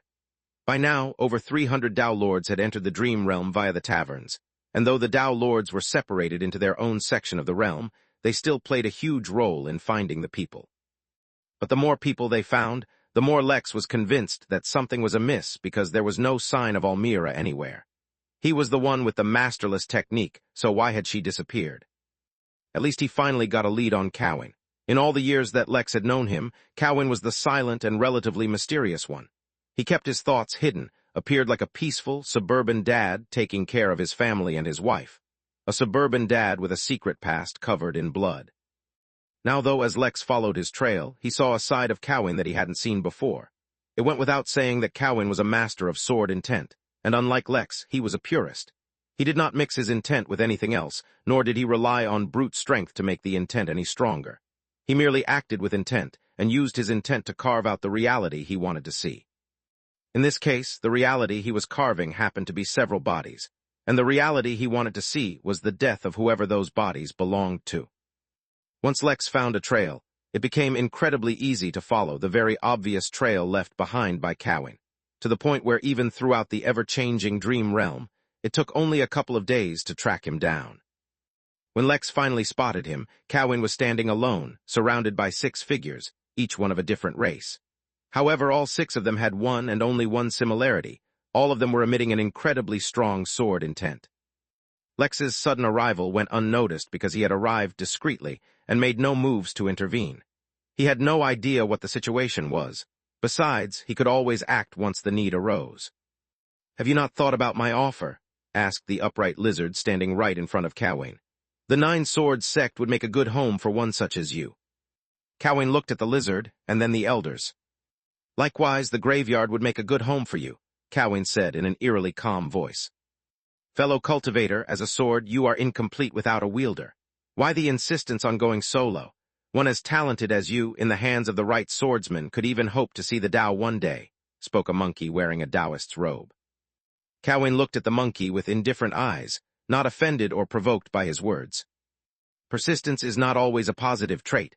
Learn to back away when it is good for you," said Cowan, his tone the same as before. However, unlike before, the look in his eyes was no longer so indifferent. His patience was running thin, something Lex hardly ever saw. "Fellow Taoist, it is clear to me that you are not open to our previous suggestions. However, please allow me to make another proposal. I would still like to invite you to the 9 Swords sect, not as a sword to be used, but as a powerful Taoist treading the sword path. Allow me to exchange a blow with you to demonstrate the power of our sect, so that you may remember it." The one speaking this time was from a race that Lex wasn't too familiar with. His body looked humanoid, but was made entirely of a dark, smooth wood-like material. He had no eyes or ears or even lips, so it was clear that he was speaking via his spirit sense. Slowly and carefully, he withdrew a sword so as to show Cowan that he was not attacking in secret. Cowan also unfolded his arms as he readied himself for the attack, while Lex also summoned Naraka, if there was even a hint of foul play. The wooden guy grabbed the sword with both hands and nodded towards Cowan before launching his attack. There was no strength packed in the attack itself, but the skill with which he controlled his sword intent was telling. Cowan held out 2 fingers and clashed against the sword intent as he was wielding a sword himself, and surprisingly, wasn't able to cut through it so easily. It took quite a few seconds for him to cut through the attack. Cowan's expression changed as he looked at the wooden guy, and similarly, the expression of all 6 swordsmen changed as they looked at Cowan. Both sides had greatly underestimated the other. "I am already a part of another group. I cannot join your sect," Cowan said directly, rejecting the man once more. "The sect doesn't care about external attachments. Unless you're a part of an enemy sect or organization, the sect will not discriminate against you for having a past. The path of swordsmen is not pedantic like that. If you wish to find the sect, you can follow this sword." The wooden guy threw out a dagger, though Lex supposed it could just be a miniature sword. Not all organizations were blessed with convenient tokens like the inn's keys. Cowan grabbed the sword and put it inside his spatial ring. He had no intentions of using it at all, but he wanted to get rid of these guys first. Some of the 6 swordsmen looked at him with reluctance, but it was obvious that they were not strong enough to subdue him if they tried. Just as they were about to head out, though, a powerful sword intent suddenly erupted in the sky above them. All of them reacted instantly, blocking the attack, but how easily was it to block Lex? After all, he was not a sword purist. He had no compunctions about adding small and petty tricks into his attacks. All 6 of the swordsmen were pushed back, their bodies infiltrated by a powerful, corroding energy, though fortunately they were not harmed. Cowan, oddly enough, managed to block the attack easily, as if the attack that had struck him was extremely weak. The Red Moon Devil appeared in the sky and looked down on the swordsmen, and then sneered. "So much pride for those so weak. Try relying on your own sword instead of the backing of your sect once in a while," he said, his words more lethal than his attack, striking the 6 right in their hearts. If they didn't quickly realize that his words were attacks too, and neutralize the effect, then their sword hearts would become compromised, and their sword intent would weaken. Of course, they could also naturally overcome the verbal attack if their sword heart and resolve was strong enough. If that was the case, they'd become only stronger from this encounter. Whether or not that actually happened, though, only time could tell. While he spoke to them, he also extended his spirit sense to Cowan and questioned him, telling him about his identity and asking him if he knew why someone might be targeting Almira. Cowan, unfortunately, had no living enemies and had no idea why someone might want to target her. In a mere split second, the 2 of them finished their conversation, and the Red Moon Devil vanished. Cowan looked at the 6 swordsmen with pity in his eyes, and then left as well. Lex had passed him a compass back to the inn, but until Almira was found, he wouldn't be leaving. Lex was continuing his search, while pondering over his exchange with Cowan, when something happened that he hadn't expected at all. Chapter 2240, Week. Lex heard the sound of a system notification. He had been so focused on his own tasks that he completely forgot there was a system quest going on, one that he had more or less ignored entirely. It had been completed because mere moments ago, the Dream Realm finished binding to the Midnight Inn.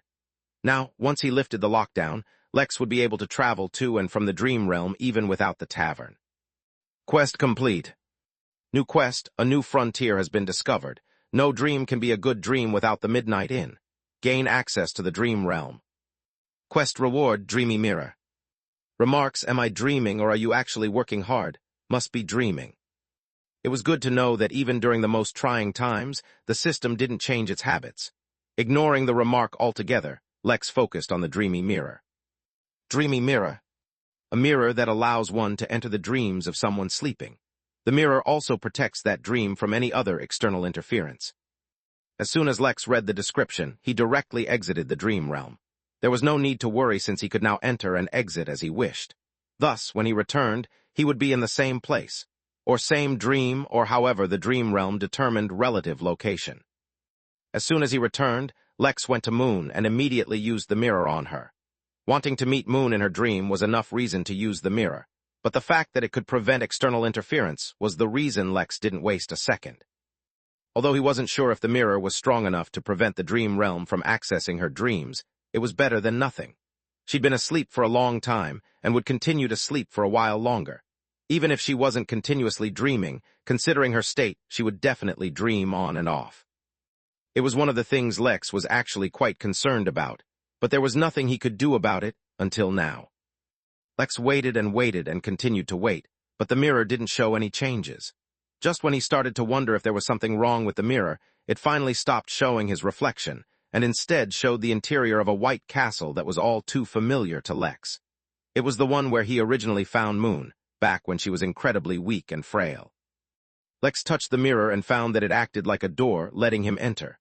Thus, for the second time, Lex entered the White Castle and found Moon laying in a hammock. Fortunately, this time around, she was not in a weak state, though it was just a dream. "Lex, what are you doing here?" Moon asked as she opened her eyes, confused by his appearance. "You're not supposed to be here on Yildirim." She scrunched her brow as if thinking hard, though it became obvious to Lex at a glance what was happening. She was not self-aware in this dream. "Yeah, I came to check in on you," Lex said, as if it was completely natural. "It must be tough being the Saintess of Yildirim." Moon was confused for a few more seconds, but then just nodded and accepted that as an acceptable answer.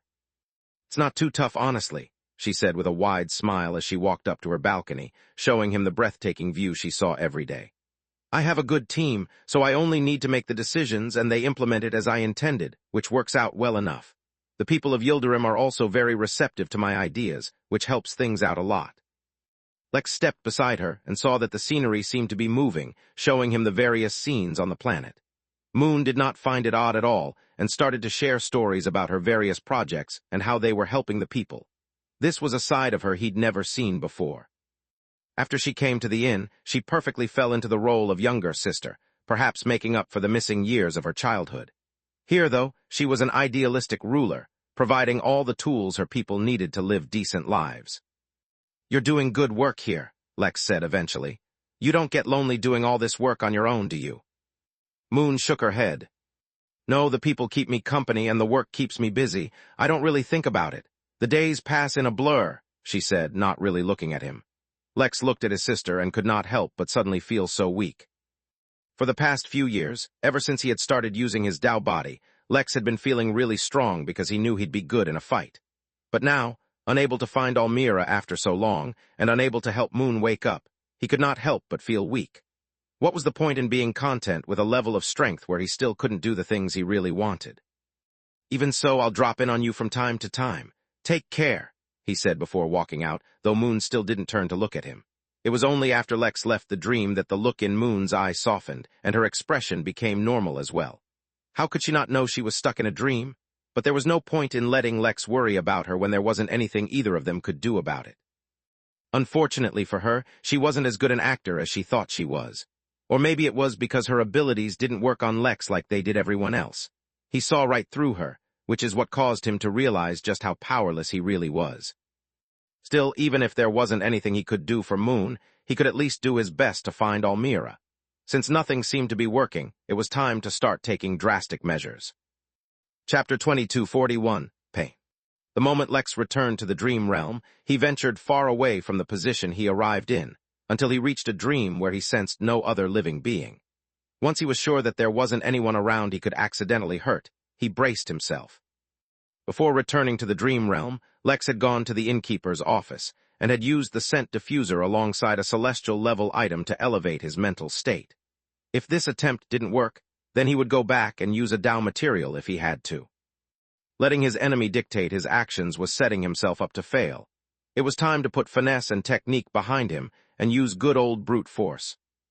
Without any concern that he may harm someone around him, Lex let go of all restrictions on his Dao body, letting it act and react as it pleased. If he knew how to, he would have even forcefully increased the activity of his Dao body, but that was still beyond him. Lex emptied his mind, emptied it of all things save his one, single intention to trace the karma between him and Almira. He took out his karmic bead, and recalled the time he saw the strings of the Eclipse-crawlers sentinel the very literal karmic strings that it seemed to create. He recalled everything he had learned, and all the things that were entirely beyond his comprehension, and then channeled them into his string that seemed to go nowhere. It could not find the object it was supposed to connect to. But there were no real secrets in the universe, only layers of deception. Eclipse herself had told him that the entire history of the universe was written in the fabric of reality in which they existed. If that history existed, then it also included Almira's location and the karmic connection between the two. If that history existed, then whatever means were being used to hide Almira were just another layer of recorded history in it. Lex did not need to tap into that history. He had no idea how he would do that anyway. He just needed to know that there existed ways for him to find Almira and then force his karma to find one of those ways. His single-minded focus, his unwavering intention, and his dedicated effort did something that he had not expected. Lex entered the flow state. Flow was basically a part of an ability created by William to help him understand and manipulate laws with greater ease and efficiency that his level should allow. It was the intense complexity of his ability which made it so difficult for that ability to translate into a bloodline for his descendants to activate. Lex, however, had long surpassed the need for flow. In this moment, however, Lex's Dao body did something he had not anticipated at all. It used the instincts and bloodline in his body to activate his flow state instinctively, and then the Dao body enhanced the flow state to a point beyond what William himself had ever achieved. Because of their connection, once flow was improved, William himself started getting feedback, causing him to feel stunned as his technique seemed to improve on its own. easing the bottleneck he'd been feeling, allowing him to approach the next realm. Lex did not know about that, nor did he care. In his moment, he was focused on finding Almira. He had hoped that the Tao body would react to his intention and supercharge his karmic abilities, but that's not how his Tao body had reacted at all. Fortunately for him, it had still resulted in Lex's ability to search for her improving drastically. While his strings still could not find her, the weight of his karmic bead kept moving as it searched, and that was not a weight that could be lightly ignored. Dekal was patient. He had every intention of making sure everything was in his favor before he acted. Yet in that moment, his senses as a sovereign reacted when he felt something in the universe going against his will. He had decreed that Almira could not be found by Lex. He had erased her traces, and had used multiple other means to hide her. Yet in that moment, he felt an unstoppable force breaking through his restrictions and pushing against his will, trying to create an outcome contrary to what he had planned out. That was unprecedented, at least ever since he had become a celestial. When he was weaker, those with a much stronger cultivation than him could still go against his will. However, now the only ones above him were Tao Lords. Even Demi-Tao Lords did not count because Dekal himself had the ability to become a Demi-Tao Lord. But he had reverted that power, keeping himself firmly at the peak of the celestial immortal realm. Now, though, something unprecedented was happening. He even sensed the existence of the law of precedence itself acting up as it recorded this outcome, paving a possible way for the future. He felt an urge to act out to stop it, but he couldn't. He was hiding himself. If he took any action, it would only reduce the effectiveness of his camouflage. Thus, he allowed the intrusion to happen. In fact, since something unexpected was happening, then he would also have to change his plans accordingly. Damien's clone, which was in an unconscious state, opened its eyes and looked towards Almira. The clone smashed its own chest and coughed out blood, allowing it to fall upon Almira's crib, covering it. Mere seconds later, a visible string appeared in the air, connecting from Almira and extending all the way back to Lex. Lex smelled it, a familiar scent, and a white-hot rage threatened to consume him as he finally realized that Damien had been the one behind everything. But the Tao-enhanced flow state subdued his emotions and kept him focused on what mattered. The next second, Lex traveled through his karma and appeared in front of Almira. He sensed Damien and realized something was wrong. This wasn't the real Damien, this was a clone. Lex's mind worked overtime and quickly scanned the area for traps, but found nothing. Logic dictated that wasn't possible, but that didn't matter for now. Lex picked up the crib in a hurry to rescue her when he felt something Lex hadn't felt in a long time. Pain. He felt pain as he saw a hand rip out from his chest, holding his heart inside of it. Lex never even sensed the attack coming. Chapter 2242, Change of Plans. Dekal's setup was not complete. More than preparing to face the human Lex, his preparations focused on the Tao Lord backing Lex. The prep involved hiding their location from tracking so that once he made his move, and the specific Tao Lord detected something amiss, they wouldn't be able to find Lex and Dekal. Moreover, he had to make sure that there was no interference from the Dream Realm, which was expensive but not impossible. The area needed to be kept safe until his operation was complete, which may be short or long. He also needed to be sure that Lex wouldn't be able to escape using the Midnightin's famous teleportation abilities. Thus, it was obvious that there were many things that needed sufficient preparation. Fighting, subduing, and then subsequently defeating the human were actually the least of Dekal's worries. When he felt Lex approaching, forcing his way through the barriers Dekal had erected, he silently acknowledged that this opponent was not bad. But that was it. That was the extent of the impression he made on Dekal. That is, until Lex appeared in his line of sight. For a while now, Dekal was altering his plan to accommodate the continuous changes he was facing. This was nothing new, he was already used to it. Plans hardly ever played out perfectly. The gist of his current plan was to seal off this area once Lex arrived, cut him off from his system so he couldn't use it at all. Although he hadn't been able to get his hands on a system dormancy token of sufficient grade, his broker only able to arrange an A+ ranking dormancy token, he had gotten a host isolation token at the SS rank, as well as a disable network token. The host isolation token isolated a targeted host from his system. A system dormancy token put a targeted system into dormancy, ceasing all activities, and a disable network token would disconnect a system from the overarching system network. Dekal would make do with these for now. They would be more than sufficient for the few seconds it would take him to kill the human. Even as formidable as he was, up against a peak celestial the likes of Dekal, he could do nothing. All the celestial apex Lex had seen so far were nothing compared to one such as him.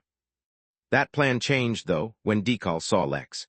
As a system owner, he was familiar enough with systems, and their hiding methods to recognize Lex's system was far better than Dekal's. As if that was not enough, it was not even bonded to Lex's soul. At that moment, Dekal had an idea he could not dismiss no matter how he tried. What if, instead of absorbing Lex's system to strengthen his own, he acquired and used two systems? After all, much like Lex, Dekal had not fused the system with his soul. Was owning two systems possible? Ordinarily, it should not be. But Dekal was in a unique situation in that, not only was he a sovereign, which made all systems very susceptible to his commands, but he was also exceptionally knowledgeable in how systems operated. He had hunted down enough system users, and had studied enough systems in depth to know how to manipulate and trick them. Heck, he even knew how to alter the inner mechanisms of systems, though making any lasting change would have to wait until he became a Tao Lord. Dekal made his decision, and acted swiftly. Since he was already ready for the arrival of the human, he was acting at a far greater speed than the human. Lex merely arrived, noticed Almira and Damien's clone, yet that was enough time for Dekal to seal them off. He'd even used a special tool so that Lex wouldn't even notice that he had been cut off from the outside world until he tried to interact with it. Dekal could see that Lex was making heavy use of karmic laws. While he may not be an expert in karma, he understood perfectly well how to use his own advantages to hide his own. Lex moved to pick up Almira, causing a ripple in the karma of this region. Dekal imposed his will upon the universe, hiding himself within those ripples as he appeared behind Lex. He picked up the baby, all his focus on securing the child from any potential danger. It was not quite an opening, but his defense wasn't at its peak at that moment, so Dekal struck. As he tore a hole through Lex's shoulder, he also activated the host isolation and disable network token, activating them within Lex's body for maximum effectiveness. Although humans were known to have powerful instincts, Dekal had commanded the universe not to communicate with Lex's instincts, delaying their reaction. Heck, he even forcefully made it so that Lex didn't even sense the attack until it was already over. Of course, in the meantime, he'd also made sure to grab Lex's dragon heart and remove it from his body. While the absence of a heart would not kill Lex, it would greatly weaken his dragon abilities, as Lex had been reported to show from time to time. It was only after his hand erupted from Lex's chest did the human senses kick in, and he realized what had happened, but by then it was too late. Dekal had not just planned for before the fight. He had even made several contingencies for the fight itself. Without dropping the heart, Dekal aimed his left hand at the baby and fired a powerful beam that would eradicate her. Lex finally reacted, erecting a powerful shield around her, for that was the only thing he could do in the split second. After all, everything was happening too fast. Yet that was another mistake, at least as far as Dekal was concerned. In the moment of distraction, where Lex focused on protecting the child, Dekal's right hand tore through Lex's spine, right in the center of his chest. Though admittedly, this time he felt a bit of resistance while ripping a hole in Lex's body. Chapter 2243, Be Proud. Everything happened too fast. That was a feeling Lex had not had in a long time, yet now even his immortal mind could not keep up with events. It was only after he saw a hand tearing through his chest that Lex felt pain at all. He didn't have time to process why his body, which normally could not even be cut, was suddenly being torn through so easily. Nor could he spend any time pondering over why he hadn't sensed the danger coming. As soon as he identified what was happening, the hand attacked Almira. What's more, Lex could feel the strength of the attack. It would be enough to harm even him, let alone Almira. Even so, Lex did not panic. The suddenness of the situation didn't cause him to descend into panic, nor did the urgency cloud his mind. He remained cool and level-headed, the flow state playing a role in it too. Lex erected a barrier around Almira, but that was less to block the attack and more to block the senses of the enemy. He used the karmic bead to change Almira into karmic form, sending her away from himself, but that's when he realized that he was sealed within this region. Sending anything out, or calling anything in would not be easy. No sooner had Lex had that realization that he felt the second attack land, destroying a chunk of his back and ripping a second hole in his chest. An intense light passed through Lex's eyes. When was the last time he'd been beaten up this badly? When was the last time he'd allowed someone to manhandle him like this? The only reason he was in such a terrible condition was because he'd been taken by surprise, and that he had to protect Almira. Now that he'd turned her into karma, he could hide her in his surroundings. Even if he could not send her out, the enemy wouldn't be able to. "Appear," Dekal uttered, and the universe obeyed, unraveling the veil within which Lex hid Almira, bringing her back into the battlefield. Lex's eyes narrowed. Normally, when Lex used supremacy and had the laws of the universe obey his words, he did it to cause his enemies to feel despair. It was a powerful tool in more ways than one, and for the first time he felt what it was like to be on the receiving end of it. Lex focused on Almira again, finding a way to protect her, and Dekal made use of the opportunity. Both his hands reached for Lex's neck, his fingers turning into claws to decapitate him. But Lex was not one to fall for the same trick twice. A karmic clone appeared behind Almira, grabbing her and once again turning her into karmic form, this time personally escorting her. Lex himself, meanwhile, summoned Naraka and stabbed through the hands, as well as himself and Dekal's body behind him. For once, Lex had not channeled sword intent through his sword. Instead, the sword served as a conduit of his power. One of the things Lex was best at was defense, and thus Lex was an expert in creating barriers. Another aspect of defense was sealing something to protect it. Or, well, in this case, to restrict it. Naraka became the conduit through which he channeled a powerful seal, freezing himself as well as his enemy in place. At the same time, he channeled his domination through the sword as well, aiming directly for his enemy's mind. He wanted to see for himself who exactly was attacking him, and what gave him the confidence to act against Lex.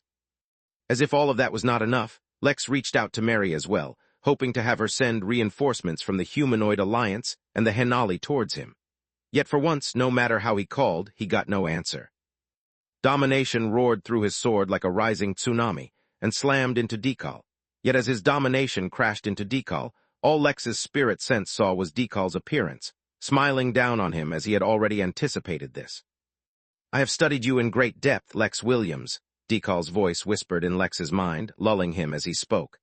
"I have learned all that you are capable of. Be proud, for you have accomplished much as a mere human. Be proud, for you were worthy prey." Lex felt his spirit sense weaken, and his sight darken as an irresistible drowsiness gripped his mind.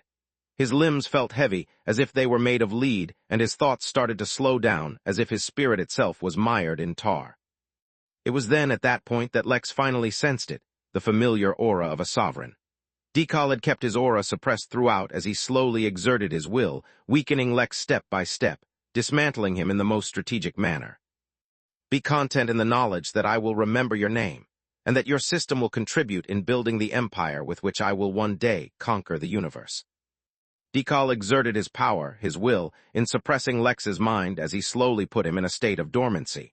Originally, he intended on killing Lex and taking his system.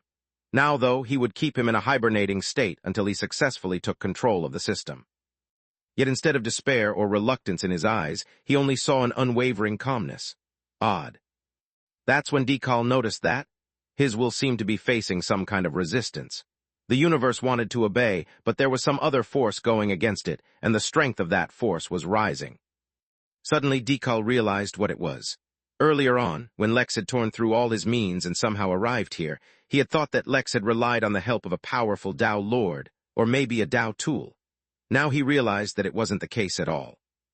Lex had a partial Tao body, and he'd learned how to control it as well. Amusement and interest flickered through his eyes. Although Dekal had not known about the Tao body prior to this, did Lex really think that would be enough to turn the tables?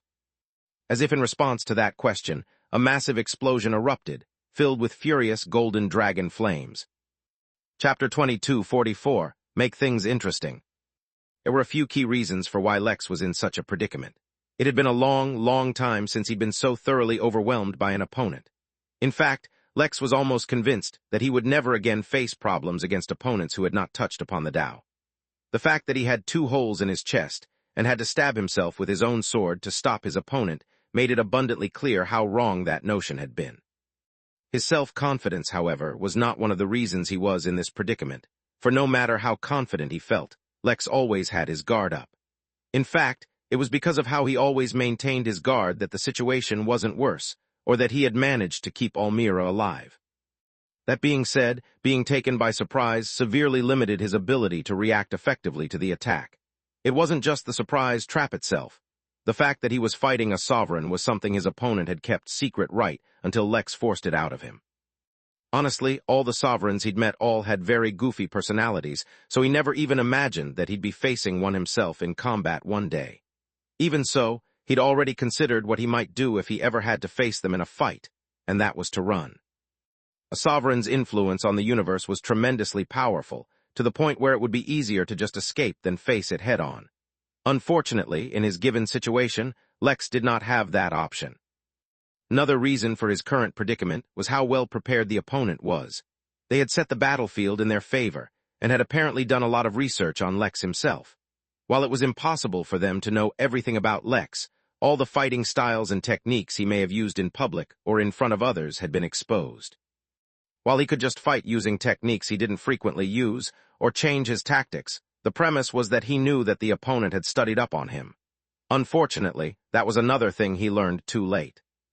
The fact that this information was incredibly important, to the point where it could have changed the entire outcome if Lex had known from the start, was proven by the fact that once Lex learned his opponent was a sovereign, he was able to resist him better. While he didn't prefer to go against a sovereign, that didn't mean he wouldn't if he had no choice. To counter his ability to influence the universe, Lex merely needed to make his Tao body more active, a thing he didn't actually know how to do. A sovereign could influence the universe, and similarly, the Tao could influence the universe too. Another thing that could directly affect the universe was dragon's might. At the same time, while a tenet did not influence the universe itself, it could affect laws, and once could manipulate laws to influence events and outcomes. In short, Lex didn't lack the means to actually fight sovereigns. It was just a whole lot harder than he had imagined. Besides all that, there was one more, very significant reason for why Lex was in this situation. This opponent of his was genuinely, incredibly strong. Well, considering he was a sovereign who had, somehow, learned about Lex's system and was targeting him because of it, it made sense that he was strong. Lex imagined that this sovereign was a system user himself, which would make sense. Every system user Lex had personally fought against was strong. Now that he had established how Lex got into this situation, he needed to figure a way out of it. Even now, as he used his spirit sense to look at the enemy whose name he did not even know, Lex displayed no fear or panic. Unfortunately, that did not mean his situation was any good. Sleep, Decal, his words washing over Lex like a command his body found hard to resist. His body was already feeling heavy, but now even his tenet began to feel heavy as if it too was falling asleep. Sorry, I don't really sleep with guys, Lex responded in a hoarse voice as he activated the back of Atlas. As much as Lex would have liked to seal this opponent's sovereign influence within his back, Lex's back was not yet capable of carrying such a burden. Even putting the influence away put a great strain on him, but at least it freed him from the actual oppression he was feeling. As soon as the oppression ended, Lex created a domain around himself and Decal and took him by surprise. This was yet another technique used by the human that wasn't in Decal's reports. Lex changed into his karmic form and escaped from the seal, leaving Naraka embedded within Decal. As he turned back, Lex immediately activated Eternal Rebirth to heal the two massive holes in his body. Honestly, the loss of his heart definitely weakened Lex, and healing from such a wound completely was going to take a long. Lex's eyes narrowed as he sensed something amiss. His blood, which packed immense healing ability, was unable to heal him at all. A poison had silently spread throughout his body, making his healing ability go dormant and slowly eating away at his own vitality. Lex had no idea what this poison was for it to be able to affect even his physique, but it allowed him to realize one thing. His situation was actually far worse than it appeared, for this enemy had surely planned for everything Lex had ever publicly displayed. Decal smiled when he realized that Lex finally noticed the poison, but it was the smile of amusement, nothing more. Everything was still within the range of his expectations, for he always expected Lex to have a few contingencies that had never been revealed. I see you want to make this interesting, Decal said as he began to resist the seal on his body. I would normally allow you to play around a bit, but this is too important. It's best that we end this. Lex's expression turned somewhat solemn as he took stock of his situation. He was poisoned, his system was out of reach, he could not teleport out of here, and he even had to protect Almira. Moreover, the weight kept in his back was not something he could hold on to for long. It seemed it really was best to end this. Chapter 22:45. Victory was his. Dekal had been taking the fight seriously from the beginning, not holding back at all, so the fact that as a mere heaven-immortal Lex could survive this long was highly commendable. But taking the fight seriously did not mean he was using all available means. Since he decided to end this fight with the intention of avoiding any unforeseen events, he would not mind paying a small price.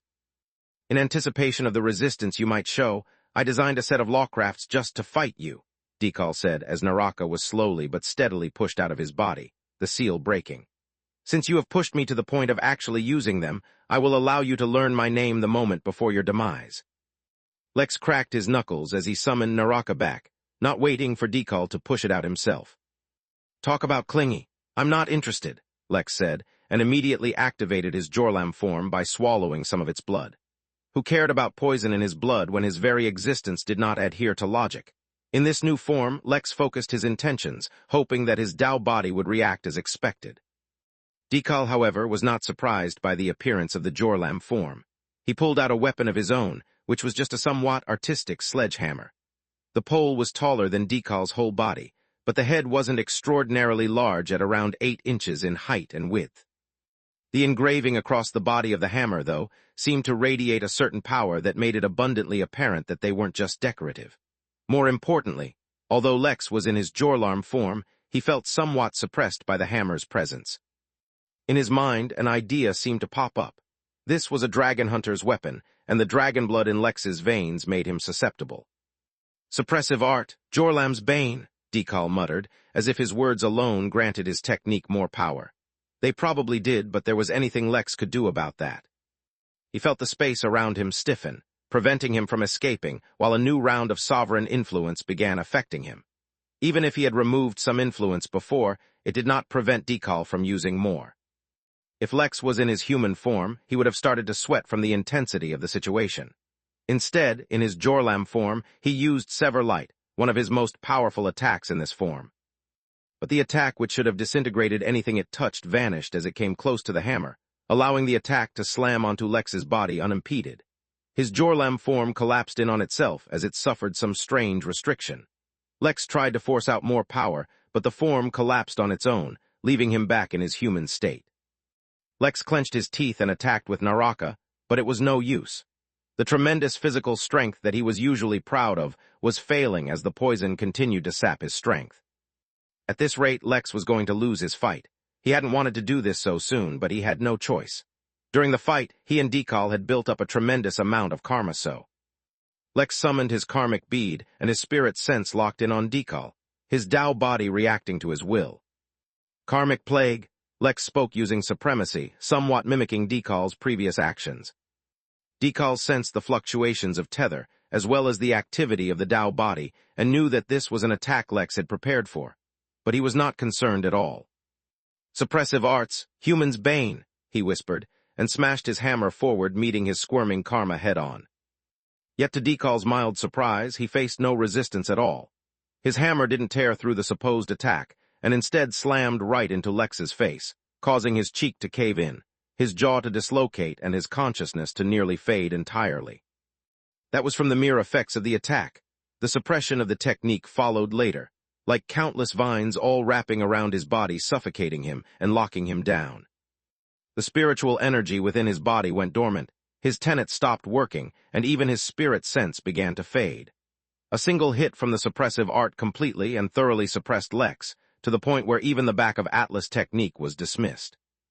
His drowsiness returned, and with a fury threatening to put him to sleep right then and there.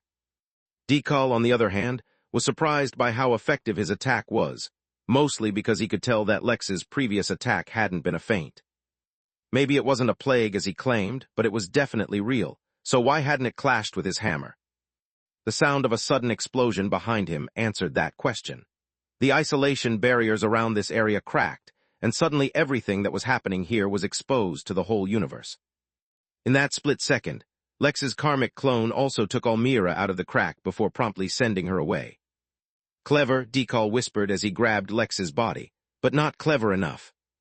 He took out a scroll that he had already prepared and tore it. A bright light covered both of them, as if to bring them away, but a moment later the light faded without moving them an inch.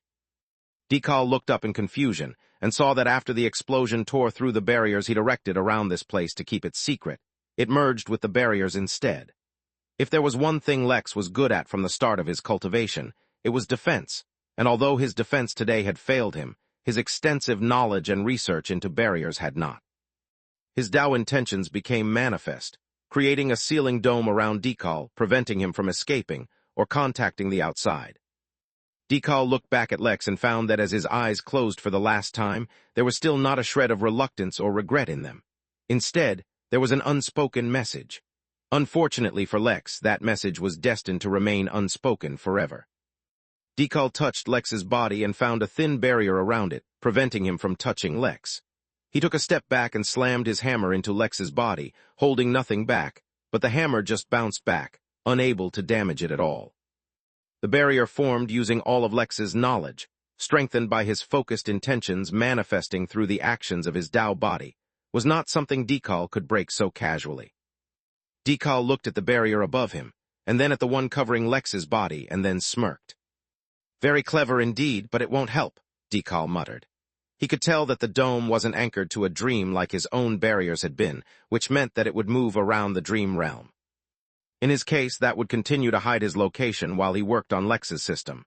The process would be slower than he had intended, but that was all. In the end, victory was still his. Chapter 22:46, What to Do.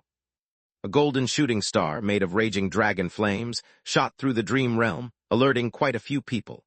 Many stayed far away, well aware that something like that wasn't something they could easily overcome. Many, however, also tried to trap the shooting star, wondering what kind of treasure or secret it held. However, any who came even close to it were burned by the awesome might of the dragon fire.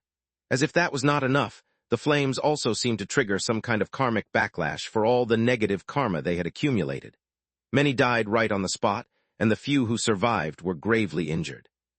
The star, due to how prominent it was, also attracted the attention of a few Tao lords even though they were not in the area.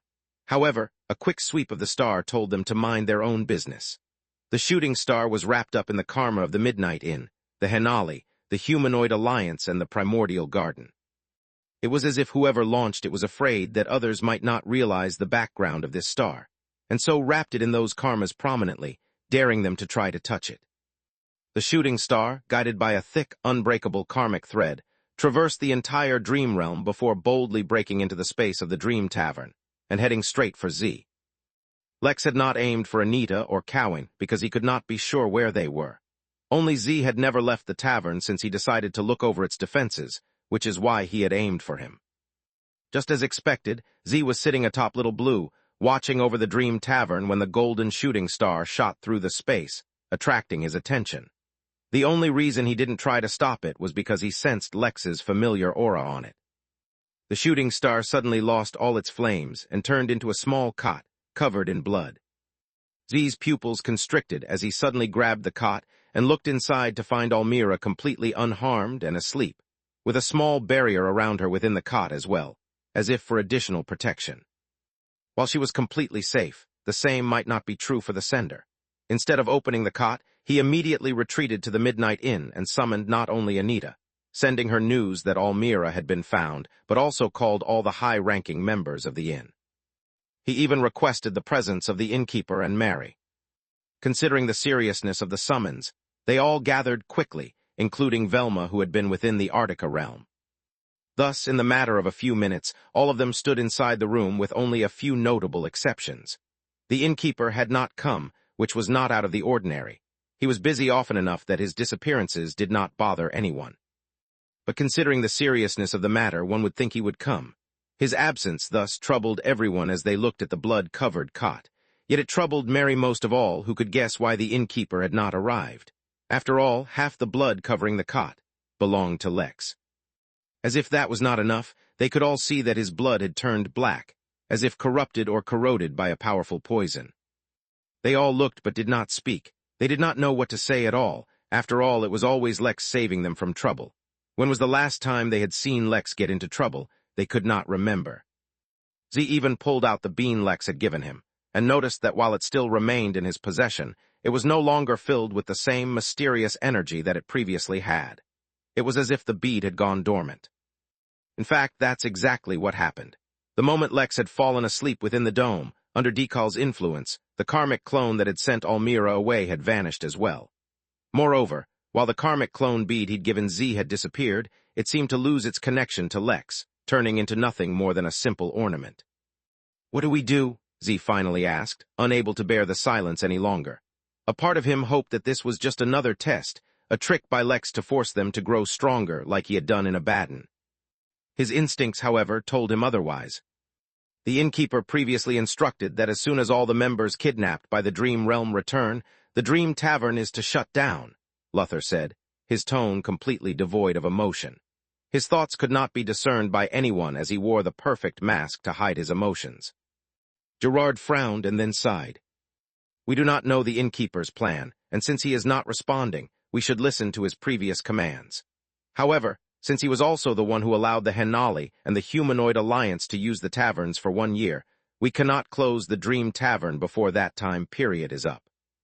Let's use that time to find out what happened. Someone has to know something. We can decide what to do after that. Hopefully, during that time, the Innkeeper will come back and give us proper direction on what to do." Mary did not say anything the entire time, because she had been trying to reach out to Lex via the system. However, no matter how she tried, she could not. In fact, she could not even appear by his side, as she had been able to do from the very first day. It was clear that something had happened to him.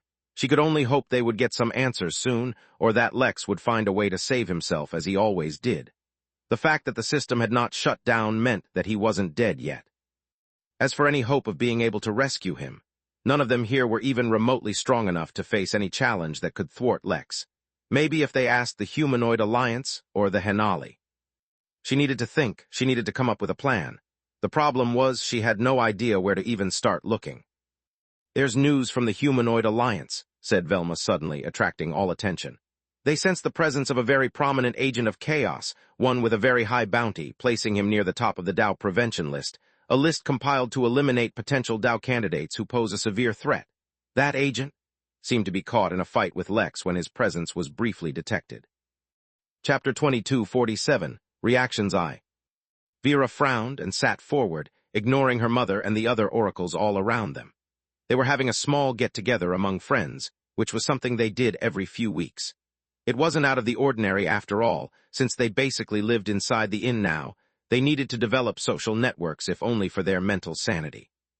However, at that moment, Vera could not be bothered about the meeting and quickly got up and left, not bothering to respond to any of the questions directed towards her. In truth, she didn't even hear them because she was entirely focused on repeatedly viewing her future. She wasn't quite sure what happened, but all of a sudden, Lex disappeared from her future. She couldn't see him anymore regardless of the circumstance, and that basically meant that many of her personal plans were compromised. The future she saw was still very decent, but she ultimately would have to follow her father's orders to protect herself, coming more and more within his control. "How is this possible? How is this possible?" she muttered to herself in complete disbelief that anything could happen to Lex. She knew better than anyone just how difficult it should have been to harm him because she had seen her future and him in it. The stations he reached should have been unimaginable, so how could he suddenly disappear? She tried again and again and again, but no matter what she did, she saw no signs of Lex again in her future. Within the dream realm, Liz lay on the ground breathing heavily as she recovered from her exhaustion in the safe house. For a period of time, the safe house would not move nor would anyone inside it be teleported away. So she and her teammates took this opportunity to recover, for the situation within the dream realm was much too perilous. "I've heard news of the Path of Chaos," said one of her partners suddenly, informing the whole room. "One of their top agents below the Tau Lord has appeared in the dream realm. He's third on the Universal Tau Prevention list, so his appearance has caused quite a stir." Liz closed her eyes and didn't focus too much on their conversation. Unlike them, she was quite weak, so what was normal for them was beyond overexertion for her since she was avoiding fusing with Nemo. What did she care about someone on the Tau Prevention list? "Third on the list, you mean Dekal the Sage Killer?" someone asked, amazed. That question caused quite a stir, for even those who had not heard of him were alarmed by such a title. "Yeah, that's him. It said when he appeared, he was fighting some human affiliated with the organization known as the Midnight Inn. I think his name was Lux or Lox or something like that." Liz suddenly opened her eyes, shocked, as she turned to look at the speaker. "He disappeared as soon as he appeared. Too bad for the human. I heard he had quite the reputation. His bad luck for crossing paths with the sage killer, I suppose. Levi's body trembled, but she didn't ask any questions. She couldn't afford to attract any attention towards herself. Yet internally, she couldn't believe something bad might happen to Lex. "Nemo, you think Lex is fine?" she asked quietly. For once, the chatty fish did not respond. Within the Midnight Inn, inside the dreamy mirror, Moon suddenly felt cold and frail. That was not a sensation she had felt since Lex had rescued her. She quietly walked up to her hammock and laid down, wrapping a thin shawl around herself as she hugged herself. For the first time since she had been rescued, Moon once again felt all alone. Fenrir had inadvertently found himself inside an inescapable maze, suddenly felt his connection to Lex go dormant. Such a thing had happened on occasion, when Lex entered some supremely secure locations, but this time that dormancy was accompanied by a feeling of agitation and concern. But Fenrir could do nothing about it at this moment, for Fenrir too was caught in a trap of Dekal's design. Keeping him company within that trap was that most hated wolf who had tortured Fenrir and had kept his sister. Oddly enough, though, the two of them had not yet crossed paths. Somewhere out in the universe, Nuwa looked upon the dream realm impassively. She could protect Lex from Tao Lords, but she could not babysit him forever. Whether he lived or died, this time she would not interfere. Especially since everything that was happening was inside the dream realm. Nuwa was almost certain that the dream realm was a trap prepared by someone. Now the only question was, who was it prepared by and for whom? She did not want to find out by interfering. Within the primordial garden, sitting on her throne, Eclipse saw even more than Nuwa herself. The masterless technique should have hid Lex completely, but because he was merely at the heaven-immortal realm, his mastery of the technique did not allow him to hide from a Tao Lord who was specifically looking for him.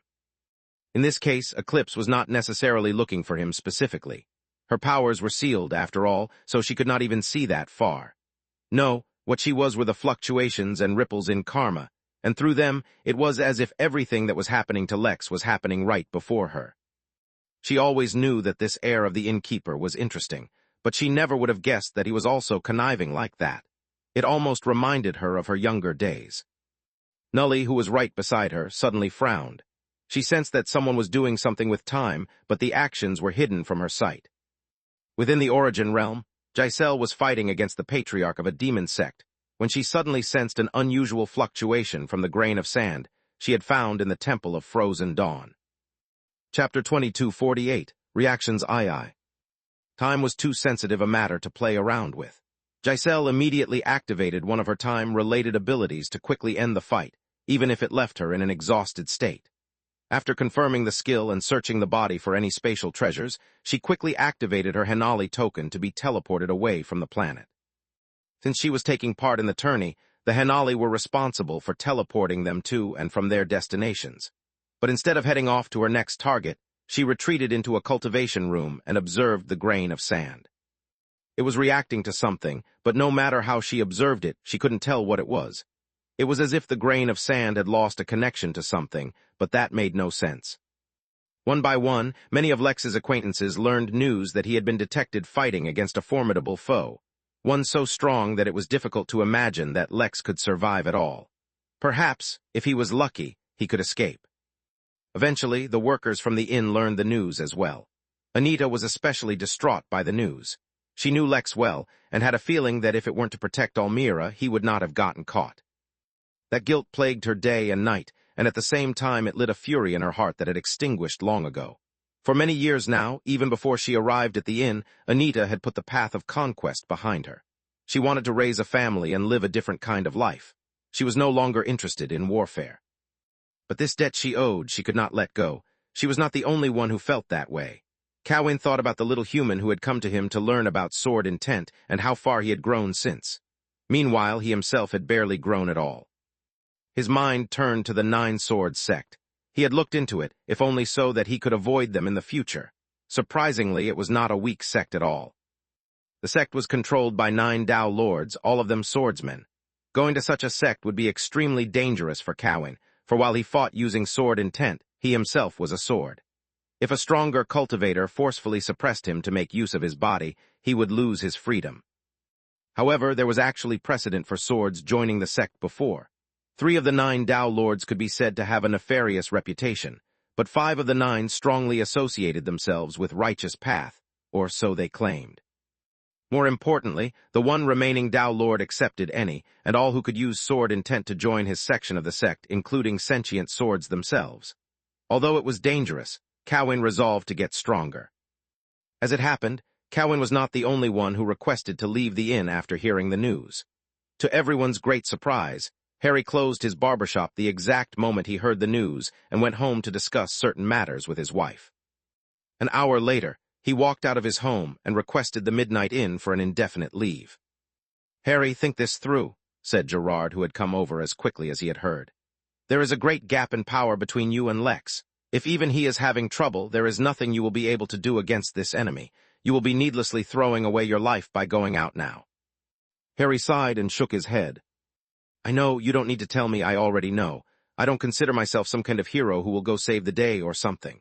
But my heart won't let me rest if I don't do anything," he said, showing a sorrowful expression. "You know, Lex was the one who invited me to the Midnight Inn. He tried to be clever about it, and at the time I didn't realize, but what are the chances I just happened to find a golden key in my apartment after cutting his hair? He changed my life, introduced a whole new universe to me, and allowed me to step onto the path of the glamour sorcerer. Even if I cannot rescue him, I can at least cause some trouble for his enemies, right? I heard that the one who acted against him was called an agent of chaos. I've looked into it. There are weaker agents as well, agents who I can face. Even if it's a pointless endeavor, even if it won't save Lex, even if nothing will actually come out of it, I must still go.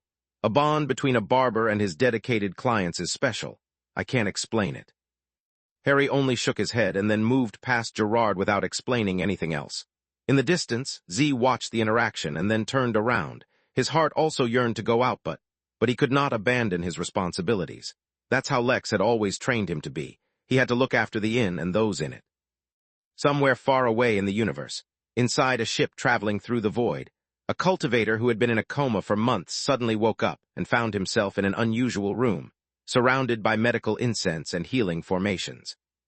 Everyone was surprised by his sudden and abrupt recovery, but merely a few seconds later, the man's master appeared in the room. "How are you, child? What happened?" he asked, concerned. The child, honestly, didn't know how to answer. "I don't know, but I suddenly stopped dreaming about the Warbringer. The dreams just vanished." Everyone in the room looked at each other, confused about what that could mean. Just as they were beginning to wonder if something had happened to the so-called Warbringer, the man continued to speak. "Now, instead of dreams, I can hear his laughter even while I'm awake," the man said as his body trembled. "It's such an evil laugh, devoid of all warmth. It's almost as if he is about to unveil his grand plan." Everyone in the room looked at each other, unsure of how to interpret that. The so-called herald of the Warbringer, though, did not care about what others thought. He simply tried to close his ears, but the laughter wouldn't stop. For a moment, he thought he was going crazy, because he could swear the laughter sounded like the laugh of someone who was about to make a whole lot of money. "Child, you were asleep, which is why you do know. However, after a long investigation, I concluded that this Warbringer must be connected to you through your home planet. So, we are returning to Earth." Chapter 22:49. Who could have seen that coming? It was dark in the land of 100 rivers, with thick, black clouds covering the sky far as the eye could see. Whether it was night or day could no longer be determined, for the clouds had been there for days already, sometimes breaking into furious rain, and at other times calming down and simply rumbling with thunder. Such downpour was not uncommon during this time of year, which is why it was rare for the citizens of this land to go outside their cities, towns, or villages during this time. The downpour could cause floods, river breaks, landslides, and any number of other natural disasters. The danger was incalculable. Yet it was because of that very darkness, and that very danger that River and Pearl had finally escaped the pursuit of their attackers. Beneath the shade of a banyan tree, River looked at Pearl with tender eyes as she wrapped his feet with strips of cloth she had cut his shirt into. The soft, warm glow of Pearl's necklace was the only source of all around, allowing her to see what she did. Although the absence of a shirt might cause him to fall sick if the rain should start again, without being bandaged, his bleeding feet presented a much more urgent obstacle. The rest of his body was covered in bruises too, all from fighting off those who had pursued them. Yet despite his bruised state, Pearl's nimble hands caused him not a lick of pain as she bandaged him. She seemed like she had practiced it much too often. "I promise you, Pearl," River's voice suddenly broke the silence. "I promise you, One day I will give you everything you deserve. One day we'll roam these lands hand in hand, and we'll have a place to call home, wreathed in pearls so that the whole world knows who lives there. The sun will shine on us, and we'll have full stomachs and full hearts with no need to run and hide. Pearl listened to River's noble promise, one that seemed too grand to even be considered a fantasy, but she did not stop her work. His words washed over her like rain on plain stone, leaving not a mark, for there was no edge left in her to polish. River smiled at her, his dirt-covered, bruised face hoping to see the light in her eyes, to see the smile which had caused him to fall for her all those years ago. Yet she showed no response. His dreamy words caused no stir in her heart. His words were met with only silence and gloomy darkness, until she finished her work, that is. "I think I will be content if we can be buried beside each other," she said in a soft, defeated voice, her eyes continuing to look down, for she could no longer will herself to look up or look forward. "I have no more expectations left of this life. Maybe. Even asking for that might be too much. They'll surely dig up our graves no matter where we are buried." River squeezed his eyes shut tight, because if he left them open, he might not be able to stop his tears from flowing. The defeat in her voice pained his heart so much more than the bruises on his body, or the cuts on his feet. The shame of being unable to protect her, to provide for her, ripped at his soul far more than the sawdust poison which had ripped the meridians in his body. Pearl had been such a pure soul, born in this world to be loved, to be protected, and yet he had only brought her suffering. The pain of that was so much worse than anything else. "No, Pearl, no, I promise, River said as his body trembled because of how tightly he was clenching his fists. "I promise I'll find a way. We're destined for more than just a grave. We'll live happy lives, long lives, you'll see." Pearl heard his words, but no longer responded to him. She no longer had the energy to do so. She didn't even remember the last time she ate. She just simply curled up next to him as he sat pressed up against the banyan tree and closed her eyes. It would have been nice if his body was at least warm. Thus Pearl slept, and River did his best to stop his tears, and Lex wondered how he'd ended up inside this soap opera. Not that he was looking down on their suffering or anything, that was quite genuine and quite pitiful actually. But when he sent his necklace away, leaving no traceable ties between himself and the necklace, to act as a last-ditch life insurance treasure, because there was no way he was going to finish finding the nexus and establishing his secret base any time soon. He did not expect it would end up around the neck of a random, mortal woman. Well, to be fair, this was far from the worst place it could have shown up. Based on his luck, Lex was completely ready for the necklace to end up inside the core of a star that was somehow alive, and also somehow a volcano, and also somehow his long-lost enemy. Compared to that, waking up inside a necklace around the neck of some girl was not so bad at all. Lex resisted the urge to groan or sigh, and instead started to take stock of his situation. He was not dead, so that was great. However, his body was trapped in the hands of a creepy sovereign stalker, so that was not so great. Jokes aside, whoever that guy was, he was definitely extremely dangerous. Fortunately for Lex, he'd suffered so much in life leading up to this point that he'd long learned to take precautions and had enough hidden cards for him to use. Hopefully, he wouldn't screw up, because if he did, not only would he lose his body, he would lose his system, and possibly the identity of the innkeeper. If that happened, he might also end up losing everyone inside the inn, and that wasn't acceptable. Lex turned his attention from himself to his surroundings. More importantly, he looked at River, who was a walking, talking template for a main character from a low-quality Chinese novel fire. Fortunately for him, low-quality writing template main characters had tremendous plot armor, and Lex wouldn't mind getting his hands on some of that right now. In the end, though, Lex could not stop himself from sighing. He supposed this meant he was now supposed to take on the role of the old grandpa, the young 25-year-old inside the necklace. Who could have seen that coming? Chapter 2250, The Divine Necklace. River and Pearl rested underneath the tree, recovering from both emotional and physical exhaustion. Lex did not mind because he needed to get his bearing before doing anything. First, he thought back to his fight against that unexpected sovereign. There were still quite a few things he could have done in that fight, but Lex had held back on purpose. His butter knife and tyrant's mask both were divine tools and filled with divine energy. He could have used them to create some kind of miracle. However, the reason Lex did not opt for that was because it was obvious that his enemy was prepared for him. By using them, or any of his other techniques, he'd just waste their potential and put himself in a weaker position, exhausting all his means. To fight against him, Lex could only make use of his techniques or tools that he'd always hidden from everyone, such as his Tao body or back of Atlas. Unfortunately, even using those two hadn't given him a decisive advantage, which forced Lex to make a desperate decision. Back when the Midnight Inn started interacting with DAO-level organizations, Lex got his first taste of how they operated. They could set a trap thousands or tens of thousands in the year's making, establishing a critical life or death situation. These traps were difficult to detect and harder to avoid if one wasn't a DAO lord. Although Lex had the Midnight Inn, not to mention the Rebirth Chamber, his plan to establish the Midnight Castle and put the Rebirth Chamber in there would take years. Even if he managed to complete it successfully, having only one contingency plan did not sound smart to him. Thus, years ago, Lex already started to prepare for an eventuality where one day he might be faced with an unsolvable problem. The more options he created for himself, the better he'd be able to tackle unexpected situations. Early on, when he started his cultivation journey, if Lex made a mistake, it was mostly due to his inexperience. But if he gained that experience and continued to make mistakes, then that was willful ignorance. Thus, he began to slowly develop some emergency backup options for himself.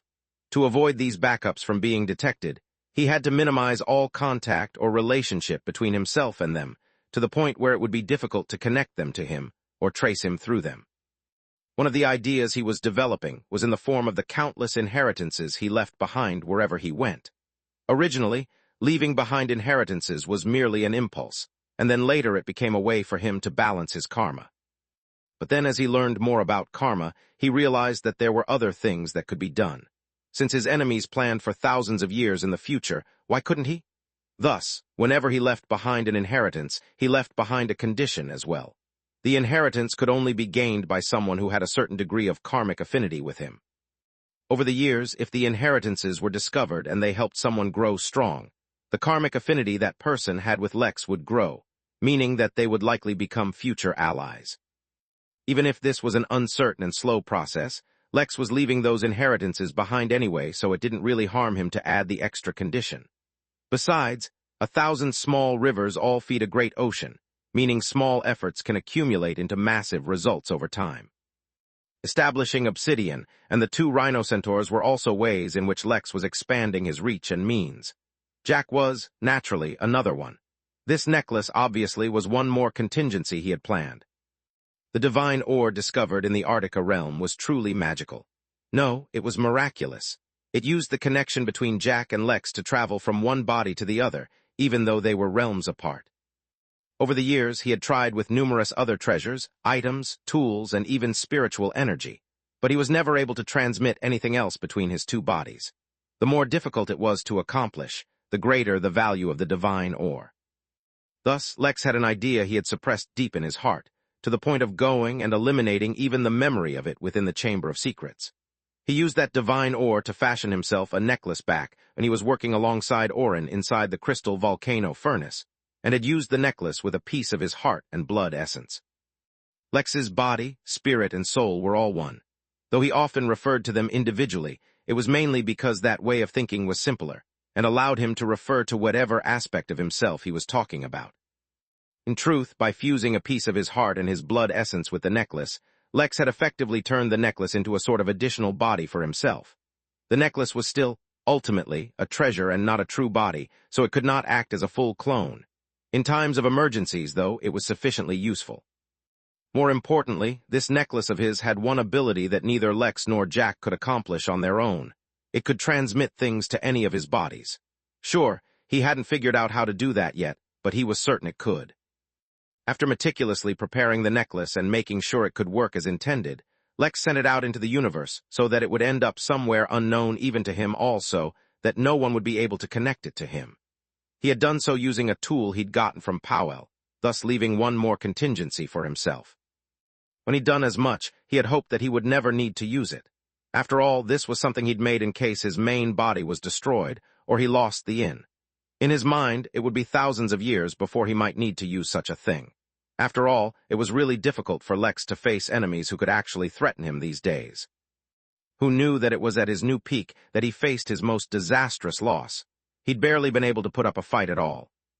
Lex wished that he could say he had created the necklace because he'd long sensed that he would face a formidable enemy and was playing a very complex game of chess. In truth, he was just lucky that he'd had the foresight to prepare for such situations. It was, in fact, because Lex had this necklace that he carried out a truly risky plan, one that would pay off tremendously if it worked. But Lex dared not think too much about his plan lest his enemy somehow sense it. Against enemies of this caliber, he could not take any risks at all. Within the necklace, Lex sighed.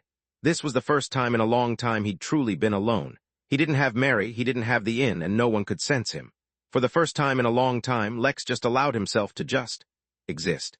He allowed himself to feel the extent of the tremendous pressure he was always under, and allowed himself to show how overwhelmed he truly felt. These were emotions Lex never allowed himself to show, because with the amount of responsibility he had to shoulder, weakness was not something he could afford. Only now, in the darkness within the confines of his necklace, he barely let those emotions loose. Only now did he barely act like a human. But the moment didn't last. Lex was not one to wallow in self-pity, nor did he resent the responsibilities he shouldered. In fact, he took them up on his own, no longer forced by his system. Even in this situation, despite how desperate it seemed, Lex did not feel despair. Instead, he treated it as if his enemy, whom Lex had henceforth decided to call Stalker since he didn't actually know his name, was the one who was caught in Lex's trap. It was a risky trap. But then again, he could not expect to just run the universe's best in and have it easy at the same time. Lex sensed how much of his strength he had at his disposal. The amount of spiritual energy he had was minuscule, mainly because the ambient spiritual energy was very thin. The amount of energy he could control depended on how much energy he had. If he had sufficient energy, then the necklace could theoretically display a similar level of power compared to his main body. Lex calculated how long it would take for this necklace to absorb enough energy for him to properly manipulate laws, and realized it would take centuries unless the amount of energy provided to him increased. Suddenly, he could sympathize with how Bast it felt when she was trapped on Earth. It was absurd to be so tremendously powerful, and yet be unable to use that power at all. Still, his situation wasn't as bad as hers back then. He could still do quite a few things. After reviewing his own state, Lex began to observe the situation wherever he was. Why was the spiritual energy here so low? It was even less than it used to be back on Earth when it was in a dead zone.